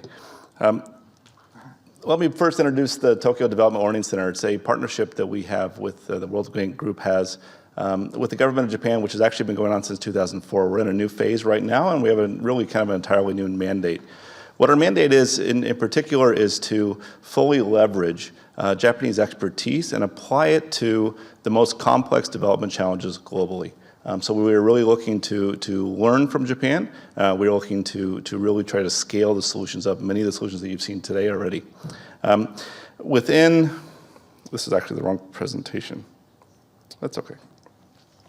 Move forward. Today we had Mayor Mori. This morning we'll introduce the City Partnership Program. The City Partnership Program is an innovative new program that we've done within, that's focused directly within Japan, that's partnering with cities in Japan to really identify their expertise, to codify it, to document it, and also to mobilize it. So we're looking to mobilize the expertise from the private sector, the public sector, research organizations, and really apply it to a number of our developing countries. Right now we conducted a demand assessment with operations, which we currently have ongoing or in the pipeline, if you will, or future projects for the World Bank Group. And we've already identified over 130 cities which are looking for expertise from Japan in particular areas. Thematic areas we have, in particular, our focus is really around the urban agenda and social agenda. We have an emerging area of interest around quality infrastructure. You may have heard from the quality infrastructure investment facilities with JICA, with the Ministry of Finance and others. So that's a big focus that we are starting to pay close attention to. The selection committee on cities was actually composed of technical experts from the World Bank Group, from IGES, from ICLE, and from JICA. As we look to validate really the specific expertise of a city, we are making sure that it really has kind of a full buy-in from other particular stakeholders in the city, and really try to leverage the expertise also of our partners, such as JICA, IGES, and ICLE. So what are we looking for from cities in terms of the selection? Part of the thing that we're looking for is these best practices. And I want to be careful about saying best practices because in reality, context matters. As we apply them to developing countries, there's always unique situations in terms of the political economy. There's different situations in terms of the environment, how the solutions get applied. Technologies are always at different levels. We want to try to leapfrog as much of the solutions as we possibly can. So we want to make sure that really the cities within Japan at least have best practices that we can go forward with apply. I want to make sure that the cities that we partner with have really a capacity to deliver. I think you've already seen some great examples with Yokohama and others today in terms of being able to enter into full MOUs. Areas where the capacity is not really there to deliver is areas where we will invest within that city as well to develop that capacity. We'll also leverage our partners in terms of IGES and others in terms of really trying to build that out. And finally, it's the commitment of local government. As you'll see, a number of our client cities lack the master plans that something like Bangkok has in terms of development. So it really ties to the top level senior officials' vision. And if that commitment is not there, obviously we're not able to really implement these programs when we only have a short period of time. Most of our initiatives are multi years in the sense of the implementation. So to have an incumbent maybe only be in office for 3 years, we need to have a much longer vision through going forward. So the cities that were selected for this current campaign are Kitakyushu, Yokohama, Toyama, and Kobe City. You can see just from this quick listing the key thematic areas where each city is being developed for and some of the activities that we're doing. You may have also seen this announcement actually just came out this week, so there's been some announcements from the various ministries and the various cities in terms of this partnership with the World Bank Group. This partnership serves as the central focal point of the cities with the World Bank Group on a number of different levels. So I want to quickly introduce this model that we actually are putting forward in terms of the engagement. The engagement with these cities is really, again, as I mentioned, tied into the leveraging the full Japanese expertise, and it's around a number of key areas. It's around learning and research, technical deep dives, operational support, and other city platforms. And I'll introduce those in a little more detail. So the learning and structural learning and research is critical. This is where we really rely heavily upon IGES and JICA and other agencies as well that have done a number of research as well to codify, to document, and we also work on the translation of a lot of the documents. So just for example, Kobe has a great series of urban development research that's been done. However, it only exists in Japanese, so it's something that really is unknown outside of Kobe. So one of the areas we'll do is kind of build that out and ensure that it can be applied. And we'll also try to dissect the knowledge and ensure that we can apply it to cities at different levels of development. Let's move forward on that. Okay. Technical deep dives are a new innovative approach that we have. This is not, you may think of something like study tours or something that's previously done. What's critical about technical deep dives though is they are operationally focused. We want to leverage structured learning ahead of time. And each of the delegates of these technical deep dives is a program manager, and that program manager may come from the World Bank Group, it may come from JICA, it may come from other development agencies as well, plus 2 or 3 clients from a particular city. Typically we have 10 cities at each one of these engagements that's there. It is also tied into peer-to-peer learning, which is really critical. So by having 10 cities at a time participate in these deep dives, we're actually allow them to learn from each other. This is just a quick example of one we just completed on transit-oriented development. As you can see, there's 12 cities, 9 countries which have been put together. A key point that was raised from Recife was really the idea that seeing is believing. The aspect that if clients can't actually see and understand the context of how a solution is put into place, it can't really be carried forward. Communities of practice. So we have a number of internal and external communities of practice actually that are together, and I encourage any of you to join them as you can. Up here, urban flood, smart cities, transit-oriented development, and really we look to create communities of practice of expertise and practitioners globally. So operational support. We want to actually tie in the financing and a number of the other linkages into actual operational projects. So TDLC actually mobilizes Japanese expertise, we mobilize other experts, and we actually mobilize some of the financing to enhance the actual operational project. So it's not just showing how it's done, it's actually putting it into play. The modalities are upstream design in terms of how projects may be designed, feasibility studies, master classes, et cetera. Sorry, I'm pushing the time limit. I don't want to be the only person that goes over it. The other city platforms that we deal with, as you may have heard of the World Bank's Metro Lab program, we have a new global platform for sustainable cities out of Singapore. This is the connection point where all Japanese cities can now go through this through TDLC and can integrate, so we can then also scale the expertise globally. Partners are critical, as I mentioned already prior to, is that these are all good for going forward. Thank you so much.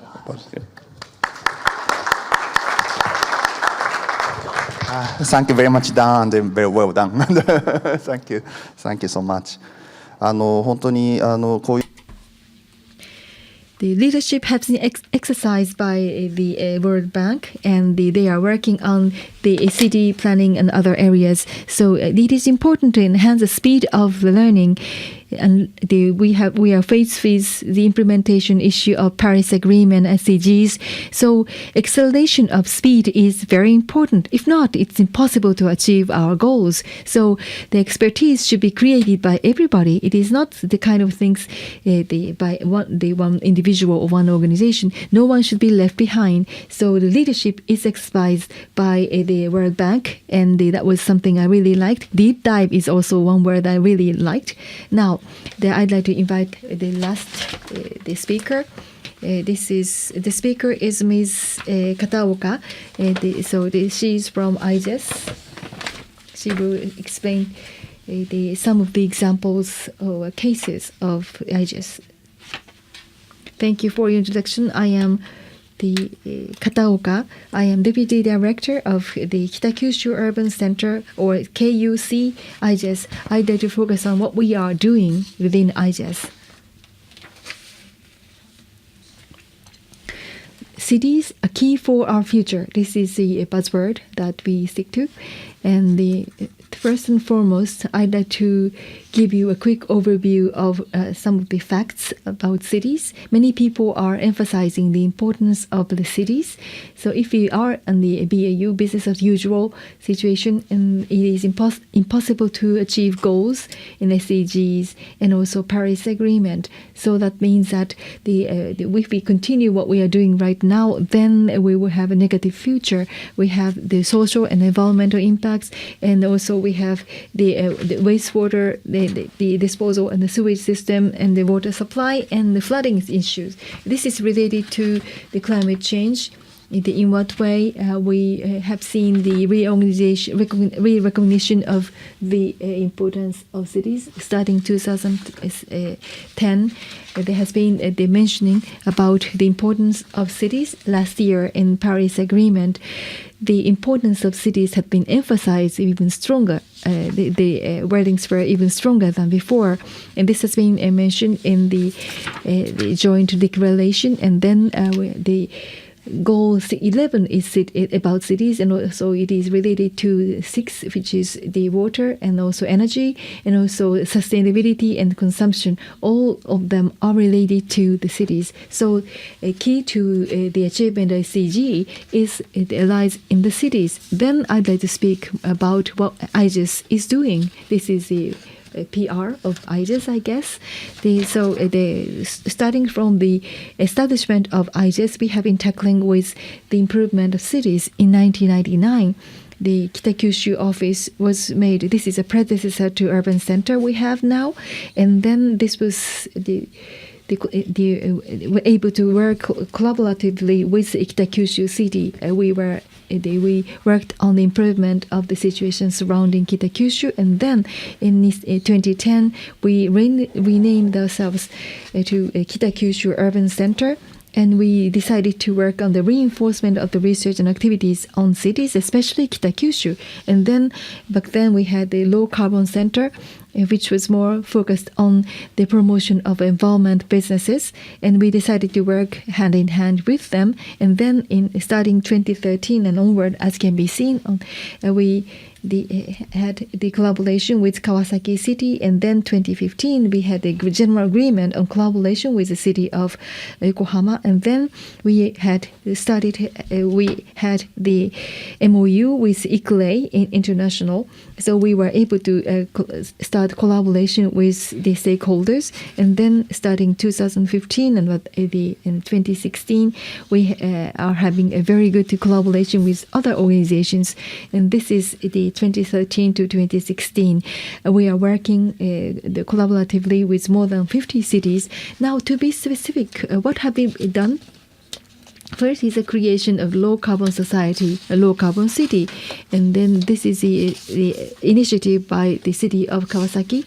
And this is based on city-to-city collaboration, JCM. So we first with the feasibility study of the possibility of JCM, the city-to-city collaboration. And then we provided the expertise for low carbon societies. So this is to aim for the creation of low carbon cities in Asia. So as can be seen here, we collaborated with Kitakyushu and the Surabaya in Indonesia, Haiphong in Vietnam, Iskandar in Malaysia, and Raiphong in Thailand have been involved. And we also collaborated with Yokohama for the Damban and Bangalore, and with Kawasaki City we worked with the Bandung city. We are running short on time. I'd like to go straight into the second half. So the capacity building is very important alongside with the knowledge sharing. So we have conducted the trainings for that, and also local transport. The e-learning module has been made, and as was mentioned, we held the workshops on the JCM city-to-city cooperation with the collaboration of the many people involved.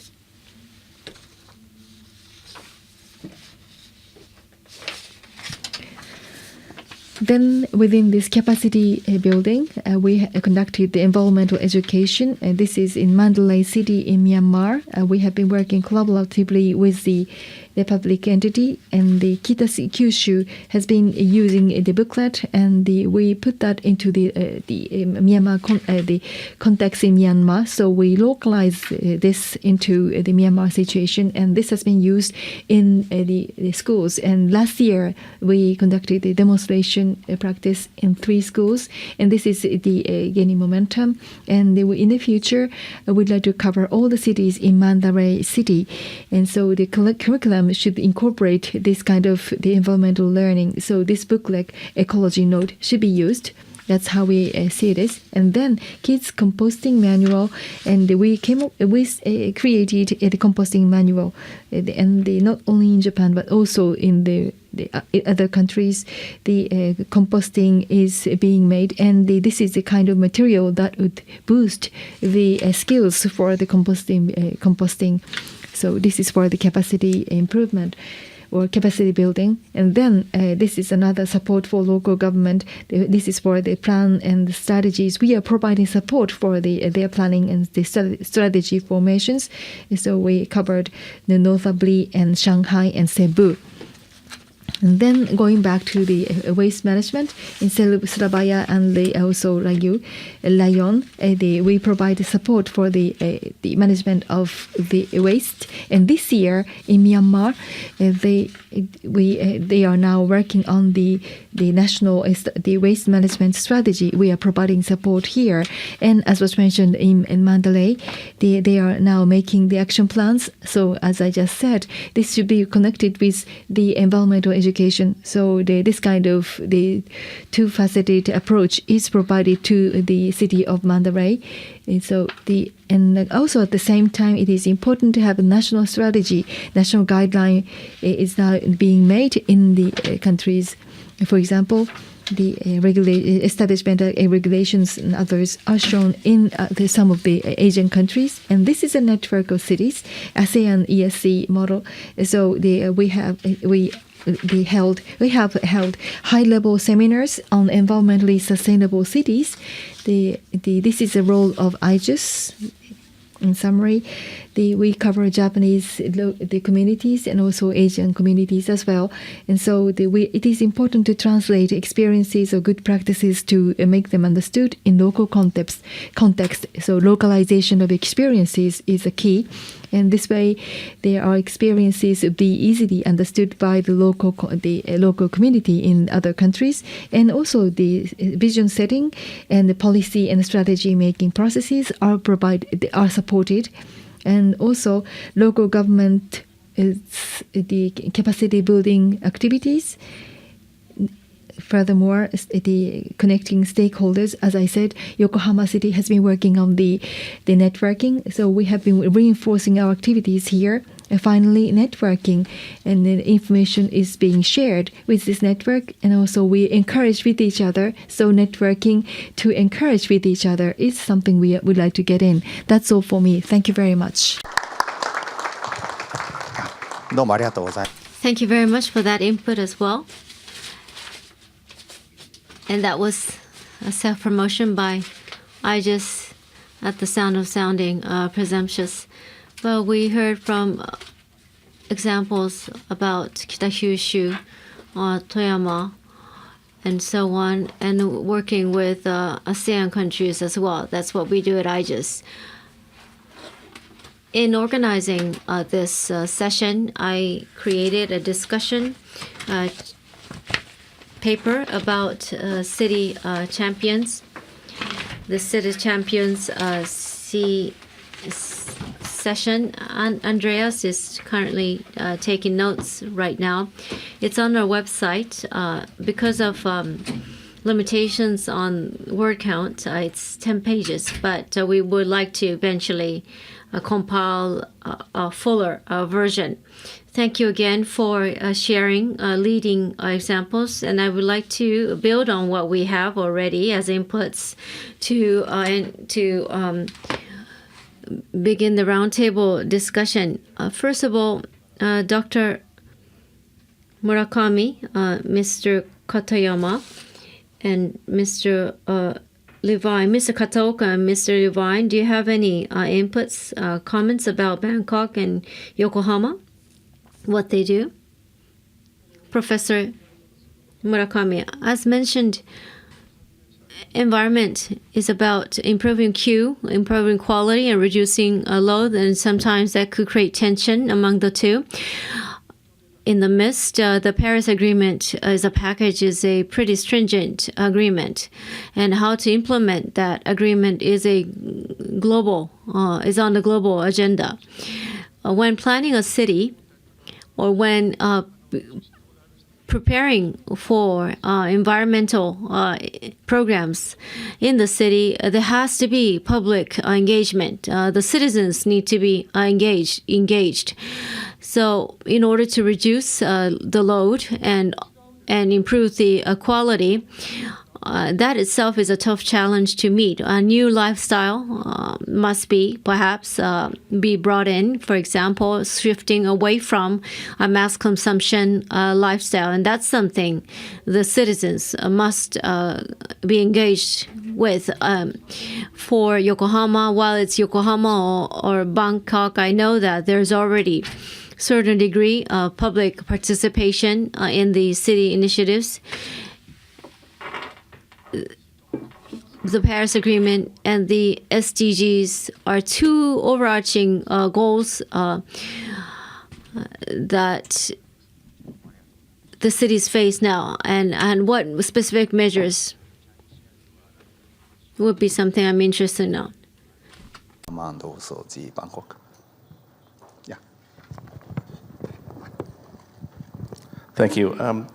I think the presentations were really excellent in the sense of Yokohama and Bangkok in terms of looking at the MOU developed and how they actually work together. An area that development organizations always have difficulty with, and in terms of the best modalities to move forward with, is really how to engage the private sector. I would love to hear more from our honored guest in the sense of what is the best way and at what point in time does the private sector become involved?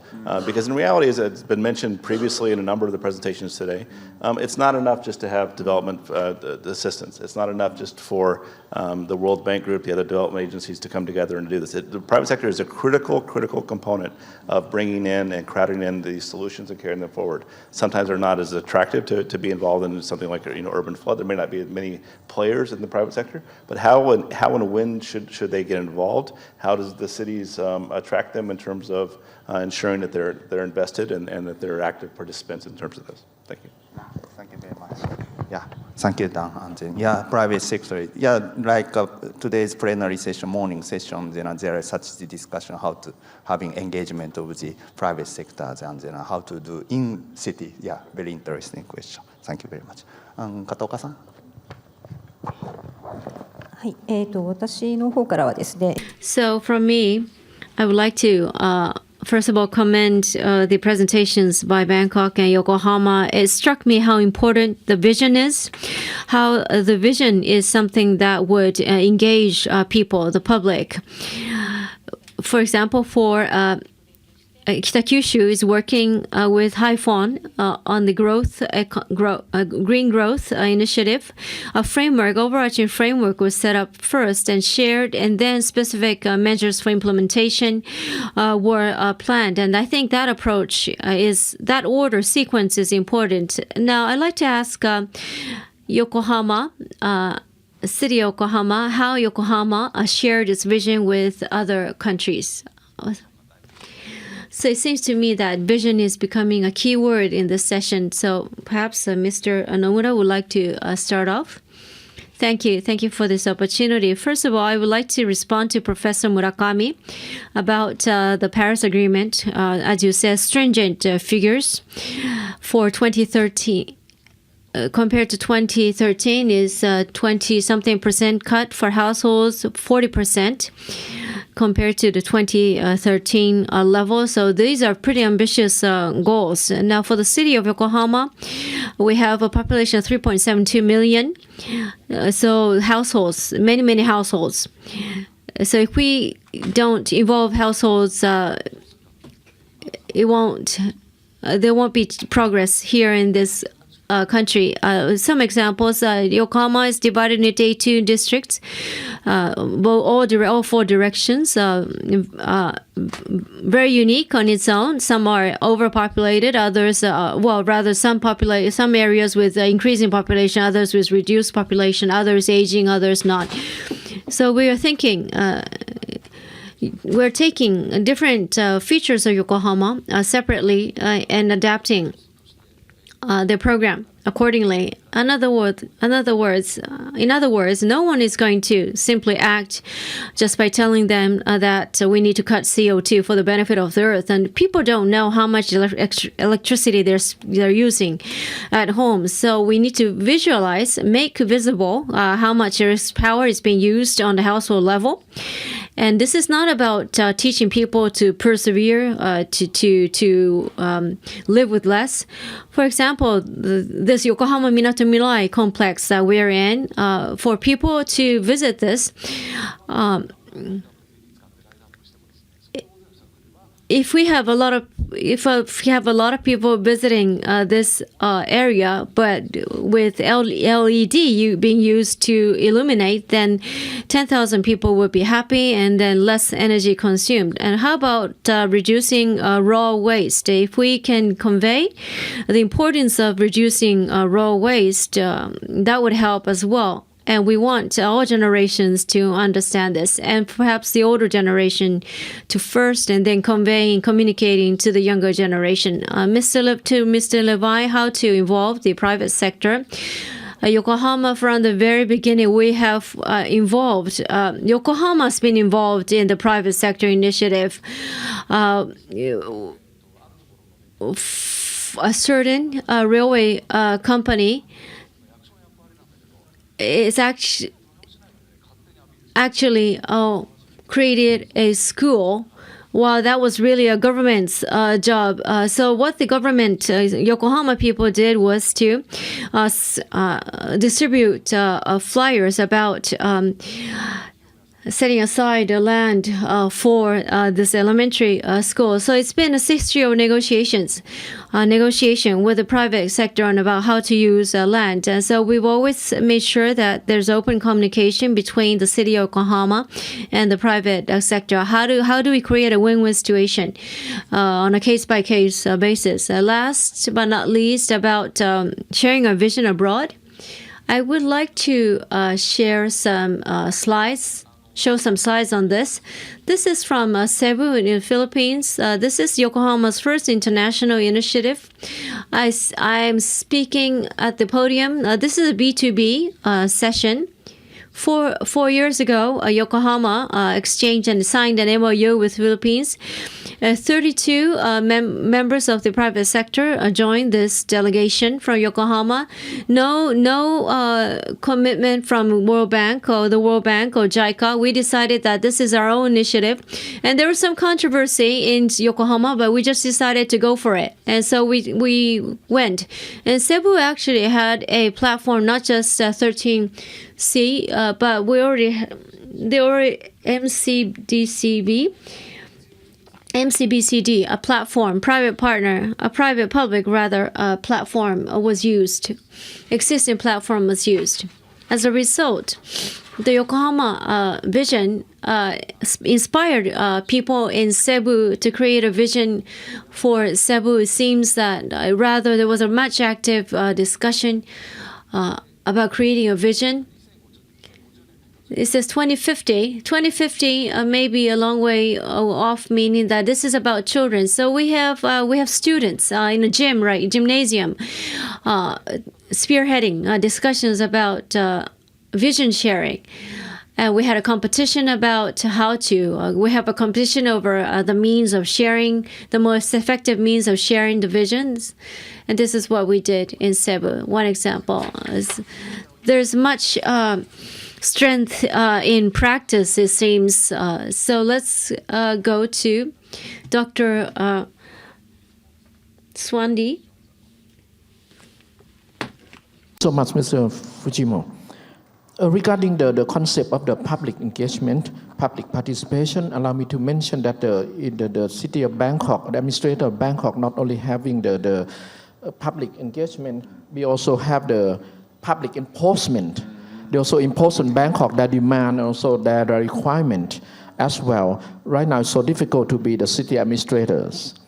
Anyway, regarding the public participation, I think right now the sense of democracy in Thailand or in Bangkok, and also the people, the residents of Bangkok, the people of Thailand learn from the news around the world that right now they have some true belief that they have some voice.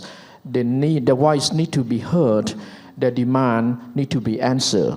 Then whenever they have the voice, they have the concern, they raise all their voice and their concern to administration. Allow me to cite one example. The city of Bangkok have just finished incinerator for the waste management, about 300 tons per day. We have to follow through a very close procedure for the public hearing. We have to listen to the community, whether they like the incinerator close to their home. A lot of people just participate. The government requires the city to have at least 5 sessions of the public participation. And then all of them attend these sessions and provide a good input to the city of Bangkok. And finally, right now, we finished the construction already for the incinerator. This is one of the examples. Concern Mr. Lavin regarding the private engagement. Again, this is a very, very crucial, very essential. And right now, all of us here, we have heard about the CSR, corporate social responsibility. All the big corporations in Bangkok, they would like to earn the CSR. Then by the intention of having CSR, then they join the city with all the participation that have been requested by the city. Moreover, the city of Bangkok do have some incentive. I mentioned to you in my presentation, we have the bonus for FAR, and we also have the bonus for the 50% of the surface to be the water permittable. then these seem to be the very intrinsic and also the extrinsic factor for the for the private participation. Yes. Thank you very much, Dr. Swandi. And then also Bangkok also face on having public awareness or public involvement, and then and I love the sense of democracy. Very important wording. Thank you very much. で次は逆にですね。Now, in reverse, I would like to go to the back of the inning, and from Nomura-san and so if you could comment on the presentations. And so I have a question to Mr. Levin of the World Bank. And so luckily Yokohama is selected as one of the 4 cities. I'm very honored. And I would like to ask you what the expectation is for Yokohama City. And the other question is about the partnership program. And in proceeding with the partnership program, so in this partner contains many different types of people too, and it's very difficult to manage this collection of people which constitutes the partner. And so in that sense, from the will there be some support from the international organizations, such as a funding, or is there a scenario for this partnership? So I think it's important to receive the support in terms of laying out the scenario for successful implementation. So if you have any requests please let me know. Not a question, but just a matter of observation that I do agree with my distinguished panelist, Ms. Kataoka, when she mentioned about the cultural context. I think that right now we should have the concern, what we're talking about, the climate change is one of those concerns. The concern is somewhat the global concern, the regional, but also the individual countries' concern as well. In order to take this concern into the consideration, I do believe, as according the same with according to the Ms. Kataoka, that we do have the cultural context need to be taken into the consideration. For example, in Thailand, we have the specific cultural value. Then in order to achieve the success of all those the steps into the climate change, or what the SDG, for example, we have to take into consideration of the cultural context, cultural values. By doing so, I think they should be fostering or somehow help us to achieve the success of what we have done so far now. Because we do appreciate, I'm so grateful to the city of Yokohama. We do believe the way, understand the way the Japanese people think, but also we have to somehow assimilate, somehow to integrate into the way of Thai way of thinking, into the culture, our Thai culture. And this is somehow we will induce to the success. Thank you so much. Just my observation, not the question. But maybe Ms. Kataoka may respond. So since there was no question from Mr. Murakami, so I have a question to Mr. Murakami. So in this environment future city initiative, there's a next stage upcoming. So 3 weeks ago in Seoul, there was a city session, and in there, the no one is left behind is one of the keywords was used. And in modification, no city will be left behind. And so Mayor Park said that. And so, of course, the no one must be left behind. And we need to also ramp up the capability of each cities, meaning the increase the level of the capabilities of each cities. And what is your expectation on this point? So I would like to ask Mr. Levin to answer first, and then Kataoka-san, and then another panelist. Thank you. Let me address Nomura-san's questions on Yokohama, which we are so honored to have as part of the City Partnership Program. I think simply to put that our expectations are great in terms of the level of partnership. Yokohama is really unique in the sense that it has been, in terms of developing partnerships with other cities, it has been really on the forefront for so many years. So in terms of looking at city-to-city partnerships, that's an area that we're really, as was already mentioned, JICA and the World Bank don't have to be involved in it. It's moving already forward with. But what we would like to do as a World Bank group was really to scale up the solutions. So as anyone knows that's probably went through, has done some of the negotiations, some of the discussions with city-to-city partnerships, it's a long-term process. It typically is a few years, at least, in terms of discussions, introductions. It takes time to build trust. It takes time to build the transparency which is required to do this. At this stage, though, we're also looking at the growing level of complexity to address the challenges around the urban environment. So we're looking to scale this up very, very quickly. The number of engagements which we have, the number of cities that we will engage with, just in the first year alone, may be 80 different cities versus 1 or 2. So really what the expectation is really in terms of really scaling this up. So the access to the experts, the access to really the solutions which are put in place. And there's been a number of discussions already today in terms of access, to data. Data is going to be a critical issue as well for the SDGs and for other aspects as well. And data is not always the easiest thing to come about. So I think that as we look at global solutions and global benchmarking, global platforms, data will be a critical issue to move forward. In terms of resources, absolutely, there are resources tied into the program, and we want to make sure that we also can mobilize not only experts from Yokohama, experts from IGES and from others in terms of having them work with Yokohama. So that's a critical area that we want to make sure we do, and to build forward, and to make sure that there is the availability of resources to ensure the program moves forward. But again, it is a very aggressive almost program in the sense of really how fast we're looking to scale this up. And to move it. Now, we're not actually addressing the implementation of the SDGs yet, but clearly this model could be something that could be carried forward within that. Yeah. Thank you very much. A lot of expectation. Yes. じゃあ片岡さんお願いします。Thank you. And so the local context, such as the experience and the good experience that we understood, is very important. It is a very challenging thing, and it cannot be done overnight. And also it is time consuming. Within IGES, we have been working on certain things centering around the Kitakyushu office. That includes that we deploy Japanese expertise to the rest of the world.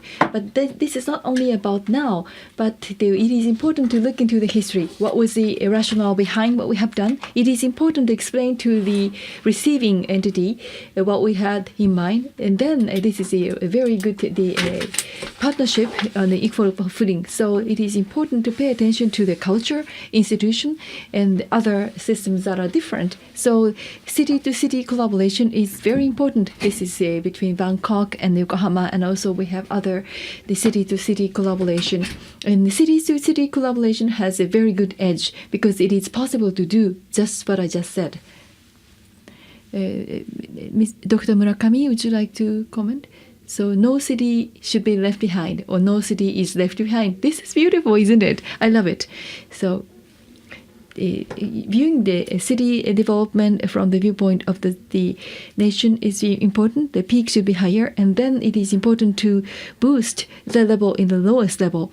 So we have to have a higher peak, and then this should be a model, and then it is possible to expand it to the laterally, and then the one more thing that is to activate what we have. So it is important to have the higher standing for the lowest part, and so that's to boost the level of the lowest the performing the communities. So that's called the regional or local reactivation platform, and also the financial credit system have been already prepared.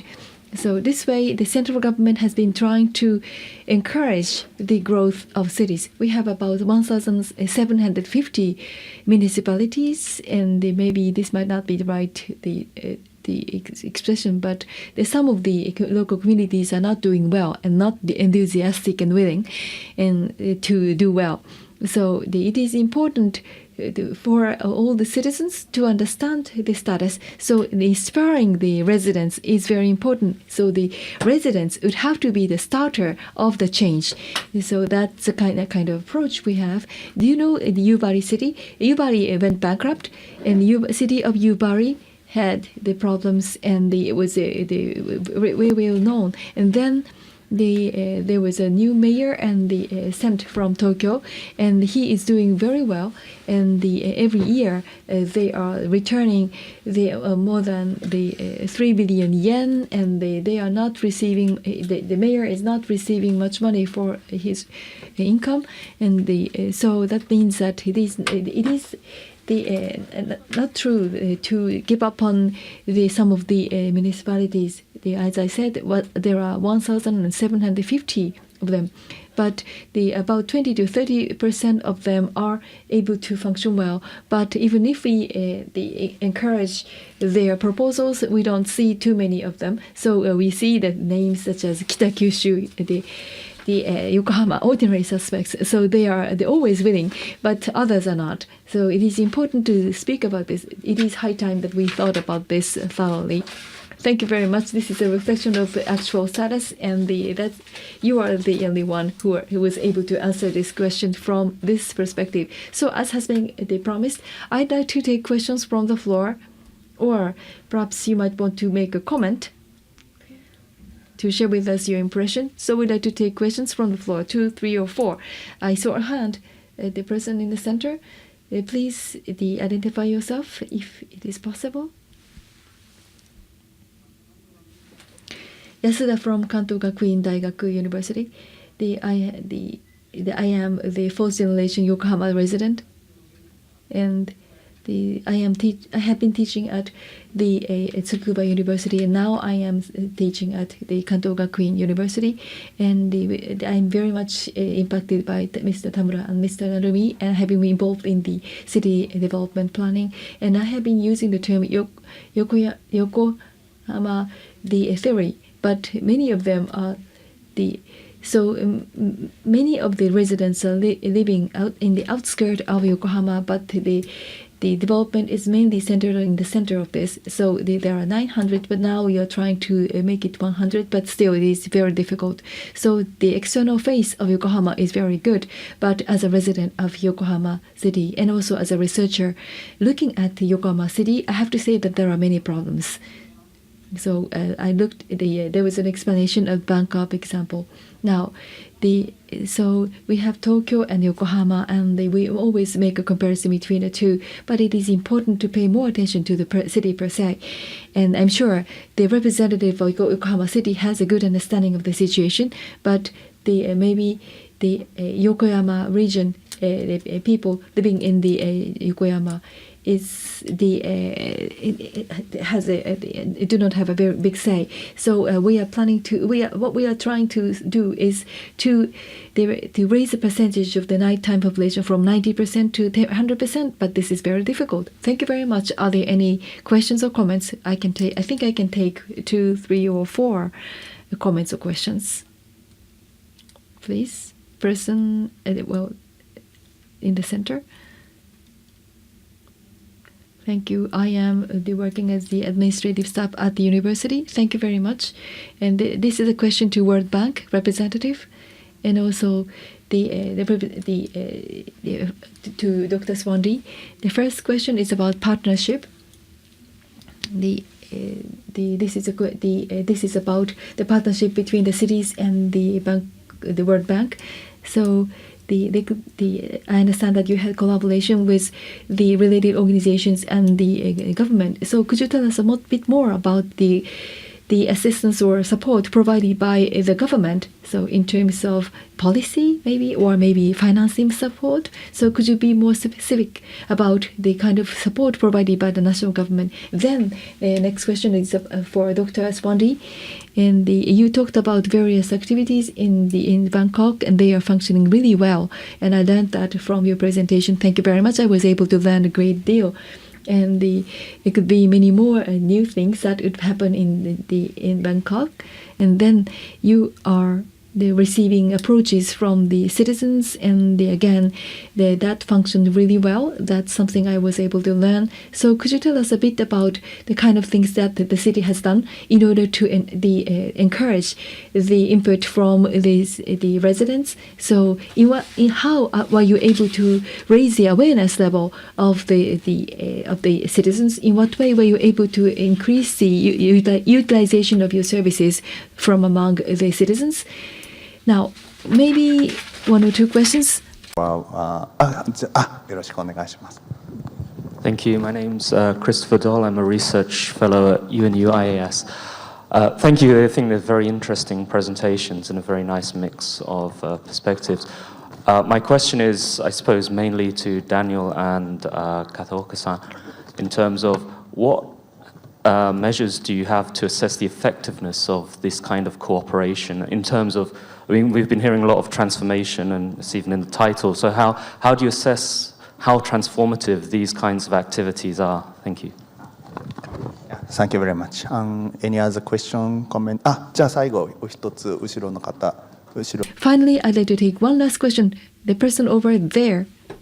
Yes. Thank you. Otsuka from ICLEI Japan.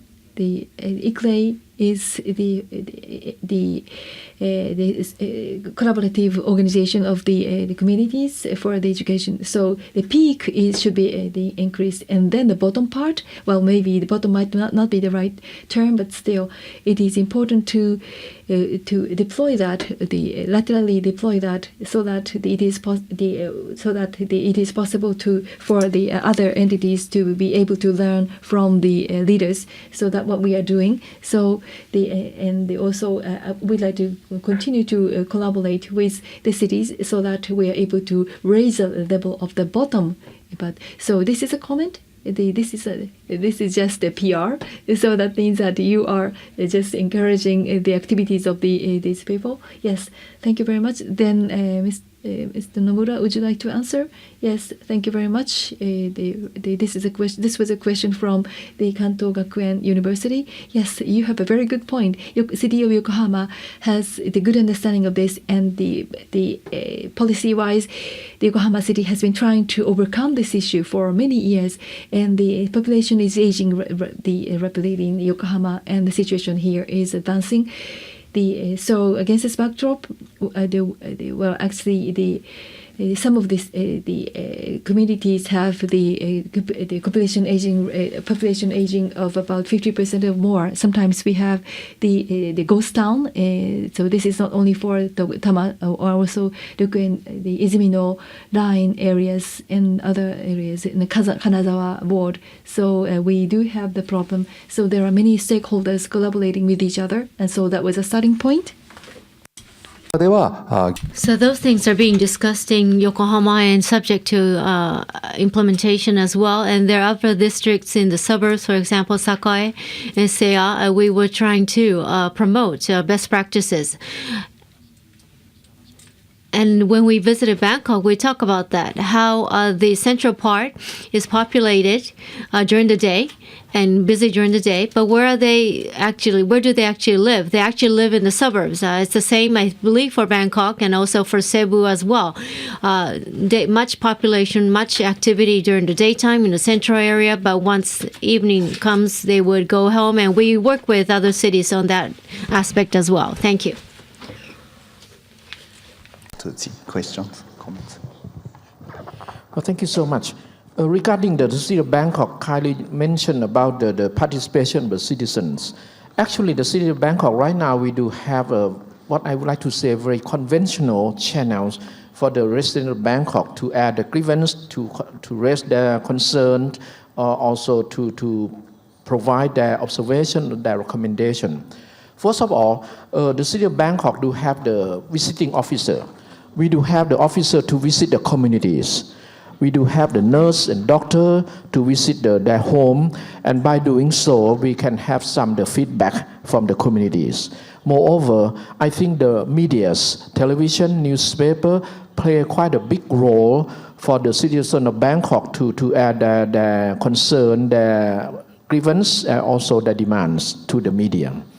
The city of Bangkok, in addition to the vision that the Mr. Governor set, induce the people to be part of administration, we do have the call center 24 hours a day. And Mr. Governor himself respond to the question immediately. By doing so, it will somewhat induce or invite the people of Bangkok to be part of our administrations. Yes, thank you. Thank you very much, Dr. Swandi. And then Dan. Yeah. Thank you for the excellent questions. Let me address first the question in terms of partnership with the national government. It is critical, and as I mentioned, we've actually been in partnership with the national government since 2004 within this program. So within the World Bank Group in Tokyo, or within Japan as a whole, we have the Tokyo Office, Special Representative Office. We have the Disaster Risk Management Hub. We have Tokyo Development Orienting Center. We also have the IFC, and we have MIGA. So these are really all of the kind of entities within the World Bank Group which are active in terms of a particular focus. The way that we actually work is in terms of within client countries is always unique. Now Japan is not a client country any longer. It's a donor country. So we don't have any active projects, if you will, within Japan. But what's critical is we work directly with the Ministry of Finance, with other ministries such as the Ministry of Land, Infrastructure, Transportation, and Tourism, and others in the sense of mobilizing even their expertise in terms of making the connections. We could not have done the city partnership program without their full support and their backing. Some areas that we're also doing further development with them is in terms of the quality infrastructure investment. That's a big area that's growing in terms of working in partnership with them to actually even define quality infrastructure investment at a global scale. There is some donor in terms of trust funds in terms of doing project improvement grants where we look to actually increase the, if you will, one or two of the elements of quality infrastructure of active projects. In terms of doing that. So it's tied directly into the direct impact. But again, we work directly through the ministries almost on a day-to-day basis. Another area which is now coming up, many of you are probably familiar with TCAD 6, which will be occurring within Nairobi. We have a special side session with the Ministry of MLET, the Ministry of Land, Infrastructure, Transportation, and Tourism, on quality infrastructure as well. And so again, this is an area where we can really leverage the global scale with the full support of the government of Japan. Yeah. In terms of the question of how do we know that what we're doing is effective? How are we monitoring this? I think there's a number of areas within our results framework that are always difficult to look at. So if you look at standard projects in terms of doing things like knowledge exchange, creating reports, creating documents, it's always very challenging from a metrics perspective actually to identify areas where it's been useful, it's been applied. There was a study done quite a long time, a few years ago, that was looking at the number of reports that have been downloaded from our collection at the World Bank Group, and the numbers were fairly slim actually. So the question is how are we doing this? Well, what we've changed within this program is really looking at everything that we do is tied directly into operations. So we know a project which we're working on, which we're doing the connection into the city partnership program through our other activities. So we can actually see the way that the project itself has changed, has improved based upon the interactions with this program. There is so that's kind of a critical component. Still, it's difficult to look at from a global scale, but if you take something like quality infrastructure investment, which is kind of a uniquely structured aspect of moving this forward, anywhere that becomes part of the global dialogue, the G20, et cetera, and carried forward, it is a success going through that. We have very detailed kind of metrics that we look at in terms of references in terms of a certain number of new projects, certain number of new things that are being put into place, how many of them actually are following design aspects from Japanese firms, but that we'll monitor as well. Yeah. Thank you. Thank you, Dan. Okay, 片岡さん。どういうふうに片岡さん、how to measure the results of the projects. It was a question, as Professor Murakami said, about L and Q. Some indicator of that kind is taken into account to still working on it. So we're implementing and working and thinking about it at the same time, and we would always like to consider how to measure. We have a little less than 2 minutes. One last final words. Maybe 10 seconds. Just one word, maybe. Professor Murakami. Transition towards sustainable society. It was one of the topics addressed by the sessions involving the public. And this is a discipline. Transition management itself is a discipline. And I think this has to be approached systematically and then disseminated in a diverse way. Thank you. One note about that I didn't refer to capacity building, which is very, very important. Capacity building must be done in a sustainable way. And to that end, City of Yokohama people like us work based on tax revenue. So we want to return to society what we get from taxes. Thank you. Dr. Swandi. I would like to make a pledge. What we have learned from City of Yokohama, from JICA, from my guests, is quite so valuable experience to the city of Bangkok. We will not keep them, all those experience within ourselves. We will share to our municipality, to our neighboring province, so that all the municipality in Thailand will grow together. As Professor Murakami mentioned, no one will left behind. Mm-hmm. Thank you. Thank you very much. Yeah. Dan? Yeah. So let me make a quick pitch as well. Just everyone who obviously has stayed here through the full day today clearly is interested in leveraging and working within the city partnerships, looking towards that. So I implore you to get in touch. There's some World Bank staff here today. Get in touch with me. We have a number of communities of practice you can be involved in or doing things forward. Yeah. Thank you very much. Katoka-san. Thank you. Engagement with the public, the importance of capacity building, contextualizing to the local community are all important awarenesses. And the cities are garnering much attention on different levels. There's so much that IGES can do on its own, so I just would like to work with other organizations, cities.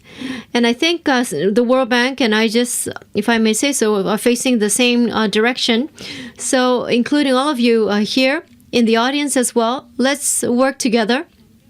And if I just can lead some efforts, we would like to do that, but always based on a collaborative spirit. I look forward to working with you all, and thinking also together is very important as well. So, round of applause for the 5 panelists. Thank you very much.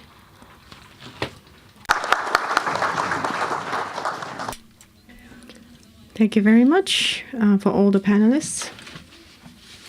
Now we would like to take a break, and we will resume at 14:50 for the closing session. So please take part, and please leave the receiver for simultaneous interpretation in the box just outside of the door. Thank you.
それでは閉会のご挨拶へと入らせていただきます。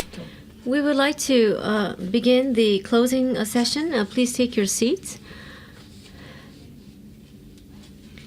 At this time, in closing the ISAP2016, on behalf of the organizers, Hideyuki Mori, President of IGES, would like to say a few words.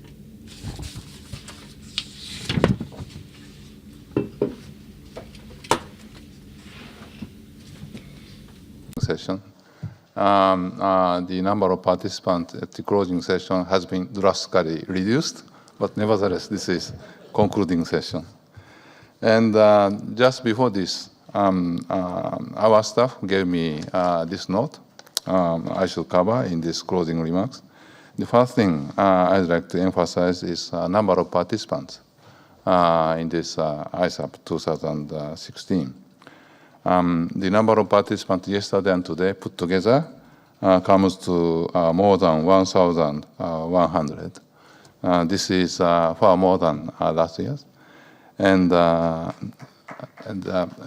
we are very happy with this. This is not because of ISAP, but because of the two important agreements made last year, Paris Agreement and SDGs. Now we are very happy that so many participants we had for this year. And I'm going to make this statement English and Japanese interchangeably. Now I move into Japanese part. Because I've got a memo from our staff, and just I'd like to say important points we would like to share with you in this closing session. 今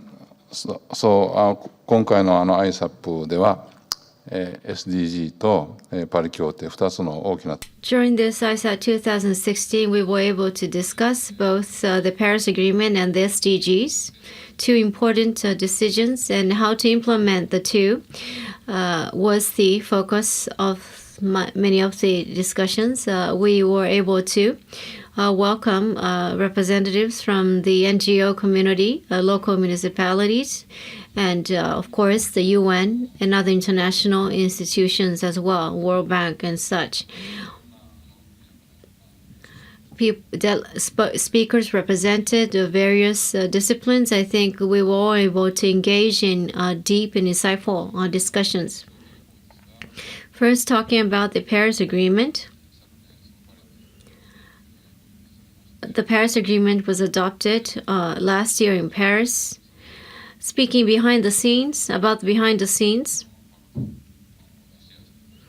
an important factor was shared and the passion. So we talked about the Paris Agreement, what went behind the scenes before the achievement of the Paris Agreement. That is, for one, a strategy, the passion and the planning that went behind the Paris Agreement, the importance of efforts, towards plans towards 2050, the low carbon pathways, for example, and how to boost ambitions regarding the SDGs. Likewise, similar discussions were held during this ISAP, especially focusing on Asia. In implementing the SDGs, the key issue is to set up a state or national plan. That process is already underway. But once the system is set up, then what's important is to collect data, to manage data, and also to consider means of implementation, such as funding, and to build capacity as well. One important point is personal impression is the importance of the National Statistics Authority as a new stakeholder, because data has to be managed properly, collected and managed properly. In order to implement the Paris Agreement and the SDGs, to repeat the keyword many times, it's important to involve multiple stakeholders. if this forum was of any use, to that end, we as organizers, we're quite happy. Due to such endeavors, the governments and international organizations, of course, should spearhead efforts, but not just that, not just those entities, but also local governments, NGOs, business, academia have equally important roles. That was talked about as well. In the end, the business model will change, and our lifestyles are likely to change as well. That's a factor, an important factor, and hopefully we can engage in more dialogue going forward. To English part. And so thank you very much for your participation in the last two days. And we are very happy that we were able to have very constructive and enthusiastic discussions with you. Thanks to your participation, we found the last 2 days very productive and interesting. And this year, we had perhaps even better performance than compared to previous years. And we would like to continue this, and very much looking forward to meeting with you next year in the ISAP 2017. Thank you very much.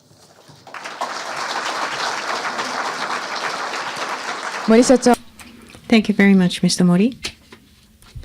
And in closing, we would like to call upon Mr. Kazuhiko Takemoto, the president of a research organization for collaboration and study of sustainability. Well, thank you very much indeed for participation for all the people here. And I would like to say a few words in closing, representing the host. And I have a text for my greeting, but since Mr. Mori elaborated on the outcome of ISAP 2016, so I would like to skip the points mentioned already by Mr. Mori, and I would like to make my personal closing comments and to share them with you. And this ISAP is the 8th ISAP, and so in 2015 there have been two important agreements on such as the Paris Agreement and the SDGs. And in this year, in the G7 summit held in May, and the ministerial meetings in conjunction was served as a venue for driving implementation under the two international agreements. And I would like to share with you my impression of this ISAP. And in the beginning of the first day of ISAP,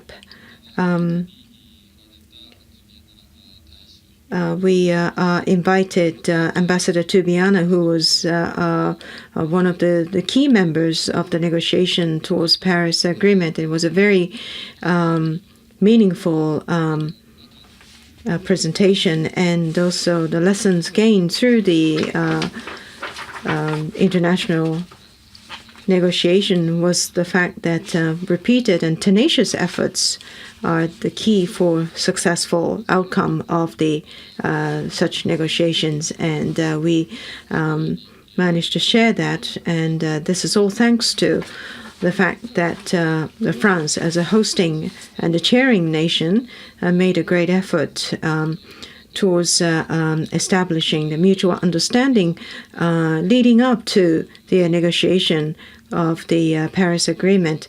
And this venue of ISAP is participated by people from all different backgrounds, and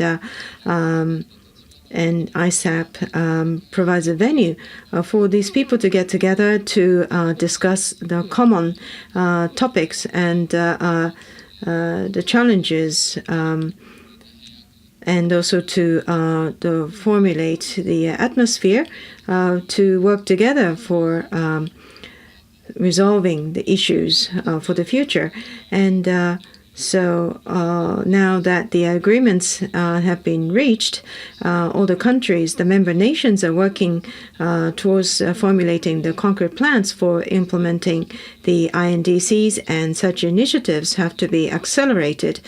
And so there will be vigorous and also unprecedented breakthrough and innovative approaches will be are expected towards the 2050 pathway.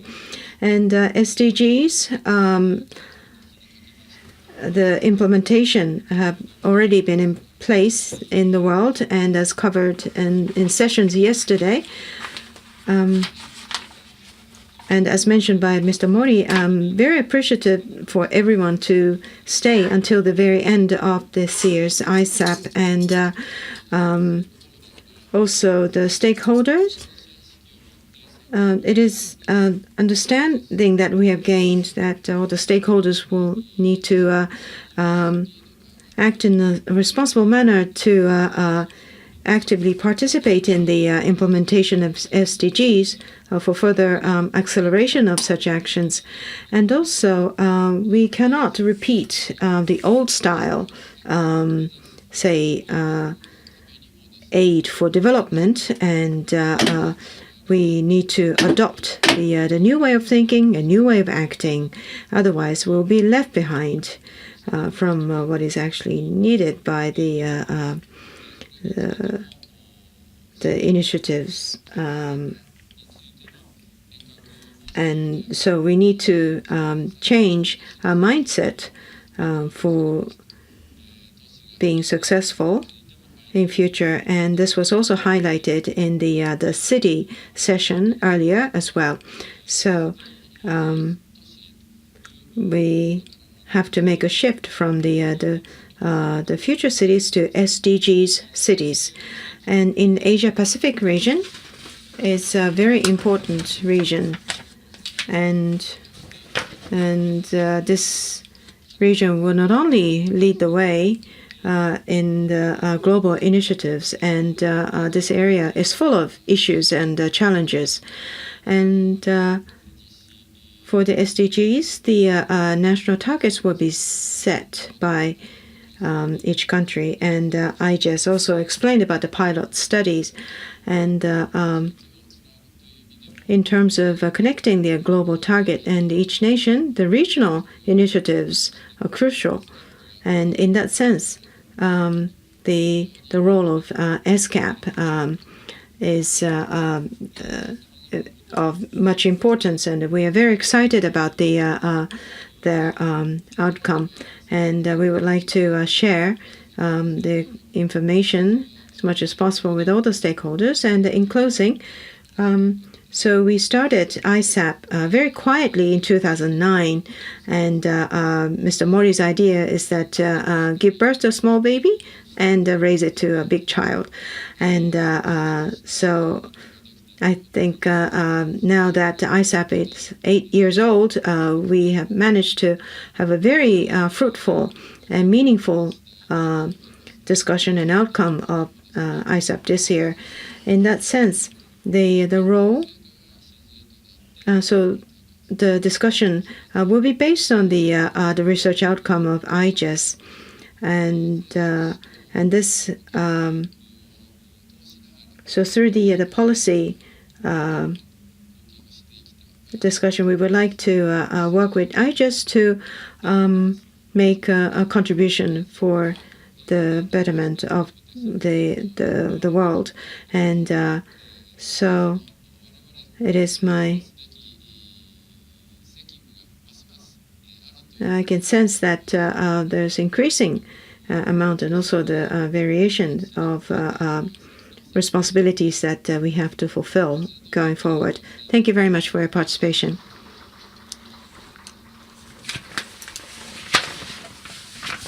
Mr. Takemoto, thank you very much. So this concludes the 8th International Forum on Sustainability for Asia and the Pacific over 2 days. And thank you very much for your active participation out of your very busy schedule.